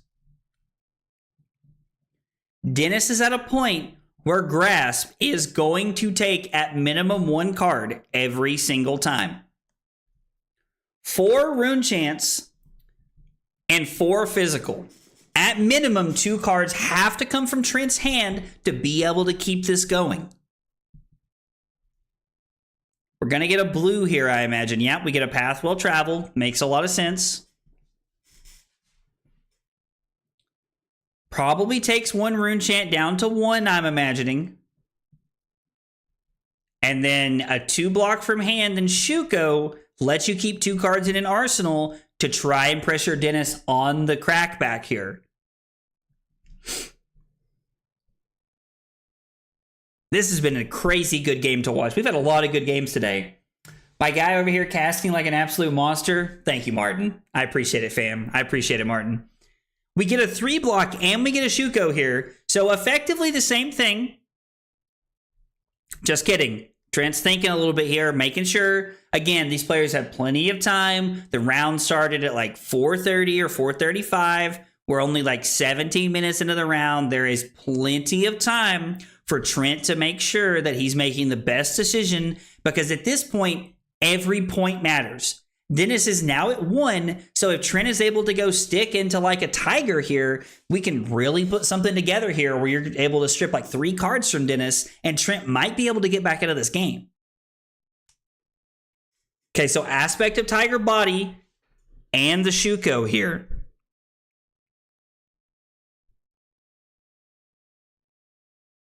Wind Chakra, stir the pot, looking pretty good right here. Activate Zen, get a tiger in your hand, and search for something else. Mauling Key. So this is going to be for 3 go again. This gets a card from Dennis, and then the Mauling Key gets 2 cards, hopefully from hand for Trent. Or if not, Dennis could have parked a defense reaction in his arsenal and could be looking at trying to keep a 2-card hand here to really just like put Trent out of the game here. This feels like one of Trent's last opportunities to really make something happen here, and Dennis could close the window here if he has a defense reaction in his arsenal.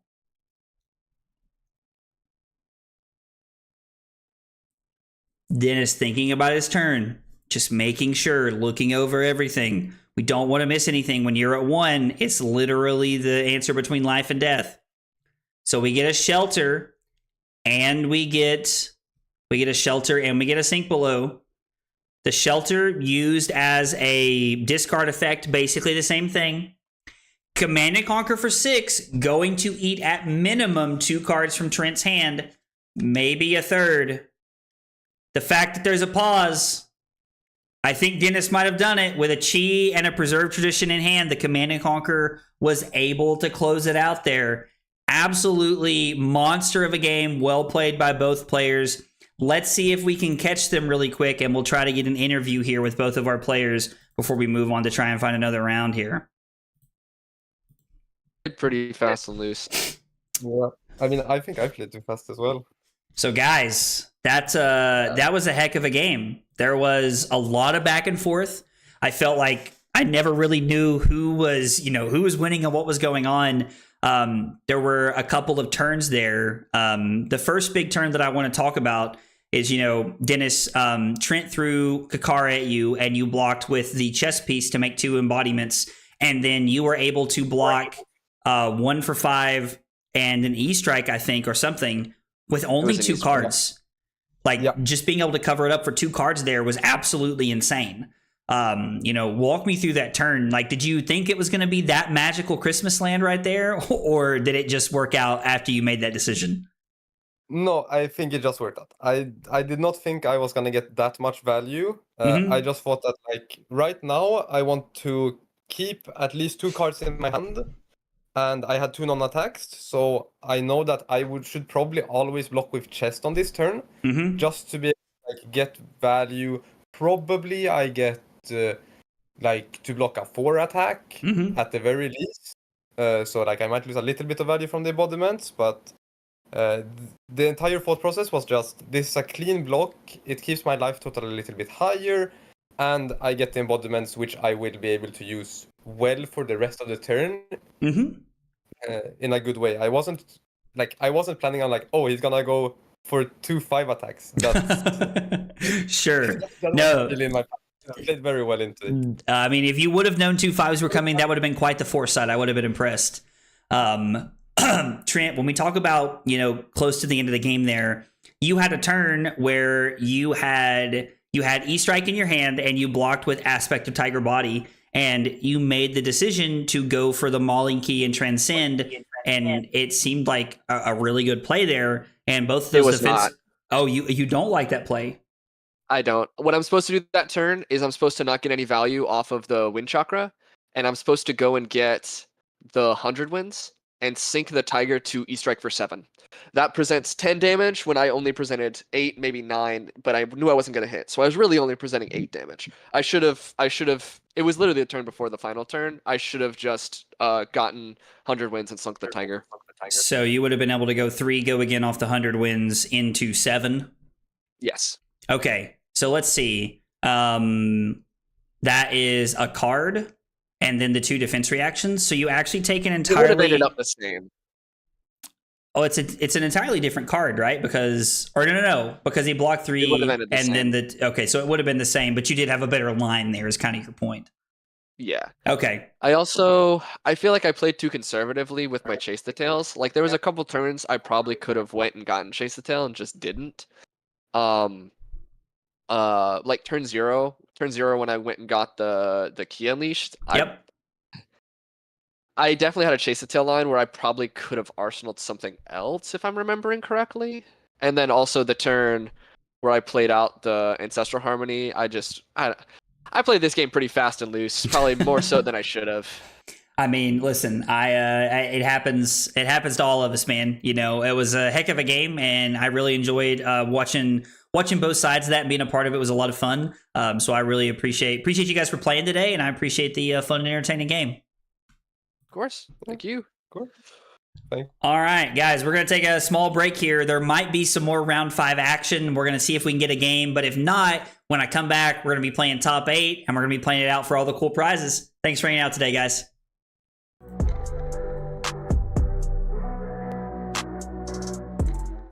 Kyle requested 5 subs of water. Fucking weeb. It was not water! That was not water! Oh, here, have some water. I was lied to! The lies! Yo, only 4 cups? Listen at this man! That is 4 full cups, Cusco!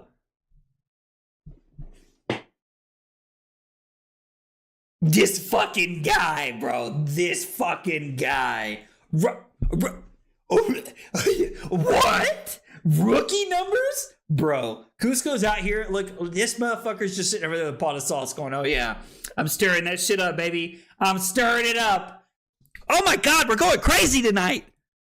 This is as close as I'm ever going to get to going Super Saiyan right now. So I just need you all to know how, back-to-back Command and Conquer pummel turns in back-to-back games. And you know what? Just like Leonardo DiCaprio. I'm not fucking leaving! That's right! This is the kind of content we're looking for right here. The fab tutorials that blow your mind. Blow your mind. The recipe is literally just vodka and Sprite and some Mio. You know, the water flavoring things? You know, like the little, squirt. You, squirt the little water in. You squirt the little juice in the water, and then it's like, oh, num. This is so good. That's what it is. That's the secret sauce. I just crammed them all in my mouth. My God, this hand is dog water. Absolute dog water. I lied. You definitely did. It's your friends that you trust the most that hurt you. Can't even get my words out without laughing. Fuck. Dude, Call of Duty? Okay, guys, a very short break. We have another round 5 match coming at you guys here. We have 2 of our 3-1 players who were locked for top 8 coming into this game. But we have Joe playing Fang up top, and we have Henry playing Florian down here on the bottom, and we joined at a very interesting time. Henry is attacking with a Runic Reclamation here. Not something I had on my bingo card today, but does look pretty good nonetheless. I think one of Joe's big concerns, just looking at this game right here, might be that Joe only has 16 cards left in their deck. And the fact that, they're going to be forced to block here, Joe has a lot of their equipment left, but 16 cards is pretty scary because I think that the idea of getting fatigued here probably seems pretty real at this point. Now, Fang does play very well off of 2-card hands, so it's very possible that, Joe is just able to push a ton of damage and really make this happen over the next couple turns of the game here, but we're going to see what happens. Tooth of the Dragon, okay. Giving Go Again and giving your next thing +3 feels really good right here. Coming in for 4 right off the rip before we ever play a reaction from Joe, looking like a pretty good place to start. Curious to see how Henry blocks. We just get another yellow Autumn's Touch here. Uh-oh, Fealty token incoming and a Scar Tissue. Okay, so we're going to go ahead and remark. We're going to connect to make a Fealty, and we're going to remark Henry here. So keeping this trend going, we're going to clear the Valiant Dynamos trigger. And then Henry looking to play the classic Florian line here of, oh, here we go. Arcane Seeds Life. Going to go back to 10. Crash the boards for 3 physical and 6 rune chance. And, playing against a deck with a lot of reds and Fang, maybe Joe's not equipped to really deal with all these rune chants in the best way possible here. I immediately have to eat my words as Joe pitches a blue. So Joe pitches a blue. I wonder if we have another blue. No, we do not have another blue. So we end up taking 3, falling down to 13. And now Reaping Blade crashing the boards here for 3 physical damage. Gets met with that Valiant Dynamo. something tells me, this has been a 13-turn game so far, but something tells me that Valiant Dynamo's gotten a lot of value over the course of this game here. Probably seen a lot of value, a lot of block, a lot of good turns here. 11 to 10, Joe with 3 cards in hand, looking to really push the tempo this turn. Has only 13 cards in deck. Probably has to be, again, I know I've mentioned this, but probably a little concerned with getting fatigued here. We'll see how Henry decides to block. Henry does have 1 counter on the Grasp of Arcanite left, so he can still block and, try to, can still block here and, try to use the equipment counters here to really make it work if needed to. Trent and Annabelle sharing some love in the chat, I see there. I was like, Trent just lost on camera, and, Annabelle was kind of hoping Trent would lose because I think that meant she had a shot to get into top 8 here, but I'm not exactly sure. It looks like there was a lock. All of our X1s were probably locked coming into this last round. So there's going to be an X2. There's going to be a few X2s get into top 8 here, and I'm curious to see what it looks like. All right, so we block with Canopy Shelter, and then we get in a Firm Loyalty. Not going to create a Fealty token or anything, but it is going to push over 2 points of damage here, and then create a Fealty off the marked hero from Florian with Fang's ability. Now, Florian has 2 Mites in play, and if there is a 1 card, if there's a 2 card, Felling of the Crown here, we could see some really good value coming out of this turn, but have to be a little careful here as Henry, because you're at 8, you could probably die to something like Double Hunt's End here, really getting a ton of value and just, trying to end the game here from Joe's side. Love that we're seeing Fang at X and 1 today inside the tournament here. Makes it always really nice. I know that there's a lot of people who pull for, some of the underdog style decks and things like that. So it's really interesting just to be able to see. Okay, and we do get the channel here. Pledge Fealty is going to give go again here, making a Fealty and giving the +1.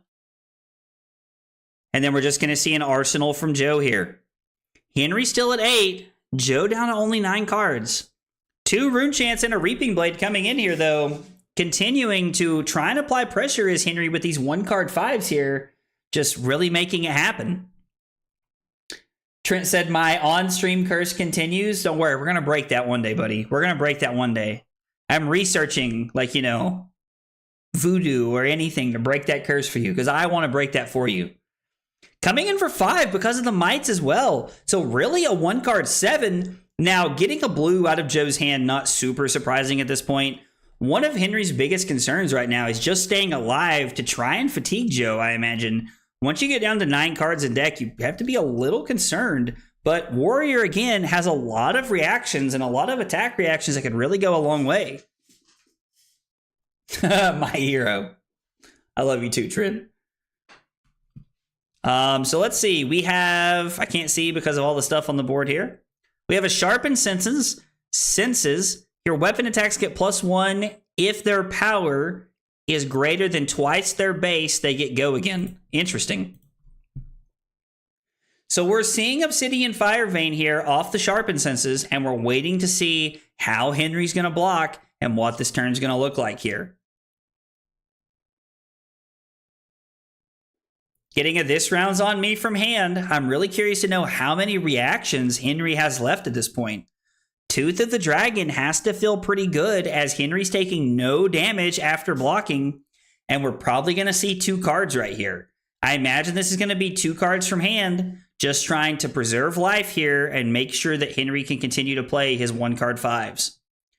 There's a Hunt's End, pushing over 4 points of value right there, putting Henry all the way down to 4 if there's not a defense reaction here.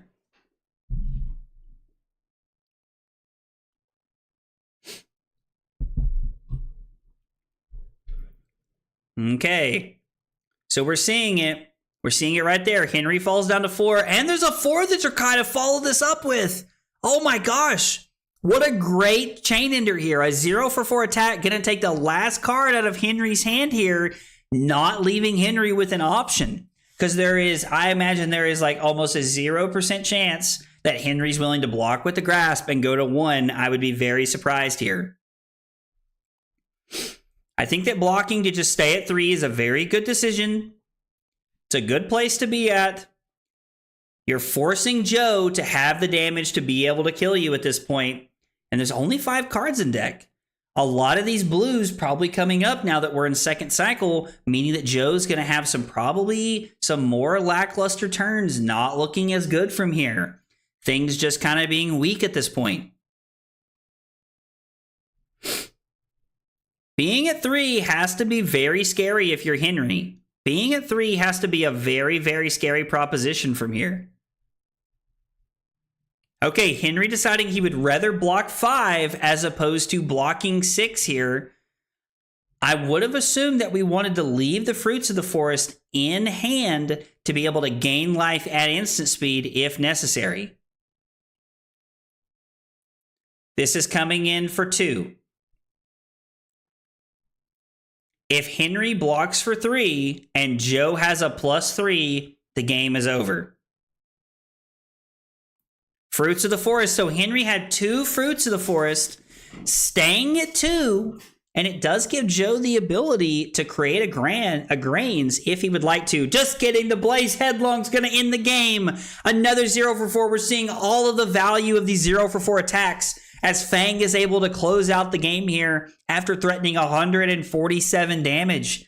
Let's take a quick moment and see if we can catch up with our players to kind of talk about this game here a little bit. Hardcore. Hello. Hello, hello. Let's talk about the end of that game. So I have to say, like, there was a couple of things there, Joe, it looked like, there was a little bit of a concern maybe for fatigue, but those 0 for 4s at the end of the game were really lining up well and enabled you to push a lot of damage. Talk to me about these 0 for 4s and what kind of role they played in the game that you just won. Yeah, I'm going back and forth with the 0 for 4 and Fang, actually. Mm-hmm. They're probably good to extend your chain link for Long Whisker loyalty. So Long Whisker loyalty is not just a bad 0 for 2 mark the opponent. So I kind of see them just for extenders. Okay. So I am playing only 12 attack action cards, so they are there and they're pretty good, but that's not the core of the deck at the end, I think. Sure, no, absolutely, that makes a lot of sense. We saw them get a lot. We saw them get a lot of value right there. So they seemed very powerful there at the end of the game. Henry, from your side of the board, one of the things that I noticed when we first started watching the game is that fatigue might have been a real option for you. Was there a part of you that was looking to fatigue, or were you just fighting, trying to look for a window where you could close the game? At the end, I was trying to fatigue, but with Fang, it's really hard when the daggers are free to do that. Yeah, absolutely. There was 5 to 7 felties in play pretty much the entire ending of the game there that I saw. So yeah, so well, the good news. Oh, sorry. Go ahead. He was pretty unlucky. He didn't see at the beginning of the game, one. so even though I had a Somersault to remove fealties, well, I couldn't decompose with them, so it snowballed in. Gotcha. Yeah. Hey, can we shout out our local scene at Quebec? We're both French-Canadian from Quebec. Yep. And of course. We want to shout out the local French scene in Quebec, Montreal, Quebec, Joliette. There's a lot of players there, and the local scene is very active. So if you're in Quebec and looking to play FAP, don't hesitate. Just come to the stores and we'll welcome you for sure. That's awesome. Exactly. I love that. Well, guys, the good news is that you were both 3-1, so I think you guys were both locked for top 8 going into that game. Let's go! Yeah, exactly, right. And thanks for letting me watch an exciting end of the game, and good luck in top 8, guys. Let's go to Fang Gang. All right, guys, we're going to take a small break here so we can get it set up. I am being corrected. Apparently, it's Fealty, not Failty. So I guess it's Fealty. We'll start trying to say that better next time I'm casting a Fang game. But thanks so much for hanging out for this round. We had a really good time casting this round. We're going to take a small break. We're going to get top 8 set up, and when we come back, we will have our top 8 cut, and we'll play it out for the rest of our prizes. Thanks for hanging out, guys.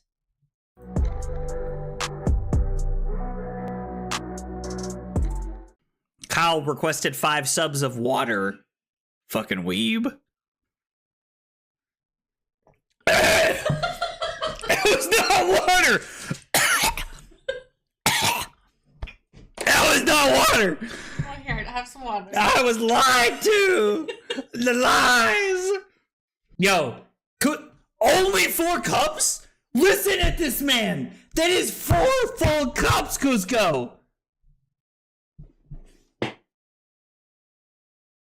This fucking guy, bro. This fucking guy. What? Rookie numbers? Bro, Cusco's out here. Look, this motherfucker's just sitting over there with a pot of sauce going, oh yeah, I'm stirring that shit up, baby. I'm stirring it up. Oh my God, we're going crazy tonight. This is as close as I'm ever going to get to going Super Saiyan right now. So I just need you all to know how, back-to-back Command & Conquer pummel turns in back-to-back games. And you know what? Just like Leonardo DiCaprio. I'm not fucking leaving. That's right. This is the kind of content we're looking for right here. The fab tutorials that blow your mind. Blow your mind. The recipe is literally just vodka and Sprite and some Mio. You know, it's the water flavoring things. You know, like the little squirt. You squirt the little water in. You squirt the little juice in the water, and then it's like, oh, nom. This is so good. That's what it is. That's the secret sauce. I just crammed them all in my mouth. My God, this hand is dog water. Absolute dog water. I lied. You definitely did. It's your friends that you trust the most that hurt you. Can't even get my words out without laughing. Fuck. Dude, Call of Duty? Bro, dude, I'm good. I'm not even that drunk, Diablo. Dude. Ugh. Make you want to kick a fat kid at Kmart, you know what I'm saying? Am I like, who's your daddy when I walk into a room? No, absolutely not. Oh yeah. The more tired I get, the more the accent shines. The accent shines. I deserve 5 for the joke and pour 1 out for my future kid's college chances. Hope he's good at football. Kyle's killing me right now. Kyle just gets my sense of humor. Oh my God. My face is numb.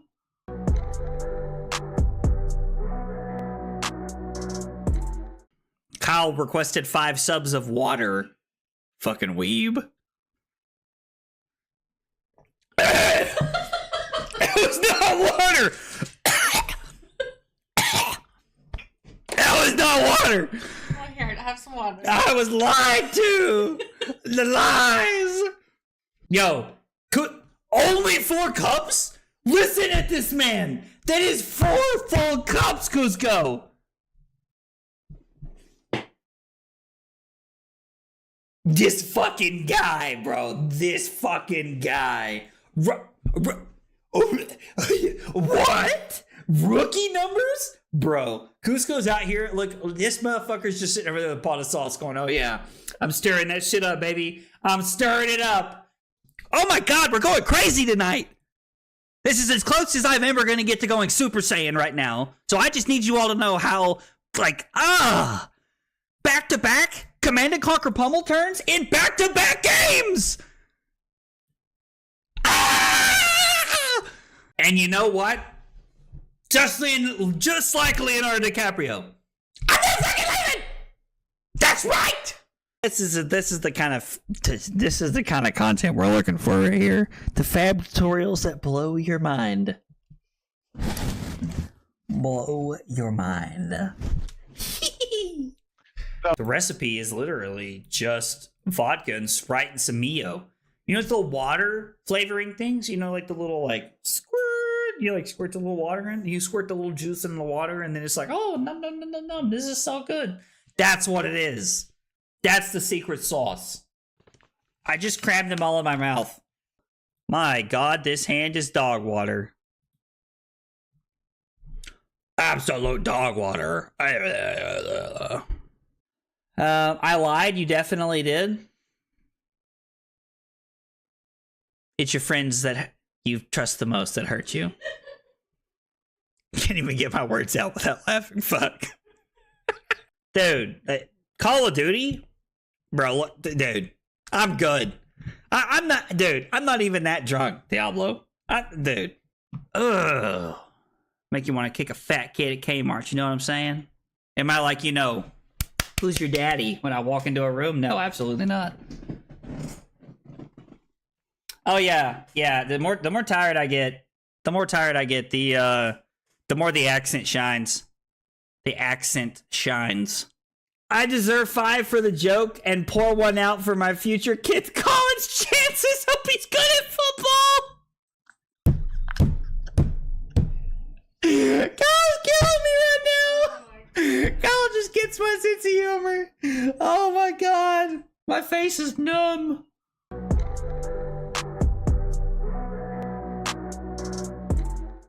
Kyle requested 5 subs of water. Fucking weeb. It was not water. That was not water. Oh, here, have some water. I was lied to. The lies. Yo, only 4 cups? Listen at this man. That is 4 full cups, Cusco.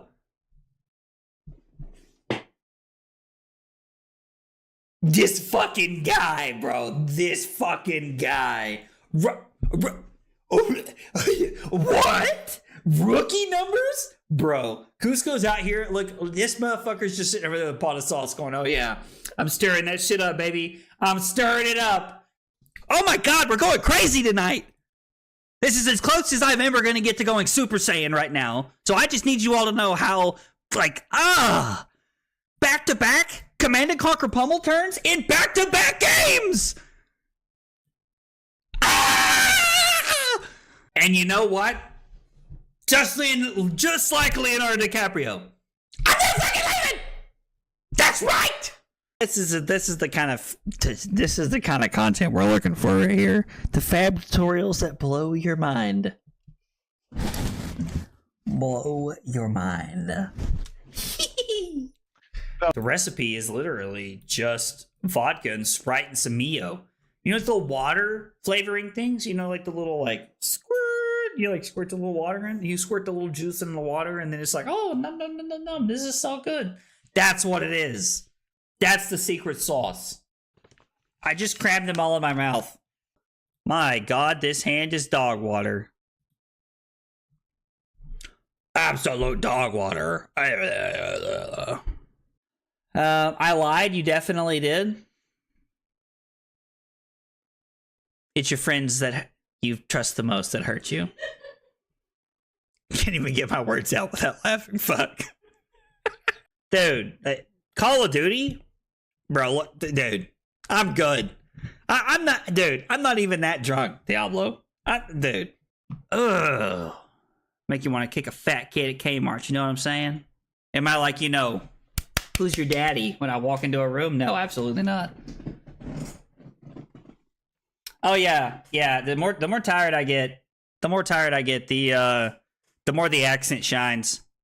The accent shines.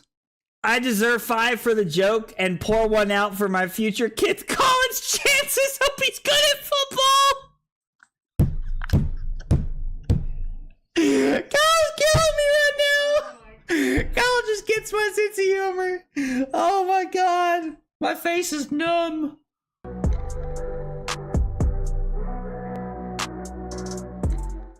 Kyle requested 5 subs of water. Fucking weeb. It was not water. That was not water. Oh, here, have some water. I was lied to. The lies.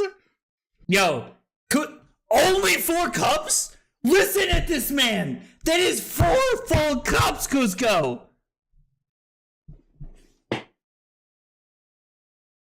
This fucking guy, bro. This fucking guy. What? Rookie numbers? Bro, Cusco's out here. Look, this motherfucker's just sitting over there with a pot of sauce going, oh yeah, I'm stirring that shit up, baby. I'm stirring it up. Oh my God, we're going crazy tonight. This is as close as I'm ever going to get to going Super Saiyan right now. So I just need you all to know how, back-to-back Command & Conquer pummel turns in back-to-back games. And you know what? Just like Leonardo DiCaprio. I'm not fucking leaving! That's right! This is the kind of content we're looking for right here. The fab tutorials that blow your mind. Blow your mind. The recipe is literally just vodka and Sprite and some Mio. You know, it's the water flavoring things. You know, like the little squirt. You squirt the little water in. You squirt the little juice in the water, and then it's like, oh, nom. This is so good. That's what it is. That's the secret sauce. I just crammed them all in my mouth. My God, this hand is dog water. Absolute dog water. I lied. You definitely did. It's your friends that you trust the most that hurt you. Can't even get my words out without laughing. Fuck. Dude, Call of Duty? Bro, look, dude, I'm good. I'm not even that drunk, Diablo. Dude. Ugh. Make you want to kick a fat kid at Kmart, you know what I'm saying? Am I like, who's your daddy when I walk into a room? No, absolutely not. Oh yeah. The more tired I get, the more the accent shines. The accent shines. I deserve 5 for the joke and pour 1 out for my future kid's college chances. Hope he's good at football. Kyle's killing me right now. Kyle just gets my sense of humor. Oh my God. My face is numb.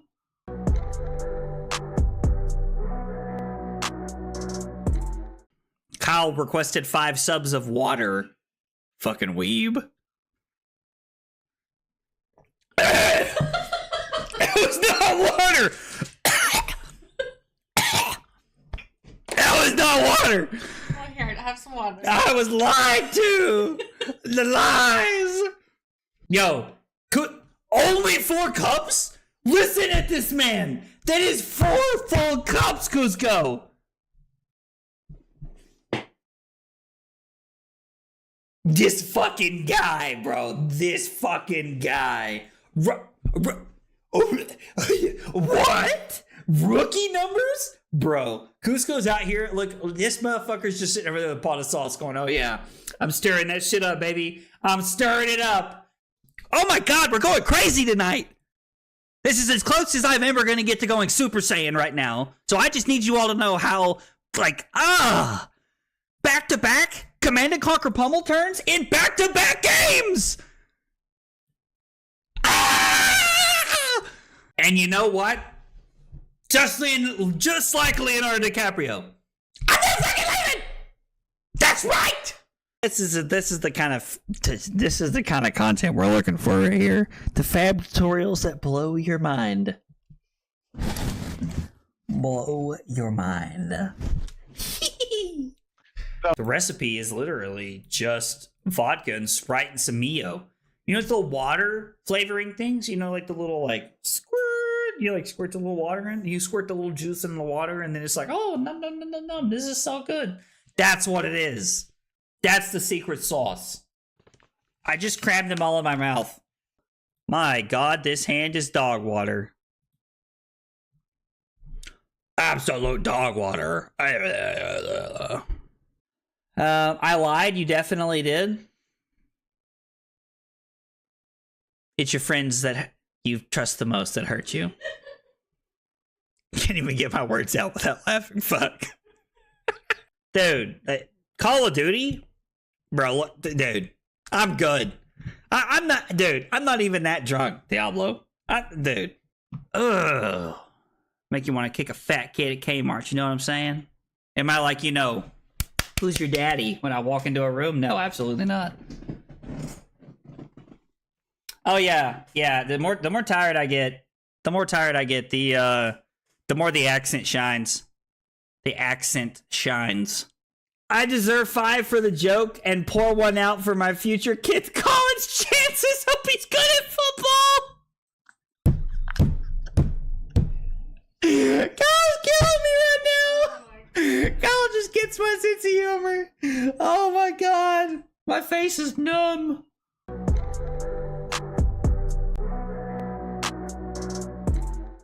Kyle requested 5 subs of water. Fucking weeb.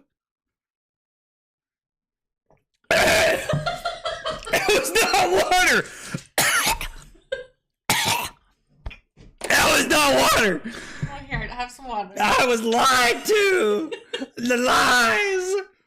Yo, only 4 cups? Listen at this man. All right, guys. Top 8 coming at y'all. Let's get it on. Our first match in top 8. We have Sam Dando, our 2 seed, playing against Dashio and Aaron, our 7 seed.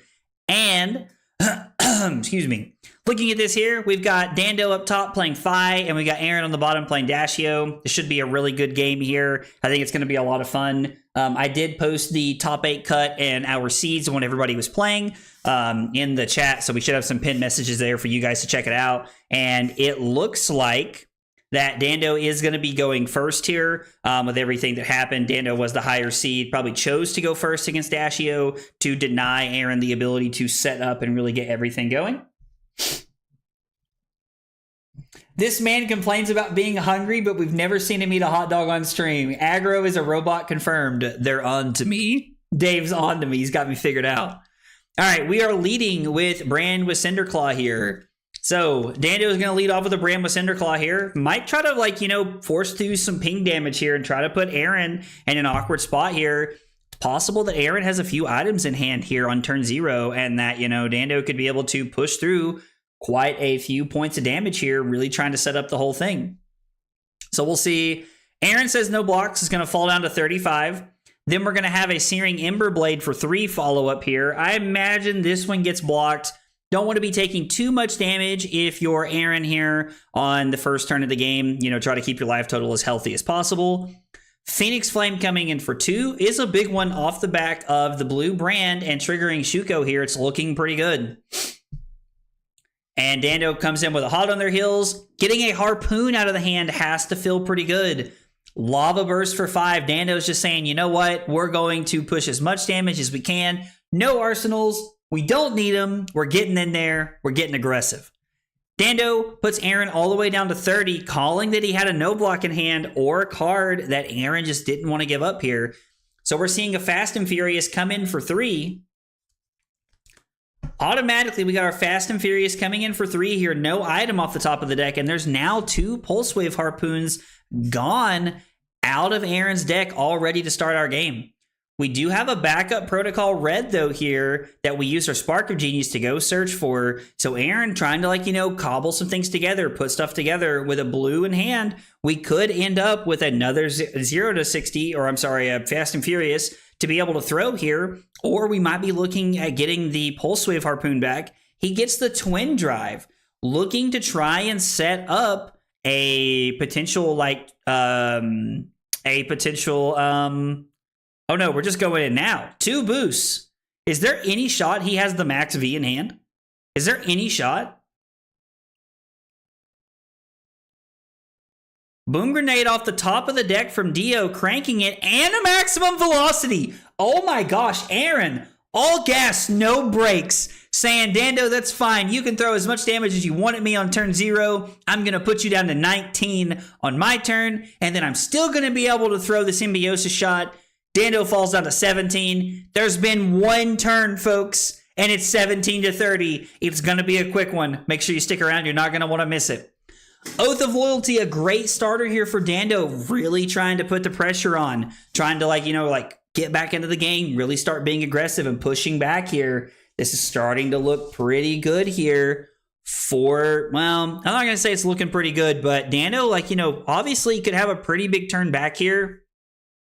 It's also very, very possible that Mask of the Pouncing Lynx is really going to be able to get Dando into this turn and really set everything up. We do see Aaron block with Crown of Providence and the Teklo Foundry Heart here to try and save some life. Now, Brand with Cinderclaw coming across for 3. I have to imagine that unless Aaron's hand is just terrible, there's going to be no blocks here. Brand with Cinderclaw lining it up for the Fire Tenant strike first to be able to make this happen. Looking good here.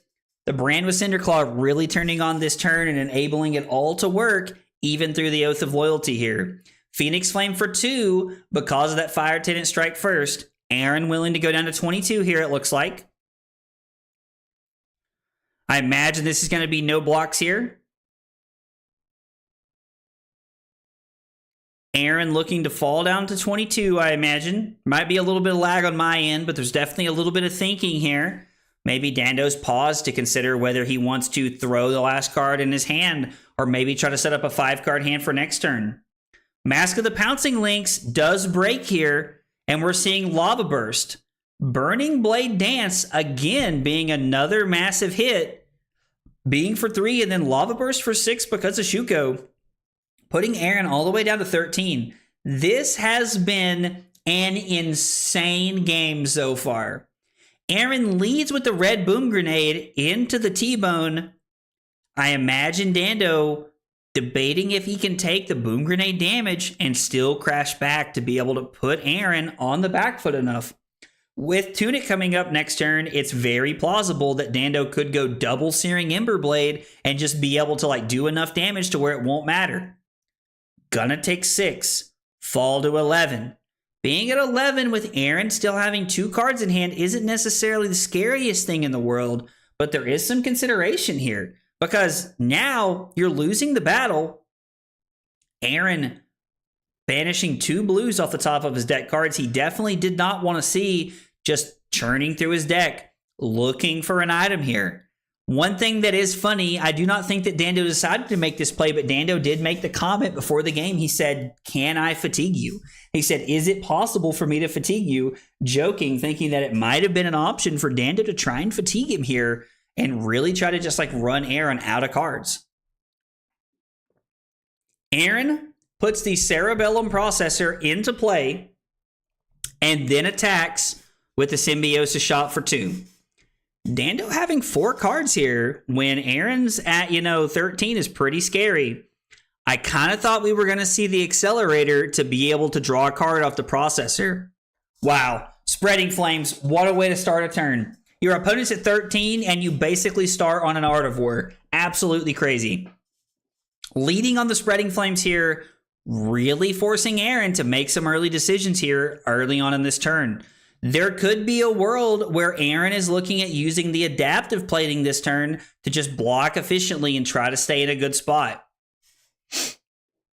Not sure if that's going to be the play that Aaron's going to try and make here, but if he does, it would be giving up one of the more powerful items that he has in his deck just to be able to preserve some life. We get a blue block from hand here.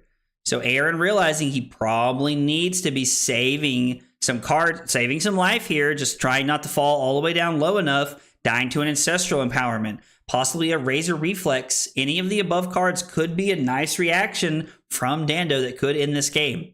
Now, I don't personally think that Dando is on Razor Reflex in his list, but it is something that is playable from that side of the board and could be a really good card at closing the game out, kind of like a haha, I gotcha out of nowhere.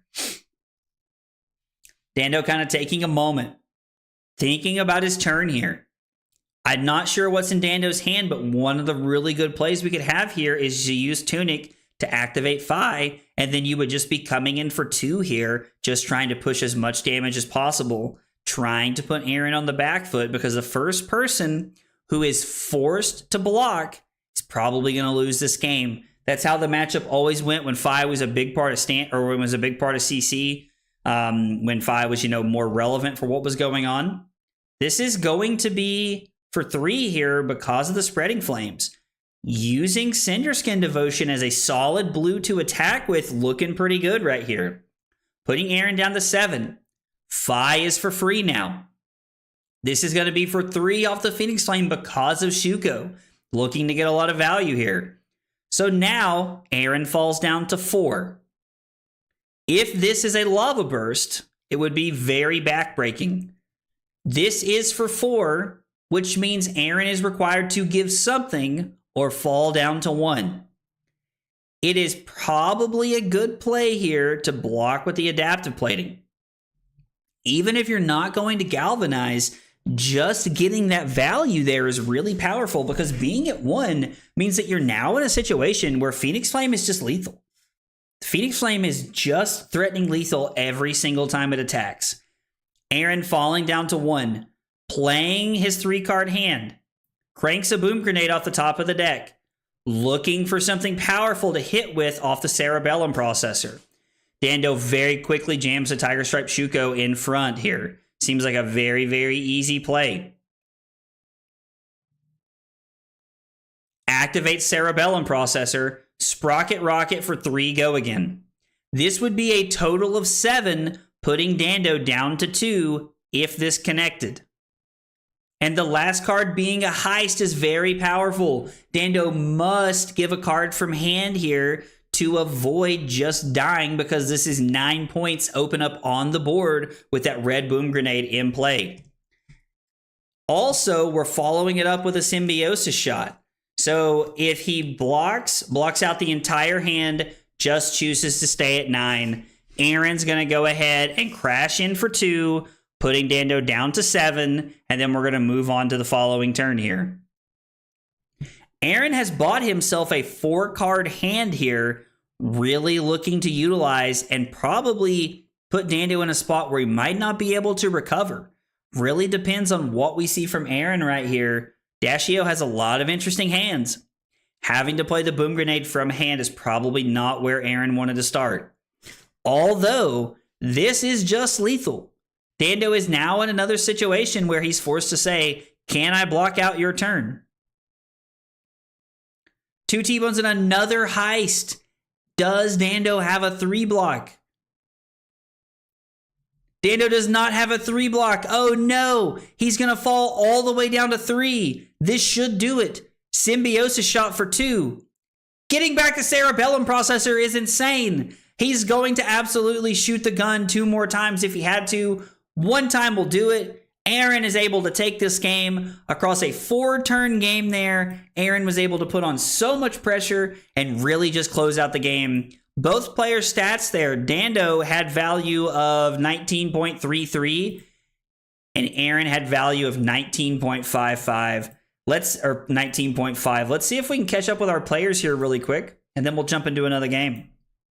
And then someone else said they have another matchup they like second into, but I don't remember what it was. Mm-hmm. Guys, that was a heck of a game there. There was a lot of back and forth, but I gotta say, from where I was sitting, Aaron, it really felt like the Boom Grenades there and those heists were really, really powerful there in the situation you were in. Maybe not so much as to be able to get the items back, but as a way to cultivate those big, powerful on hit effects with Boom Grenade, really put you in the driver's seat there at the end. How did you feel later in the game there? Yeah, getting to 1 was definitely scary, but I did feel good about having plating in instead of Goliath Gauntlet. But the first heist, I think if he doesn't block, I definitely win that turn because of the Cerebellum. But yeah, it was just really rough for him. The heists were MVP for sure. Yeah, they seemed really good. Dando, one thing I noticed that was a little bit different from your initial game, that we had you on stream for earlier, was that you never had really an opportunity to use Tunic and the Dragon Scalar Flight Path to be able to go double Ember Blade or, set up really and really generate that go again. Do you feel like the lack of hands that were able to cultivate that maybe played into, how that game ended there? Not particularly. I think I didn't see any Warmongers, which sucks. He got the turn 1 Max V Red Boom right off the top of a 4-card hand, which is pretty high rolly. And then there was a boom grenade every single turn that I was playing against. So, and then in the last hands, I didn't really draw any 3 blocks to efficiently block out. So I think there was just a number of how my hand lined up with his was just very difficult for me to get enough value when he just starts the game with like a 4-card 28 or something like that. Or 23, 20. I can't remember what it was, but it was a pretty big turn. It was quite a lot because the maximum velocity there, I felt like you on turn 0 being able to put Aaron down to 30 was a really good start. And then Aaron put you to 17. And I was like, oh, okay. I was like, well, don't go anywhere. This is going to be over before I can blink. It was a wild start to the game. But guys, thanks for the entertaining game. I really enjoyed it. And Aaron, best of luck in top 4, man. Thanks, man. All right, let's take a small break here. I'm going to find another top 8 match. We picked the fastest one possible first so that we can get other games going. I'm going to find us another top 8 match. I'll be back in just a minute, guys.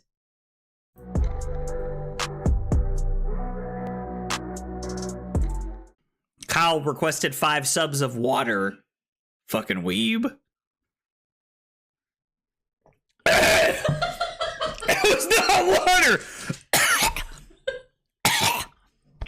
That was not water. Oh, here, have some water. I was lied to. The lies.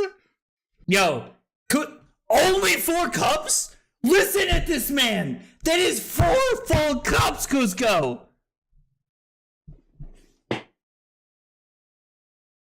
This fucking guy, bro. This fucking guy. What? Rookie numbers? Bro, Cusco's out here. Look, this motherfucker's just sitting over there with a pot of sauce going, oh yeah, I'm stirring that shit up, baby. I'm stirring it up. Oh my God, we're going crazy tonight. This is as close as I'm ever going to get to going Super Saiyan right now. So I just need you all to know how, back-to-back Command and Conquer pummel turns in back-to-back games. And you know what? Just like Leonardo DiCaprio. I'm not fucking leaving. That's right. This is the kind of content we're looking for right here. The fab tutorials that blow your mind. Blow your mind. The recipe is literally just vodka and Sprite and some Mio. You know, it's the water flavoring things. You know, like the little squirt. You squirt the little water in. You squirt the little juice in the water, and then it's like, oh, num. This is so good. That's what it is. That's the secret sauce. I just crammed them all in my mouth. My God, this hand is dog water. Absolute dog water. I lied. You definitely did. It's your friends that you trust the most that hurt you. Can't even get my words out without laughing. Fuck.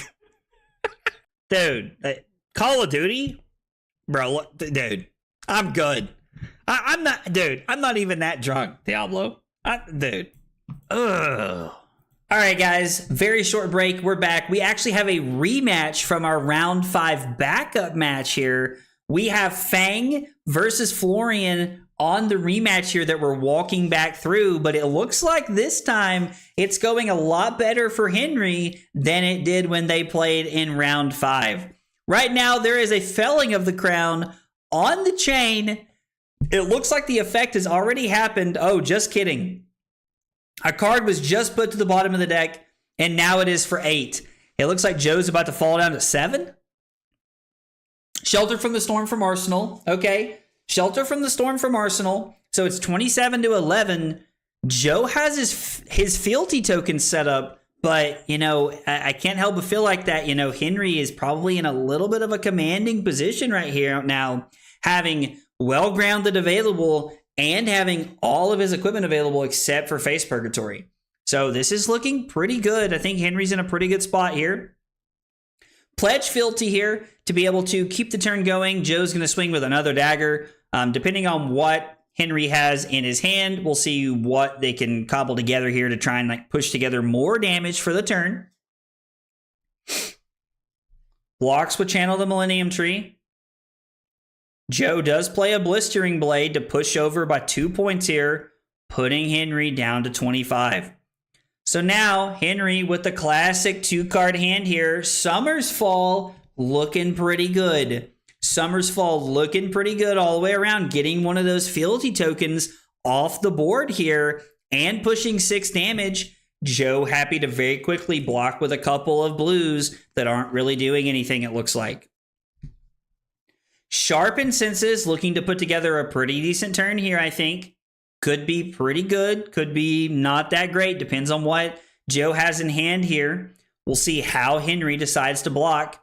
I imagine Henry probably giving 1 card here if I had to guess, because a 3 block blocks this out efficiently if it's a Pledge Fealty or a Tooth of the Dragon, or if it's a reaction, you're going to try and stabilize some of that damage here. So we'll see how Joe reacts, if there's any reactions. Cracking a Fealty token to be able to play Scar Tissue here. So coming over the top, going to mark Henry here, unless Henry has another defense reaction. We do. Henry does have another defense reaction in Sink Below, being able to deny Joe the mark ability here, not setting up more Fealty tokens. And now coming in for 2 because of the Sharpened Senses. I'm going to be honest, I don't know that I really like to block with the Grasp of the Arknight there. There is no on-hit effect. There is no major go again. I don't think that blocking was probably the best play there. We could have saved Grasp for something else. But Felling of the Crown is a heck of a crackback. It's a really good play to be able to throw back. You're getting a couple cards from the graveyard here. You're taking a card out of Joe's hand. And since Joe is at 11, I mean, 8 is most of your life total here. So Joe has to be pretty careful with how he's going to be playing through this and what we're looking to have happen here. Guys, by the way, thanks for hanging out with us today. I appreciate y'all for being here while we do the Talishar Tournament. Had a good time today. It's a lot of fun. It's always cool to get to hang out with everybody. Big shout out to everybody that played today. Everybody seemed to have a good time, and we've had a really good time putting it on today. So a lot of newer people to the Discord kind of hanging out and chilling today. A lot of people I've met over the last few weeks. So it's been a good time for everybody involved, and appreciate you guys chilling in the chat while we were all here today. Felling of the Crown, Joe is deciding, okay, he decided what card goes on the bottom there, and he went ahead and put that card in the bottom. We get a Valiant Dynamo's block. Joe has done a good job at hanging on to his equipment to this point, so we're probably going to start seeing some of that equipment block so that we're not worried about dying out of nowhere or getting got by a bunch of rune chants perhaps. Oath of Loyalty looking to be a very, very good starter here as a 0 for 4 that enables the rest of your turn to be able to try and go as wide as possible.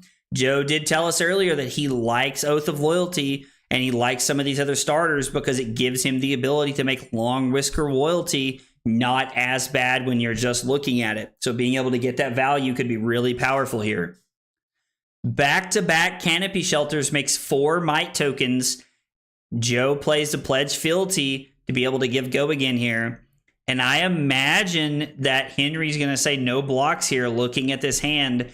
There are currently 4 Might tokens on Henry's side of the board with Joe at 6. This could be one of the final nails in the coffin depending on what it is. Command and Conquer for 10 is really powerful here. This is looking amazing. Looking to really put Joe in a tough spot. We're probably looking at 2 cards and Crown of Providence here if I had to guess. We might get 2 cards, Crown of Providence and a Dynamos here to block 9 and just kind of try to weather the storm here a little bit to make sure that, Joe's staying at a healthy life total to not die to an all red hand and not be able to block rune chants perhaps. So we'll see how this one's played out. Yep. Blocking 9, giving up one of those 0 for 4 attacks. Joe did mention he's on 12 of those. And now Joe's going to fall down to 5 and still has 3 cards in hand. So really looking to put together a really solid turn.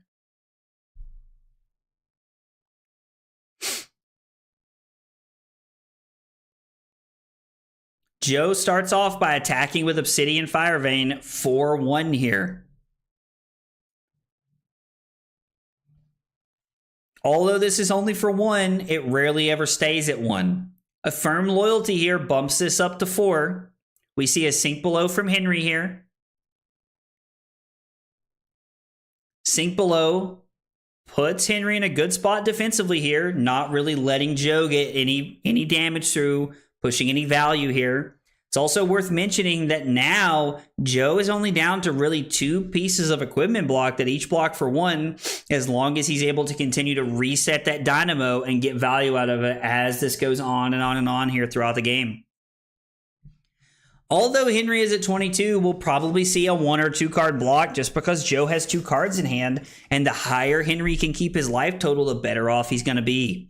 He might be willing to take some damage if he draws into like another Felling, a Runic Reclamation, Command and Conquer, or a Plow Under, any of those big power cards that we're really used to seeing that could really try to, like, you know, put Joe in an awkward spot, because Henry does need to try and win the game. Fatiguing him is not his best option, I would imagine, here with still over 20 cards left in the deck for Joe. So Henry probably looking to try and close the game out here. Searing Gaze pumps this up to 4. There's a little bit of a reaction, or a little bit of a pause here in reactions. Henry decides not to play a reaction, maybe because he doesn't have any. Henry is also now marked, and Joe is going to be able to set up a 5-card hand coming into this turn. Plow Under looking really good, considering that Henry did not activate Grasp of the Arknight. I'm going to assume that he has a defense reaction. He's looking to Arsenal and set up here a little bit to try and get a little bit more value out of the defensive synergy here, making sure that he's continuing to protect his life total and himself from whatever Joe can put together off these 3-card hands that Joe continues to be able to produce. Savor Bloodshed looking extremely powerful here with Henry already marked moving into this turn. We're getting ready to see if that was truly a defense reaction or not that Henry put into his arsenal. Whew. Sorry, excuse me. Obviously, I didn't sleep enough last night. I went to a skirmish last night about an hour and a half away, and I got back pretty late, so I'm trying to... My sleep probably starting to hit me a little bit here.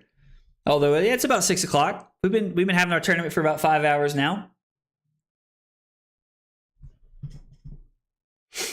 Henry really having a think here, really starting to let it sink in a little bit, trying to work through some of the turns and seeing what he can put together against Joe's 2 cards he has in hand. Trying to decide how Henry can best block out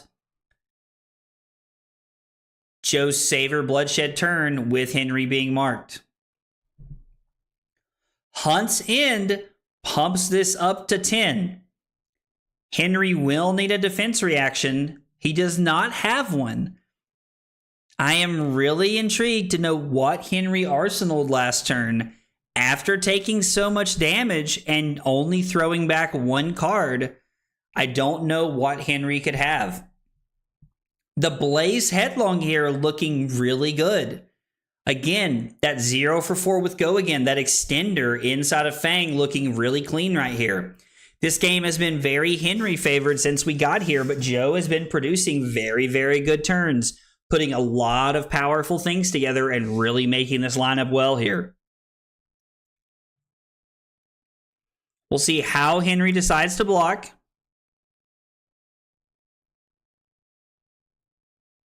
Looks like there's no blocks from Henry. He's willing to fall down to 10 to try and keep his hand. Savor Bloodshed and then coming in for 5. Now there is no on-hit draw effect here, because Henry is not marked, but coming in for 5, it's half of Henry's life total. It is not for nothing here that this is a very powerful play.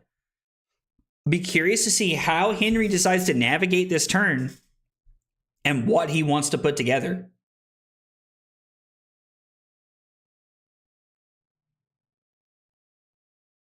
Henry having a think here. These untimed top 8 rounds, you know, they're trying to like think through these turns, make sure they don't miss anything, make sure they're getting everything correct here, because at this point, it's lose and go home from here. And as we know, the prizes are for 1st and 2nd place here.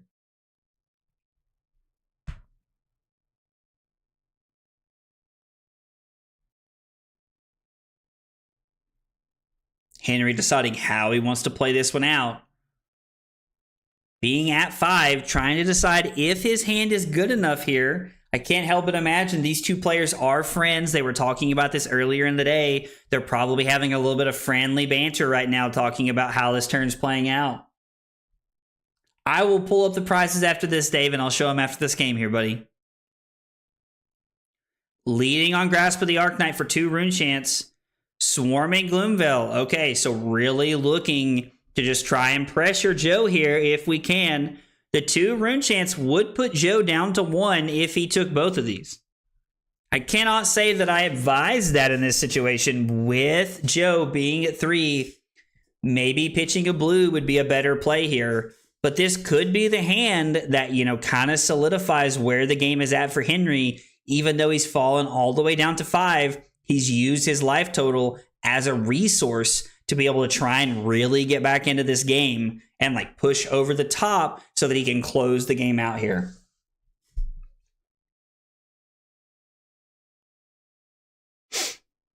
Joe, again, kind of going to the tank, having a little bit of a thought here, just making sure he's got everything, thinking about his turn. Maybe he doesn't have any blues. No blues could be a little awkward here. Fang is a lot of red cards. Now, I have seen multiple blues in Joe's deck today that we've been playing, but it's very possible that Joe is all reds from here.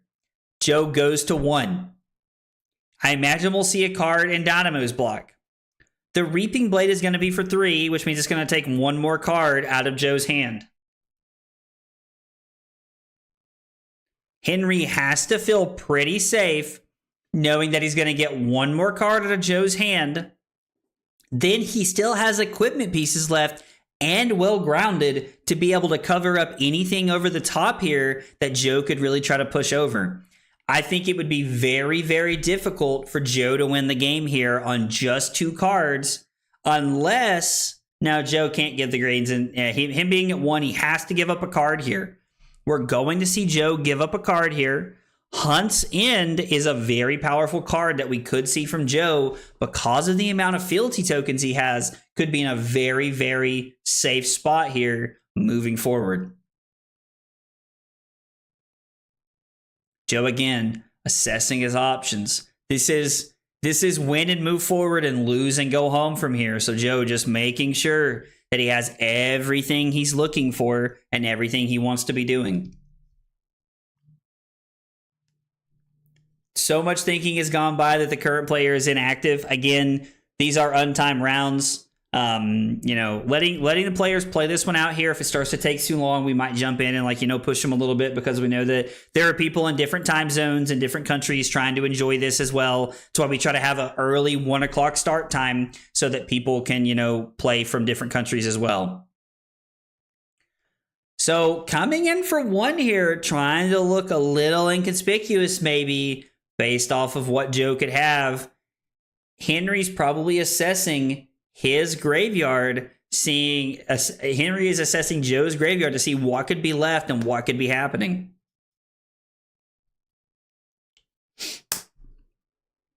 Battlefront Bastion looking like a really solid block here. Just covering up being a 3 block. Works out super well for Henry here because he's able to keep the prevention floating and block the first dagger entirely. I would really like to know what Joe's last card is, as it feels like this may be slipping away from him here in the final stages of this game.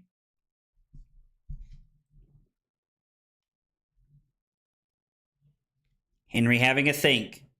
He's going to give up Barkskin and he's going to give up the Grasp. I don't like giving up Barkskin unless you're going to give up a non-attack action with it. He could use his well-grounded here to only take 1. Well-grounded would let him only take 1, but now he's going to keep it and stay at 2, and then Joe's going to come in for 1. Henry's going to fall down to 1, and I think Henry's going to try and close the game out here, knowing that he has 3 cards in an arsenal here. We're probably going to see a Felling of the Crown. Probably going to see a Command and Conquer. Maybe this could be a Channel of the Millennium Tree. We've seen multiple Florians win the game so far off the back of having Channel of the Millennium Tree. We could see that here right now. Swarming Gloomveil going to be for 4 and 2 rune chance, which means Joe has to have a blue to even have a chance to stay in this game right now. 4 go again, probably gets met by a 3 block and Dynamos here. Again, we're really seeing the value of this warrior game plan of being able to block with Dynamos over and over and over again. Summer's Fall, getting a fealty token out of here, and then forcing Joe to not have any instance here to be able to cover it up. I have to admit, Henry has a level of patience that I strive for, willing to go to 1 here to try to close the game out. This is going to take every card out of Joe's hand, and if there are any instance, Henry... Oh, no! Joe's forced to block with 2 Hunt's End. Those were probably his daggers, his win conditions he was looking to like try and really close the game out with. From here, Joe just kind of has to hope that Henry bricks at this point. That's really all we're looking for here, is to hope that Henry bricks and that, you know, Joe gets an extra turn here, because I don't really think it's possible. Short of that, I don't really think we're looking at anything else here. 4 fealty tokens are about to leave the battlefield because Joe's going to attack for 1, which could get the bark skin, or it could get a card from Henry's hand. Florian is definitely a mid-range deck, so we could definitely see a card come from hand here. It doesn't seem that unreasonable to me. This is only for 1. This is the turn that, even if Henry doesn't win this turn, probably wins him the game. Getting the 4 fealty tokens off the board is absolutely pivotal to being able to win this game and stopping Joe, because now those daggers are no longer free, which is absolutely backbreaking here for Joe. 2 rune chance to start off the turn. Autumn's Touch for 5. I probably would have blocked with a card from hand here, knowing that this is what we're looking at here, but it's possible. It's possible that the card he wants to arsenal here is just better off for next turn.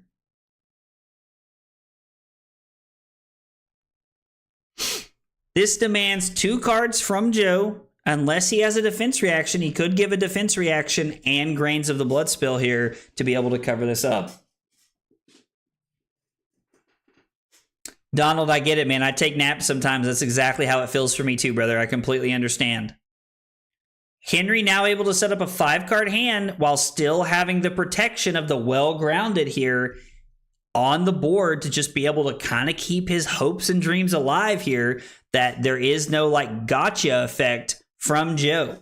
Although this is kind of off the table because Joe is currently just attacking for 1 with no tricks here. I imagine Henry would give a card from hand, but I suppose not. I would have thought that Henry would have wanted to block with 1 card here and then attempted to close the game out with the rest of the cards he has. Trot along, meaning that he is looking to try and close the game out with 3 go again. This is going to rip 1 card from Joe's hand right here that we're looking at. Now it's going to be Activate Grasp, Fruits of the Forest for 5. I have to admit, I do not think this was worth. You're taking every card out of his hand, but at what cause? I'm always worried that you might just be losing the battle by not keeping the legs here. But Henry's saying, I'm going to take every card out of your hand. You're only down to 7 cards here. I'm going to force you to beat me when I'm winning the card battle, and I'm winning the battle on the table here, attacking each other's life totals right now. Trot along, looking so powerful here late in the game. Being able to give the Reaping Blade go again is just absolutely amazing. It feels so strong right here. Loyalty from Beyond the Grave here.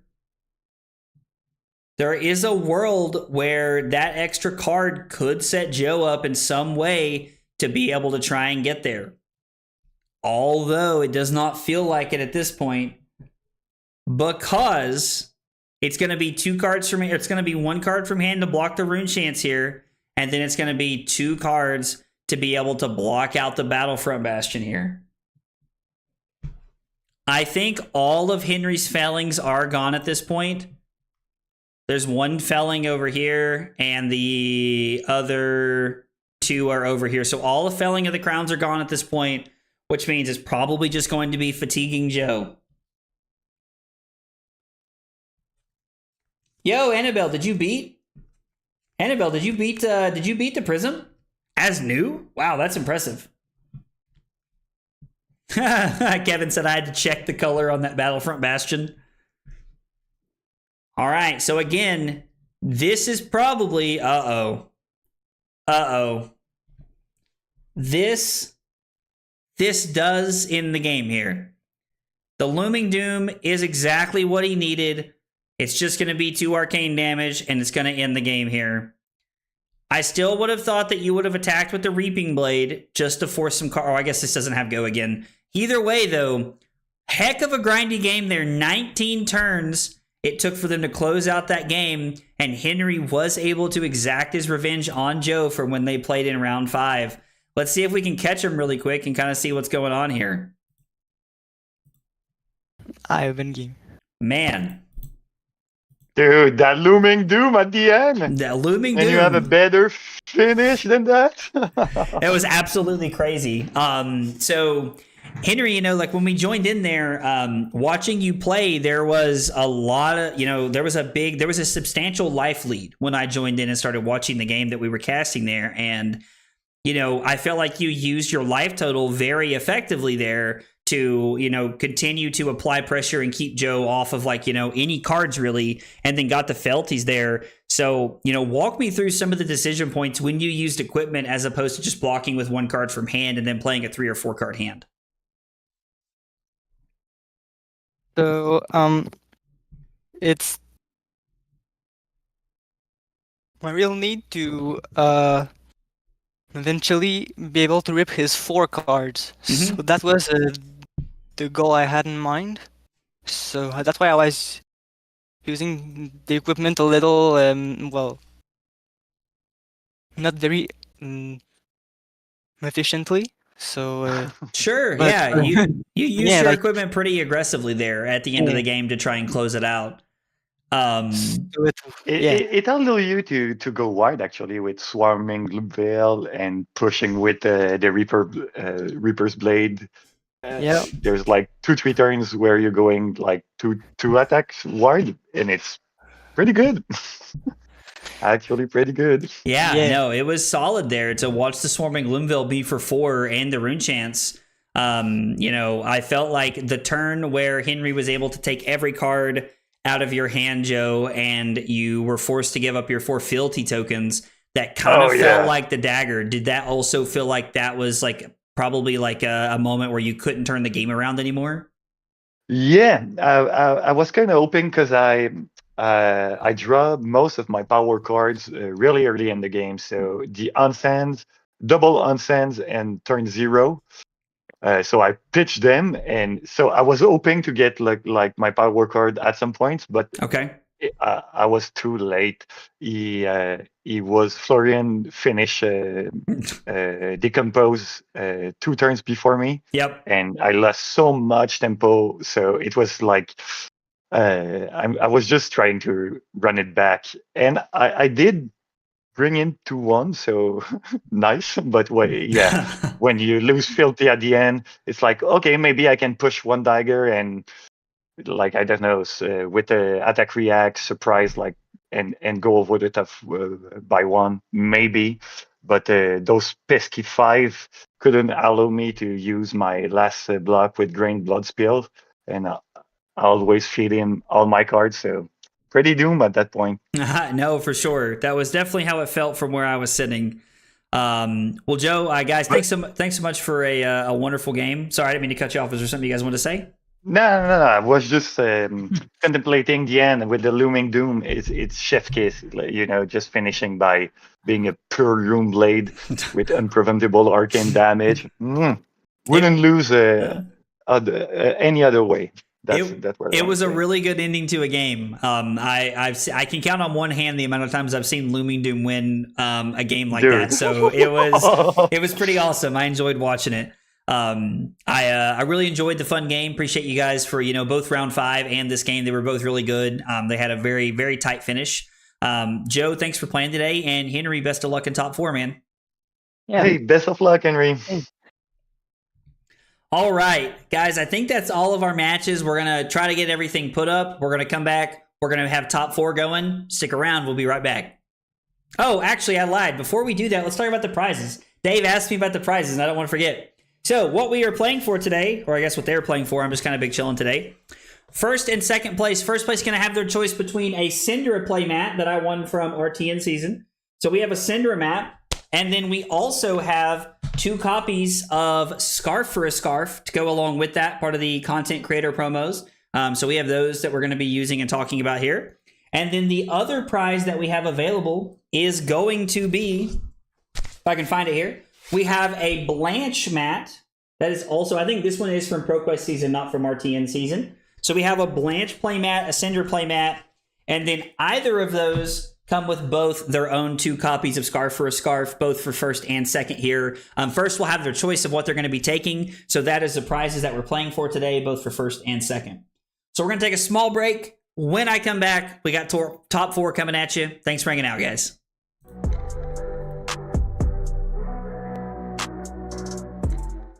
Kyle requested 5 subs of water. Fucking weeb. It was not water. That was not water. Oh, here, have some water. I was lied to.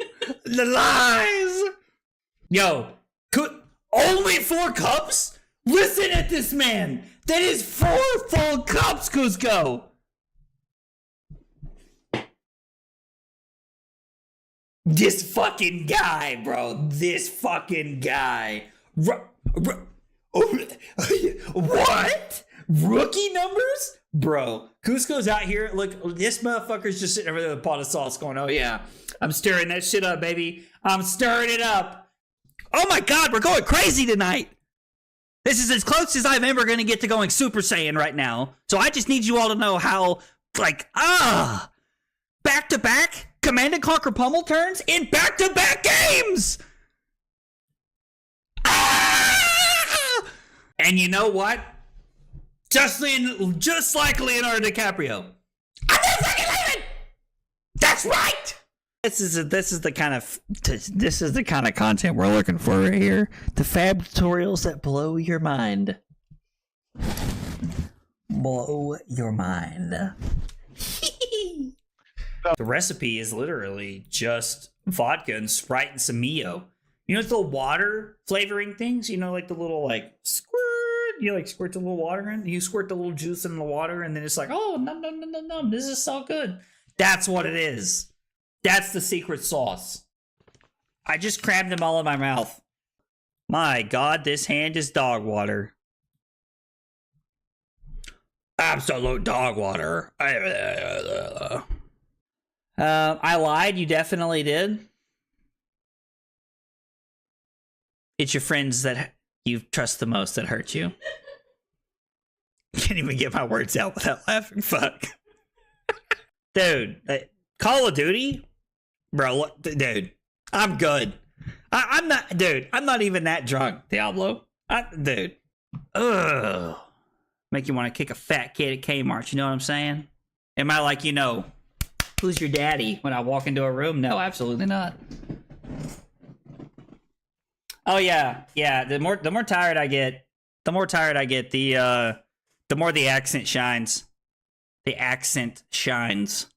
I deserve 5 for the joke and pour 1 out for my future kid's college chances. Hope he's good at football. Kyle's killing me right now. Kyle just gets my sense of humor. Oh my God. My face is numb.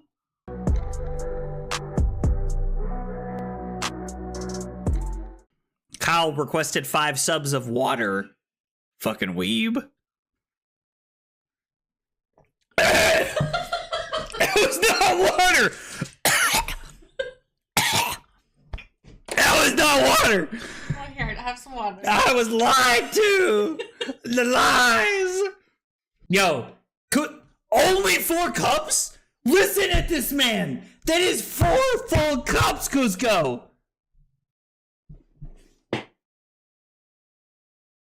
This fucking guy, bro. This fucking guy. What? Rookie numbers? Bro, Cusco's out here. Look, this motherfucker's just sitting over there with a pot of sauce going, oh yeah, I'm stirring that shit up, baby. I'm stirring it up. Oh my God, we're going crazy tonight. This is as close as I'm ever going to get to going Super Saiyan right now. So I just need you all to know how, back-to-back Command and Conquer Pummel turns in back-to-back games. And you know what? Just like Leonardo DiCaprio. I'm not fucking leaving! That's right! This is the kind of content we're looking for right here. The fab tutorials that blow your mind.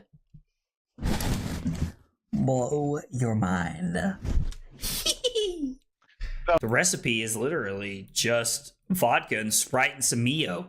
You know, it's the water flavoring things? You know, like the little, squirt.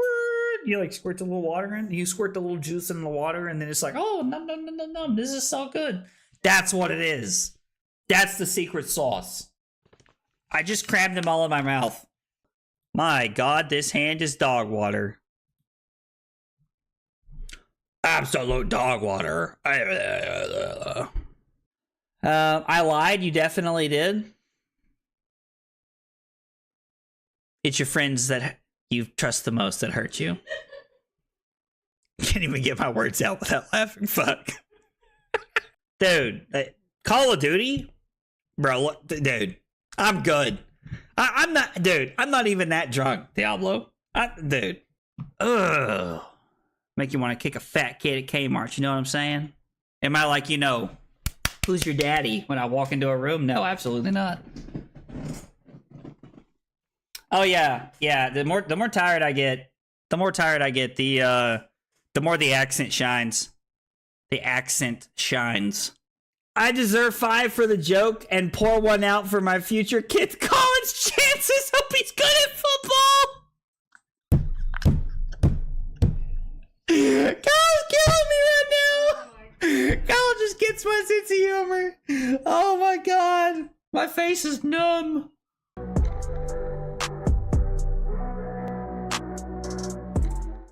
Kyle requested 5 subs of water. Fucking weeb.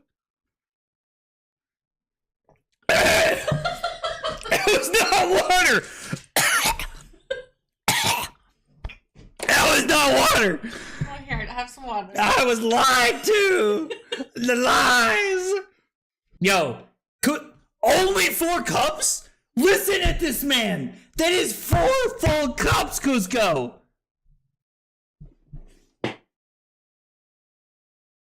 This fucking guy, bro. This fucking guy. What? Rookie numbers? Bro, Cusco's out here. Look, this motherfucker's just sitting over there.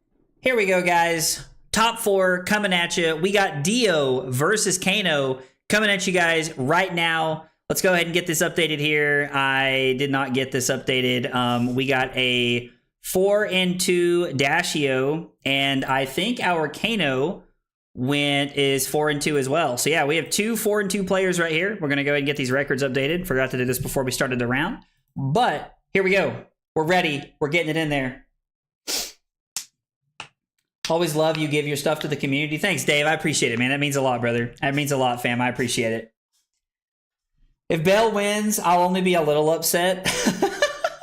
That's funny. Hey, Dennis, thanks for playing today, man. I appreciate you being here and hanging out. I'm glad you could make it, brother. All right, so it looks like Justin starts out by putting an E-Pot into play, which is looking pretty good here. Aaron does have AB3 and a pretty good amount of blues, so it looks like Aaron's just going to be trying to push a lot of damage and play null time zone. Brother. Yo, Aaron just be hitting them with the tech off the top to start the game. Absolutely insane. Seeing the null time zone there, absolutely crazy. Justin now trying to decide if he can pop off here.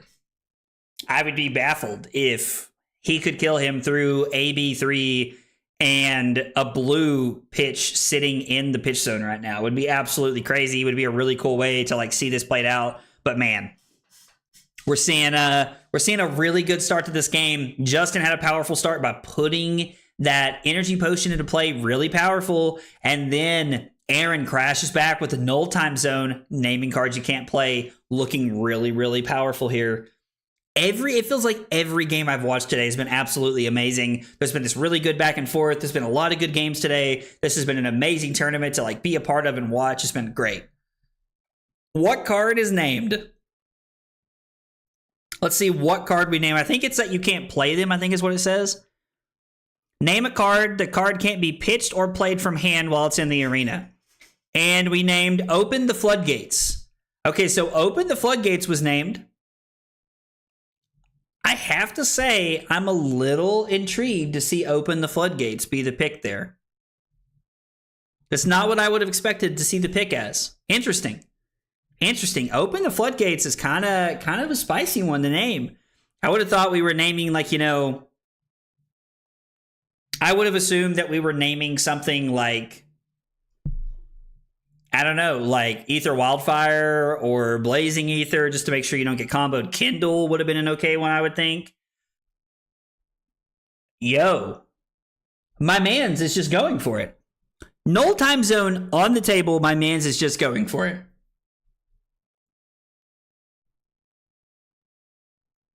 Okay, pitches Ether Wildfire here. Banishes an Ether Wildfire. Kindle resolves. For Justin's sake, hope he hit a blue. Plays the Ether Wildfire. Coming across 4-6 here. Nope, just kidding. Decides not to. Just a kidding. Decides to do it again anyway. Coming across for 7, actually. Coming across 4-7 here. With that Ether Wildfire. It's looking like Aaron's going to use AB2 off the Viscertronic model here to try and soak up a little bit of that. Energy Potion, Spellfire Cloak. What do we got? Stormstriders? Lessons in Lava. Okay. So Lesson in Lava is coming in for 9. Puts Aaron down to 22. There's a Blazing Ether on top of the deck. Kano hadn't resolved yet, so now Kano flips. This is going to be for 19, putting Aaron down to 3. Holy cow. What a start to this game. Aaron is at 3, and it's turn 2. This has been an absolutely insane start. Imagine how much better this would have been if he'd have named Ether Wildfire off the null time zone to just like try and keep him from not having it here. Plays Red Boom Grenade off the top, cranks it. Aaron's going to do everything he can to just try and pressure her opponent here. This is 8 points, putting Justin down to 8, activating Teklo Foundry Heart here. We're seeing a lot of pressure here from Justin. But man, you can't help but wonder, is this all she wrote for Aaron because Aaron's at 3? Another Spark of Genius here with 3 resources floating. Boom Grenade cranking here, continuing to just push out the items here, the damage, trying to make it all happen. Can really help but feel like a Goliath Gauntlet play would be the move here for Aaron to really force Justin's hand into making a decision here. Would be a really interesting play if Justin lost this game after putting Aaron down to 3 on just the second turn of the game.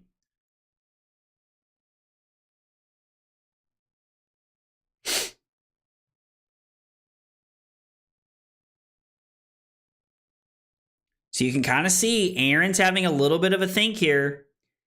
Expedite not pushing lethal because this is just going to be for 3 and then 4 off the boom grenade. But Justin does decide to block here, kind of showing his hand a little bit, letting us know that maybe he doesn't have the gas to get over the finish line here with what we're looking at. Ether Quickening blocks as well. Expedite for 3, really looking to push that boom grenade effect here.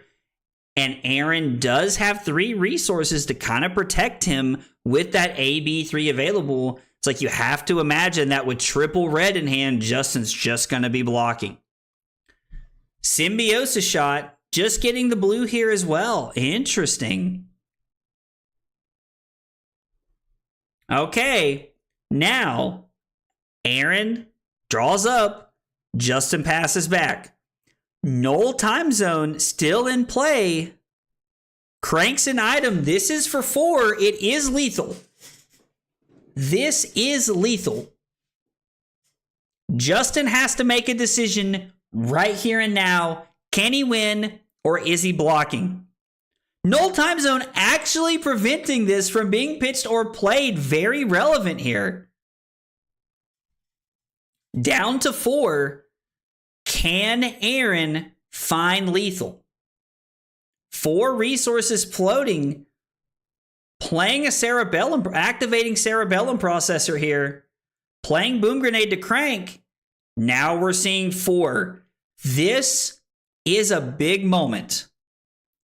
If you are Justin, do you block with 2 cards or do you go for it? Your opponent is at 3. They have 3 resources floating.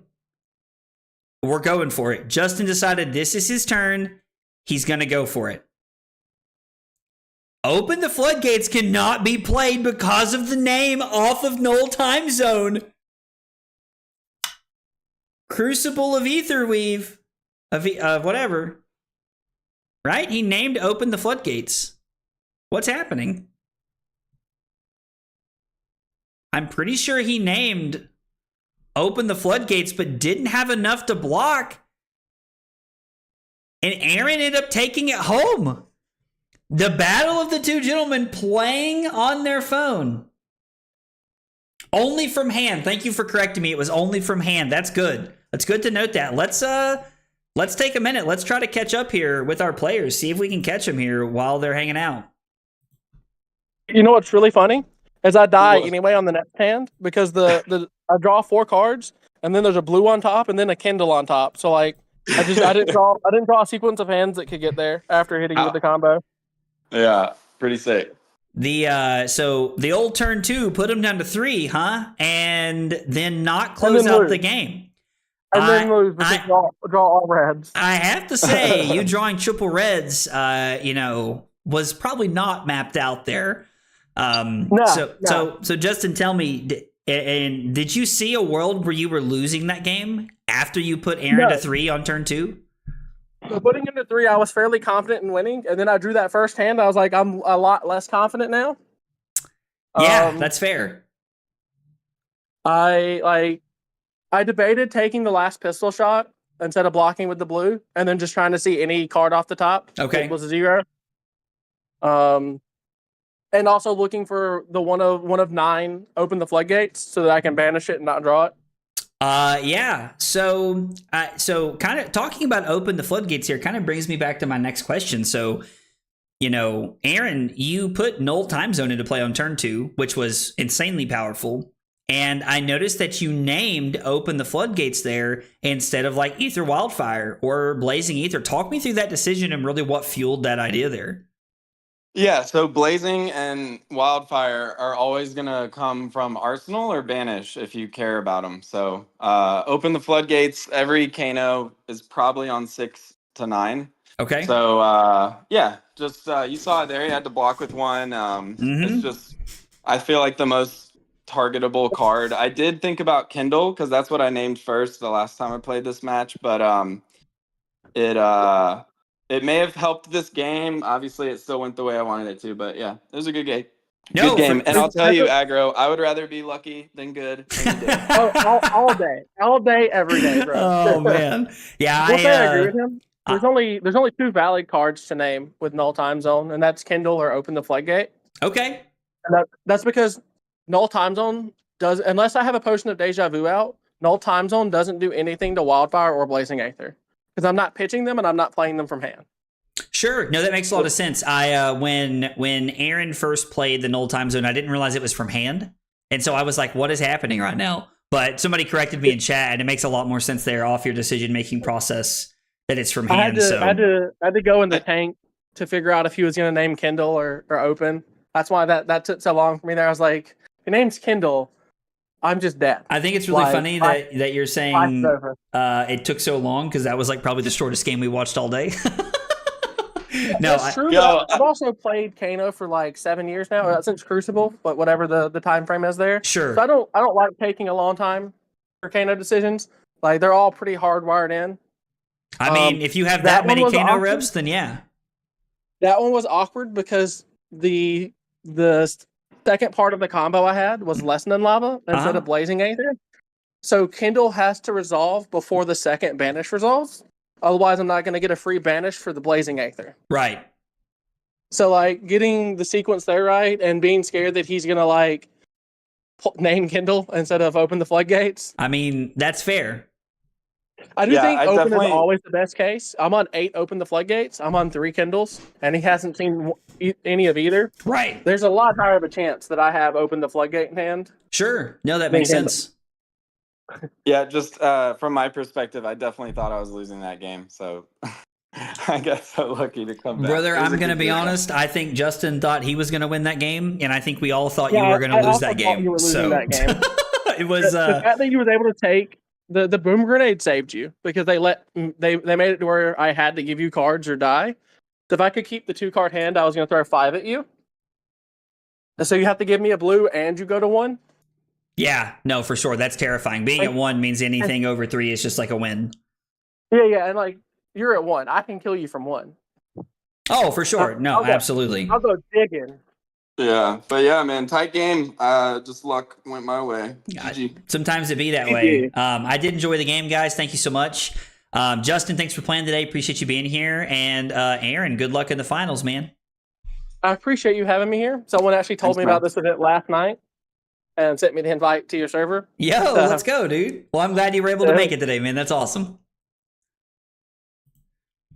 All right, guys, we're going to take a small break here. We're going to come back. We have our other top 4 game. I did pick this one on purpose because I thought it would go faster. So small break. We're going to get our other game going. And when we come back, more top 4 action. Thanks for hanging out, guys.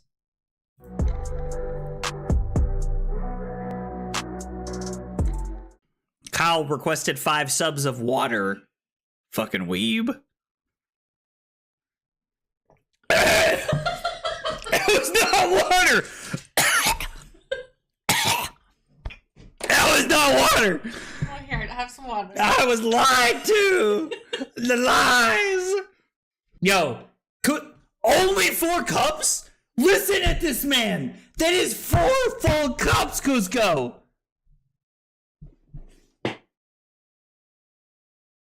This fucking guy, bro. This fucking guy. What? Rookie numbers? Bro, Cusco's out here. Look, this motherfucker's just sitting over there with a pot of sauce going, oh yeah, I'm stirring that shit up, baby. I'm stirring it up. Oh my God, we're going crazy tonight. This is as close as I'm ever going to get to going Super Saiyan right now. So I just need you all to know how, back-to-back Command and Conquer pummel turns in back-to-back games. And you know what? Just like Leonardo DiCaprio. I'm not fucking leaving. That's right. This is the kind of content we're looking for right here. The fab tutorials that blow your mind. Blow your mind. The recipe is literally just vodka and Sprite and some Mio. You know, the water flavoring things. You know, like the little squirt. You squirt the little water in. You squirt the little juice in the water, and then it's like, oh, num num num num num. This is so good. That's what it is. That's the secret sauce. I just crammed them all in my mouth. My God, this hand is dog water. Absolute dog water. I lied. You definitely did. It's your friends that you trust the most that hurt you. Can't even get my words out without laughing. Fuck. Dude, Call of Duty? Bro, dude, I'm good. I'm not even that drunk, Diablo. Dude. Ugh. Make you want to kick a fat kid at Kmart, you know what I'm saying? Am I like, who's your daddy when I walk into a room? No, absolutely not. Oh yeah. The more tired I get, the more the accent shines. The accent shines. I deserve 5 for the joke and pour 1 out for my future kid's college chances. Hope he's good at football. Kyle's killing me right now. Kyle just gets my sense of humor. Oh my God. My face is numb.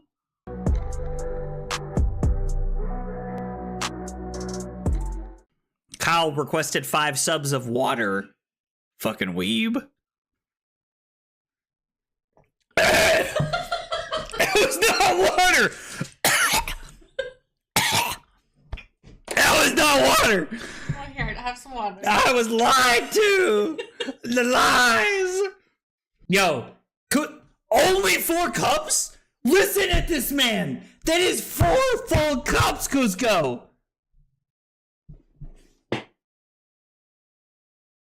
This fucking guy, bro. This fucking guy. What?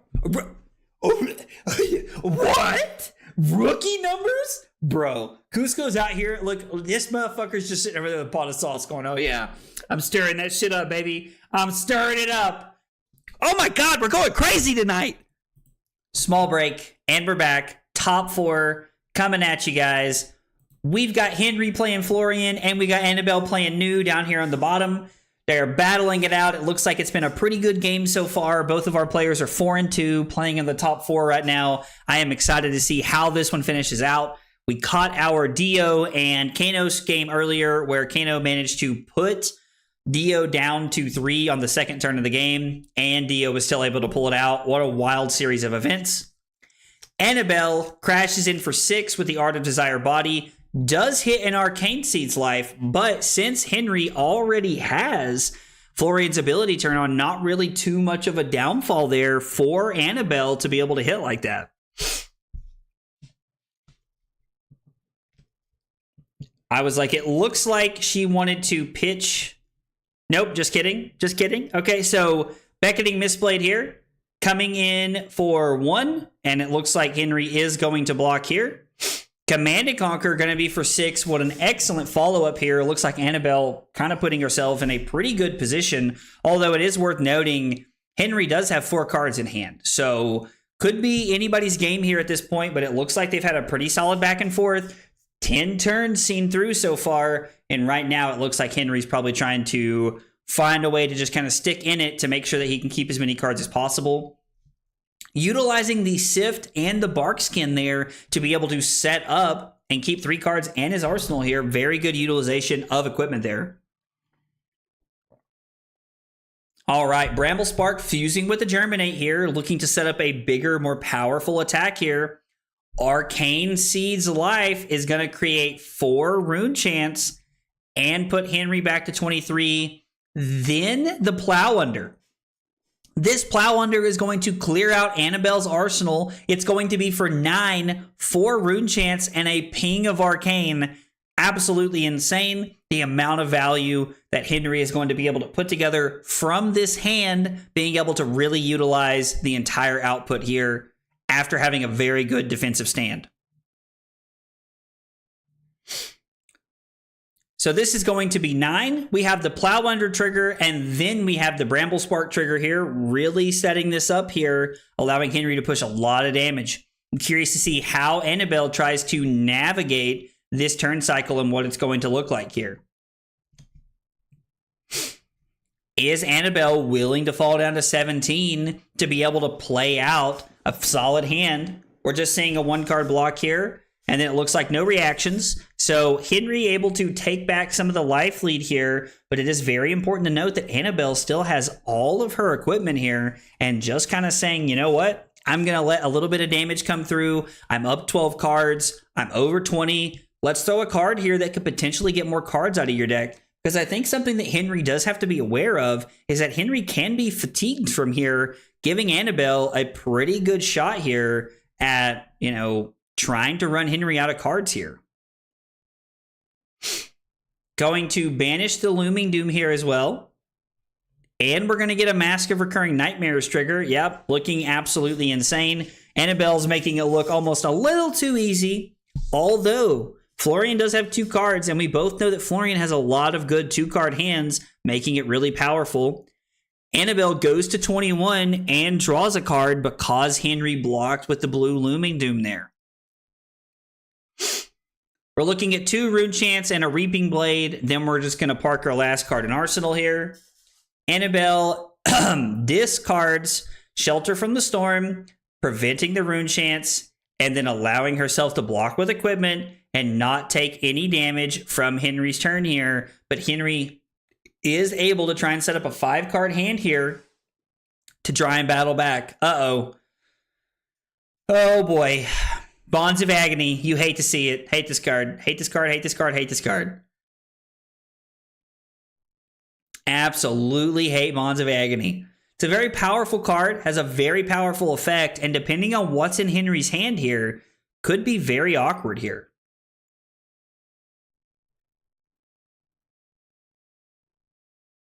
Annabelle. Henry only blocks with the Enlightened Strike. We then get the Arousing Wave and the Stilettos here. The Slither is going to automatically push this over the top here, meaning that Henry needs to give something if he wants to deny Annabelle this value here. Yellow Rootbound Carapace looking very good here, being able to cover this up for 6, which means Annabelle, if she has another reaction, might be able to be covered up by the Well-Grounded. Siren's Call. Absolutely insane. Taking the Battlefront Bastion and leaving Henry with a red Rootbound Carapace, it looked like. Maybe a yellow. Couldn't tell for sure. Yellow, no. And the Persuasive Prognosis just going to be met by one of the defense reactions, but there are 2 defense reactions in Henry's hand, so we know that it's pretty safe here. Giving up the Shelter from the Storm to just be able to cover this up here, making a safer play. Annabelle did a good job of taking almost all the cards out of Henry's hand, buying herself a good offensive turn here to make this happen. Annabelle leads on Beckoning Mistblade, makes the most sense. It's a great dagger, can put her in a better spot to try and give something go again if she'd like to here.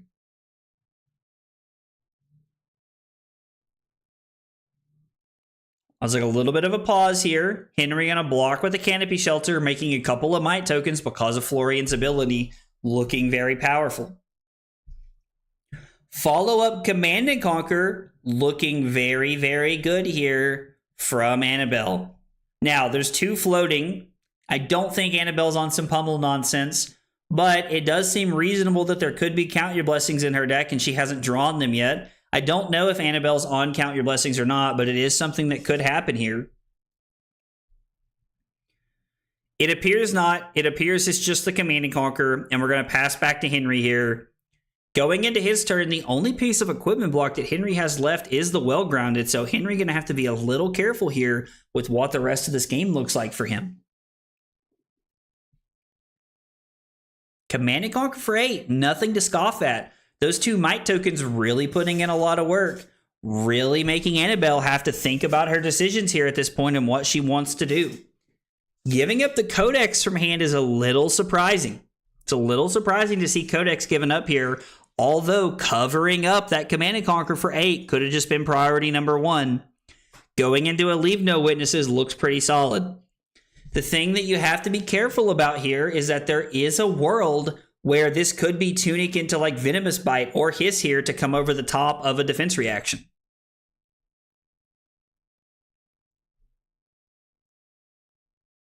Gets 2 cards here. Canopy Shelter making 2 Might tokens. Fruits of the Forest just covering this up effectively. No reactions from Annabelle, which means Henry has 2 Mights again and 2 cards in an arsenal to work with.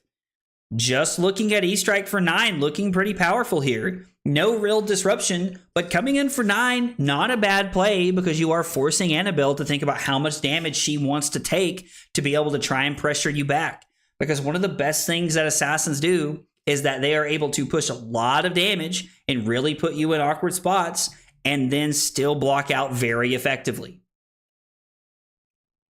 Shelter from the Storm from Arsenal and a Venomous Bite looking very powerful there together to be able to block. Now Annabelle still has 3 cards in her hand, leading on Tunic here, pitching another Venomous Bite and Tunic to be able to throw the Beckoning Mistblade here, maybe trying to set up a powerful blue, or this could just be a 0 for 4. Annabelle could have been quad reds right there, and that could have not lined up for her well at all. Activate New off of the Chi. Annabelle's looking to try and get aggressive here with Henry's deck. Henry down to 13 cards and Annabelle's at 19. Not looking very good for Henry from here.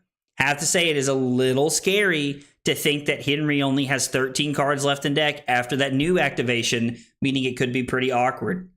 Also, New coming in for 6 go again right here, really trying to put Henry through the blender right here. With Annabelle still being at 19, the odds of Henry being able to close this game out is not looking very likely, but possible because those Germinates that Henry plays can set up massive rune chant stacks and really allow him to close the game out with a ton of really good damage. Another Chi here to activate Mask of the Recurring Nightmares, really making Henry's hand as awkward as possible. Annabelle just continuing on this fatigue strategy of taking cards and taking cards and taking cards here. Bastion coming in for 6 is very, very big. I agree. There's a lot of value here. Truce is banished from hand. I'm curious to know if Annabelle tries to put Truce in play here as opposed to playing the other Battlefront Bastion. A few cards here that Annabelle has to choose from. Looming Doom not looking great. You're probably looking at the Battlefront Bastion or one of the 2 Truces over there to try and really decide how you want the rest of this game to play out here. I really like the decision to play the Truce because it forces Henry into a situation where he is forced to give up cards to give you another card to play defense with or give you both some life. Annabelle getting life is better than Henry getting life at this point in the game. Henry kind of taking a moment to think through his turn, deciding how he wants to play this out, what he wants his turn cycle to look like. With only 13 cards left in his deck and 2 cards in hand, Henry knows that every card matters from here, and he's really got to make sure that they line up well from here. Making a couple of rune chants, and then just attacking with the Reaping Blade here. So Annabelle has to decide about the rune chants up front before anything happens, and then the Truce draws into a 5th card. Annabelle might be saying that she wants to attack Henry here as she did not pitch at all into the rune chants, really implying that she's probably looking to try and close this game out by taking more cards out of Henry's deck and Henry's hand on the following turn.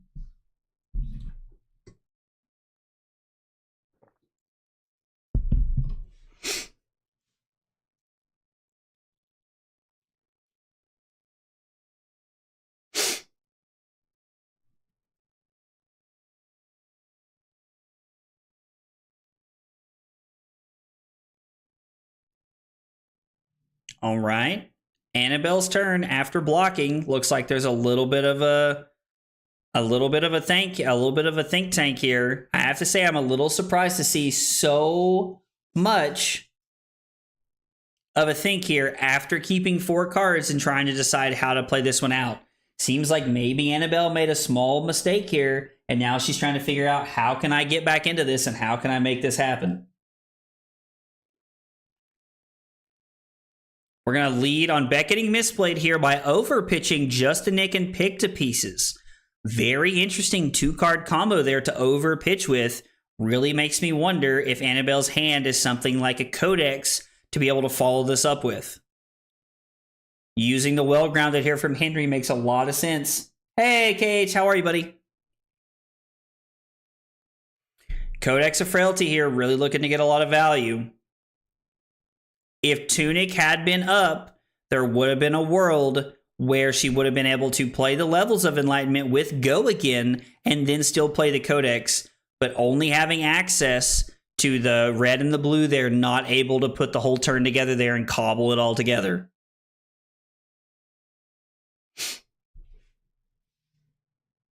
You can see Henry having a little bit of a pause here, a little bit of a think, trying to decide what the best way to navigate through this turn is.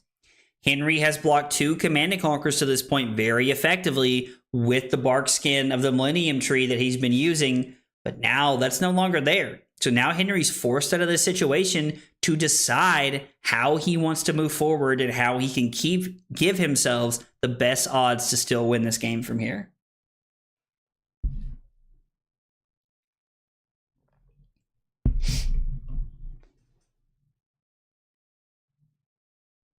Henry says no blocks, deciding that the defense reaction in Arsenal is not worth any of the cards from his hand.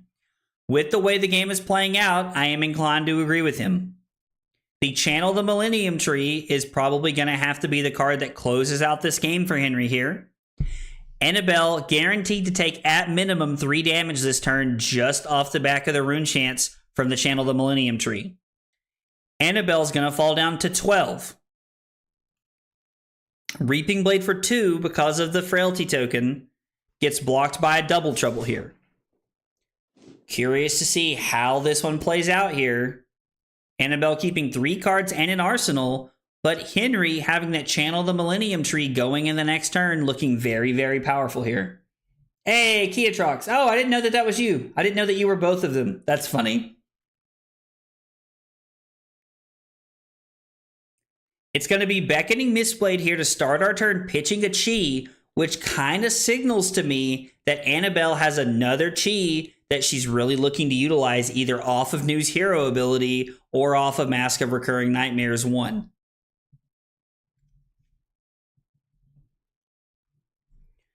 Double Trouble, one of the reactions is definitely going to be that Mask of Recurring Nightmares. This card is a real problem for Henry at this point because Henry, only having 9 cards in deck, has a real chance of getting fatigued. But yeah, Necro baby, dude, Necro being in this set is going to be really cool. I really hope it doesn't feel like it misses, to be honest, Kiatrux. Blocking with a Felling of the Crown, we get a pass over here, going to be banishing a card from the graveyard here that Annabelle probably looking to use, and then activates Mask of Recurring Nightmare. Annabelle really showing the power level of New and what New can really put together here. Now the Double Trouble effect, not really getting in there. This is still just for 1, but I think that Annabelle is more interested in taking cards out of Henry's hand here. Oh, just kidding. It's a Just a Nick. We had it the whole time. Didn't matter. Fatigue. I like that. I like that. 2 cards off the top of the deck and a card from Just a Nick is going to put Henry down to 6 cards left in deck. If Henry is able to close this one out, I would be very impressed from here, as things are looking pretty doom and gloom right now for Henry in the situation we're in. Henry's going to be able to go to 10 and make 4 rune chants, but not get any value out of that Channel the Millennium Tree, which I really think Henry needed to be able to set that up if he was going to get there. And here I thought I spent a lot on Rosetta. Listen, I'm probably going to spend a lot on this set too. Pitching a Hiss and a Sigil of Solace to be able to attack with the Beckoning Mistblade. Sigil of Solace not able to gain life because Annabelle is 2 points higher than Henry, and Henry has a Reaping Blade in play.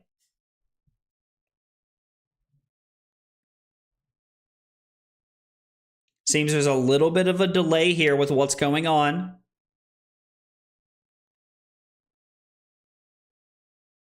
Here we go. Beckoning misplayed for 1. I imagine Henry's going to fall down to 9. I don't think Henry's winning the game if he's giving up any cards to the weapons here at this point in time. Henry's going to have to hope that those 9 points of life are going to be enough to get him there.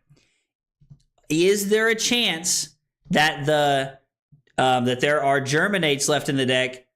There went another one. That's not great. There's 2 Germinates over here already. Are there any over here? There are not. It looks like it's very possible that Henry does have a Germinate in hand, which he probably has to have if he's going to be able to get there. Leave no witnesses not making it easy, though. The codex into the leave no witnesses might be the nail in the coffin. Henry fighting with everything he has left at this point, doing everything he can to make sure that he's giving himself an out to win the game here. But if Henry loses the last card from his deck, I don't know if he's able to get there. With 1 card in hand, 1 card in arsenal, and 1 card in deck, I think Henry might have run out of gas here. Felling of the Crown does look pretty good. 4 rune chance and 8 physical damage is threatening lethal, but with cards in hand, it seems highly unlikely that this is able to cross the finish line here for Henry. Tunic to block the last rune chant makes sense. 8, put a card in the bottom of your deck. I'm just kidding, it's 7 because of the Codex of Frailty.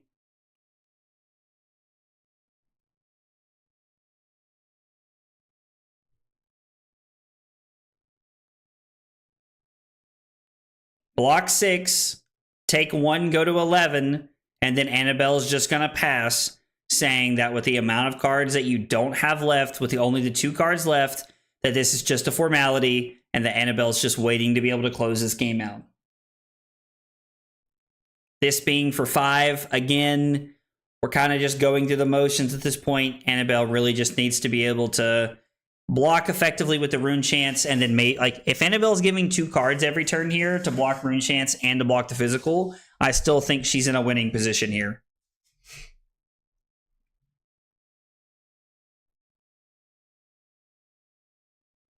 Gives no cards from hand, does have a shelter from the storm, so able to give the shelter from the storm here.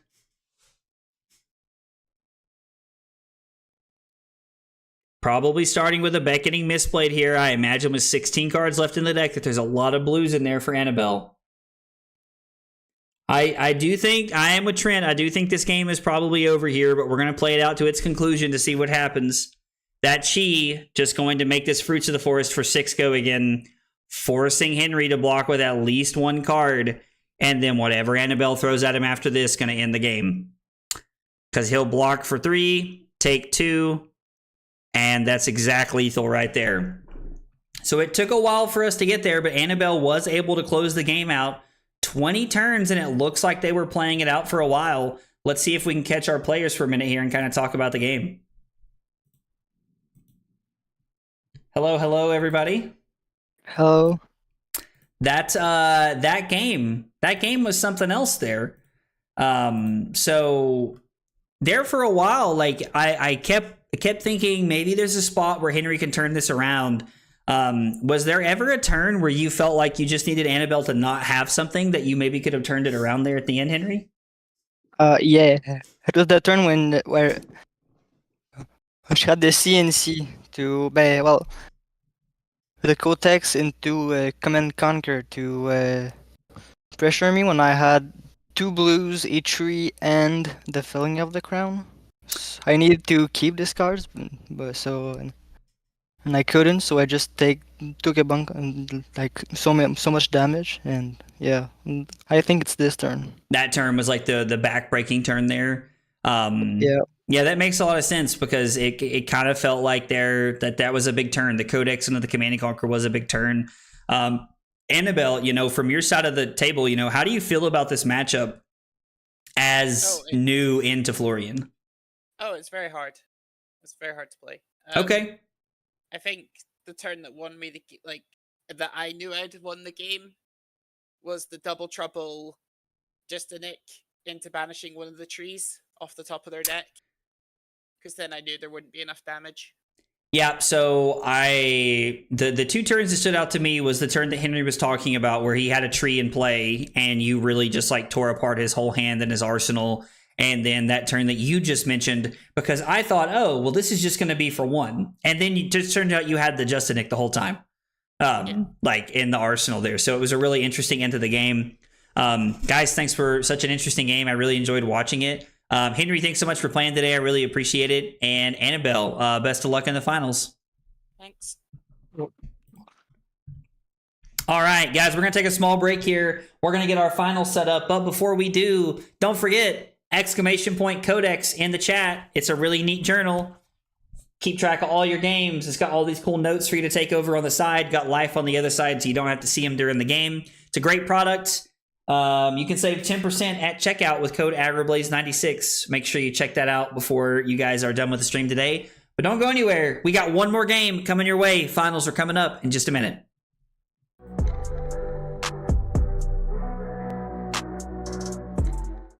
Kyle requested 5 subs of water. Fucking weeb. It was not water. That was not water. Oh, here, have some water. I was lied to. The lies. Yo, only 4 cups? Listen at this man. That is 4 full cups, Cusco.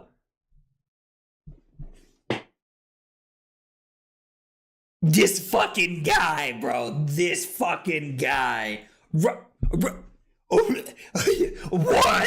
Rookie numbers? Bro, Cusco's out here. Look, this motherfucker's just sitting over there with a pot of sauce going, oh yeah, I'm stirring that shit up, baby. I'm stirring it up. Oh my God, we're going crazy tonight. This is as close as I'm ever going to get to going Super Saiyan right now. So I just need you all to know how, back-to-back Command and Conquer Pummel turns in back-to-back games! And you know what? Just like Leonardo DiCaprio. I'm not fucking leaving! That's right! This is the kind of content we're looking for right here. The fab tutorials that blow your mind. Blow your mind. The recipe is literally just vodka and Sprite and some Mio. You know, it's the water flavoring things. You know, like the little squirt. You squirt the little water in. You squirt the little juice in the water, and then it's like, oh, no, this is so good. That's what it is. That's the secret sauce. I just crammed them all in my mouth. My God, this hand is dog water. Absolute dog water. I lied. You definitely did. It's your friends that you trust the most that hurt you. Can't even get my words out without laughing. Fuck. Dude, Call of Duty? Bro, look, dude, I'm good. I'm not even that drunk, Diablo. Dude. Ugh. Make you want to kick a fat kid at Kmart, you know what I'm saying?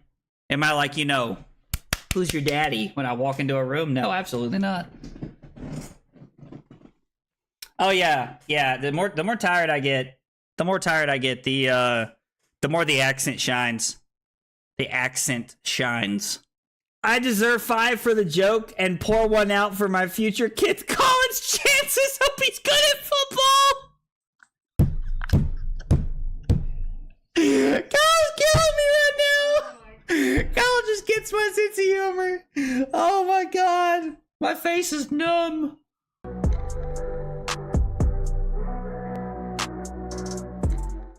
Kyle requested 5 subs of water. Fucking weeb. It was not water. That was not water. Oh, here, have some water. I was lied to. The lies. Yo, only 4 cups? Listen at this man. That is 4 full cups, Cusco.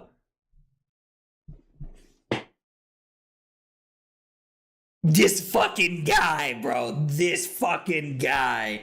What?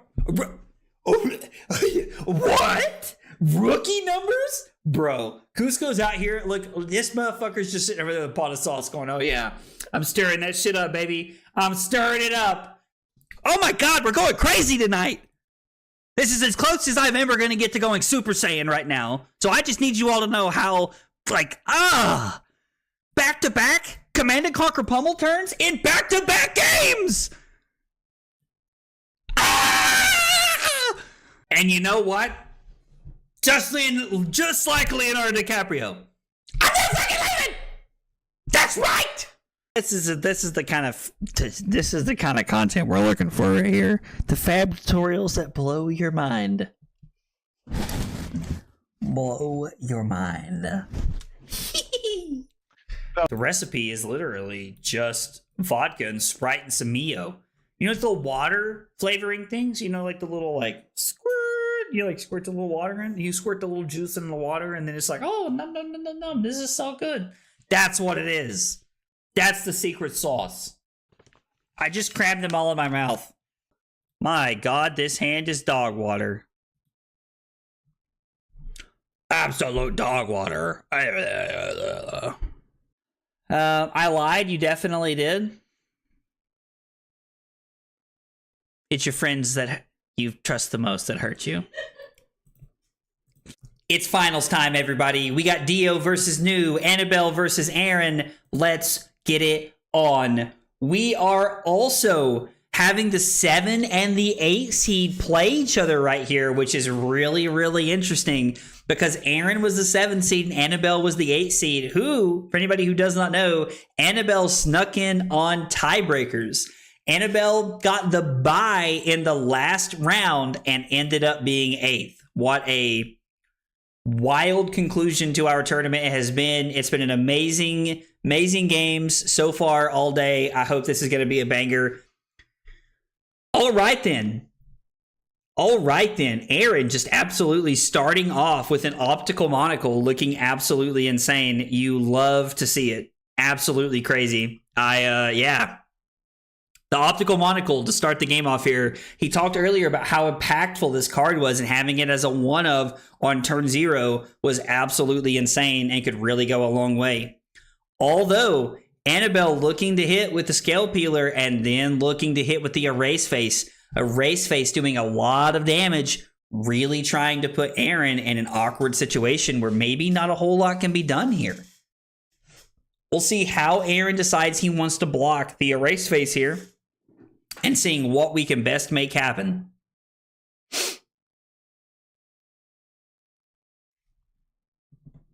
Aaron really taking a moment here. This is the finals of the tournament, so it is a make or break kind of situation. A lot of tanking going on, a lot of decision making. Aaron really trying to map out his turn, seeing what he can put together to really try and stop this onslaught from Annabelle that is erase face right now. Blocking with a red throttle and a red harpoon here. Aaron plays a red T-bone from Arsenal,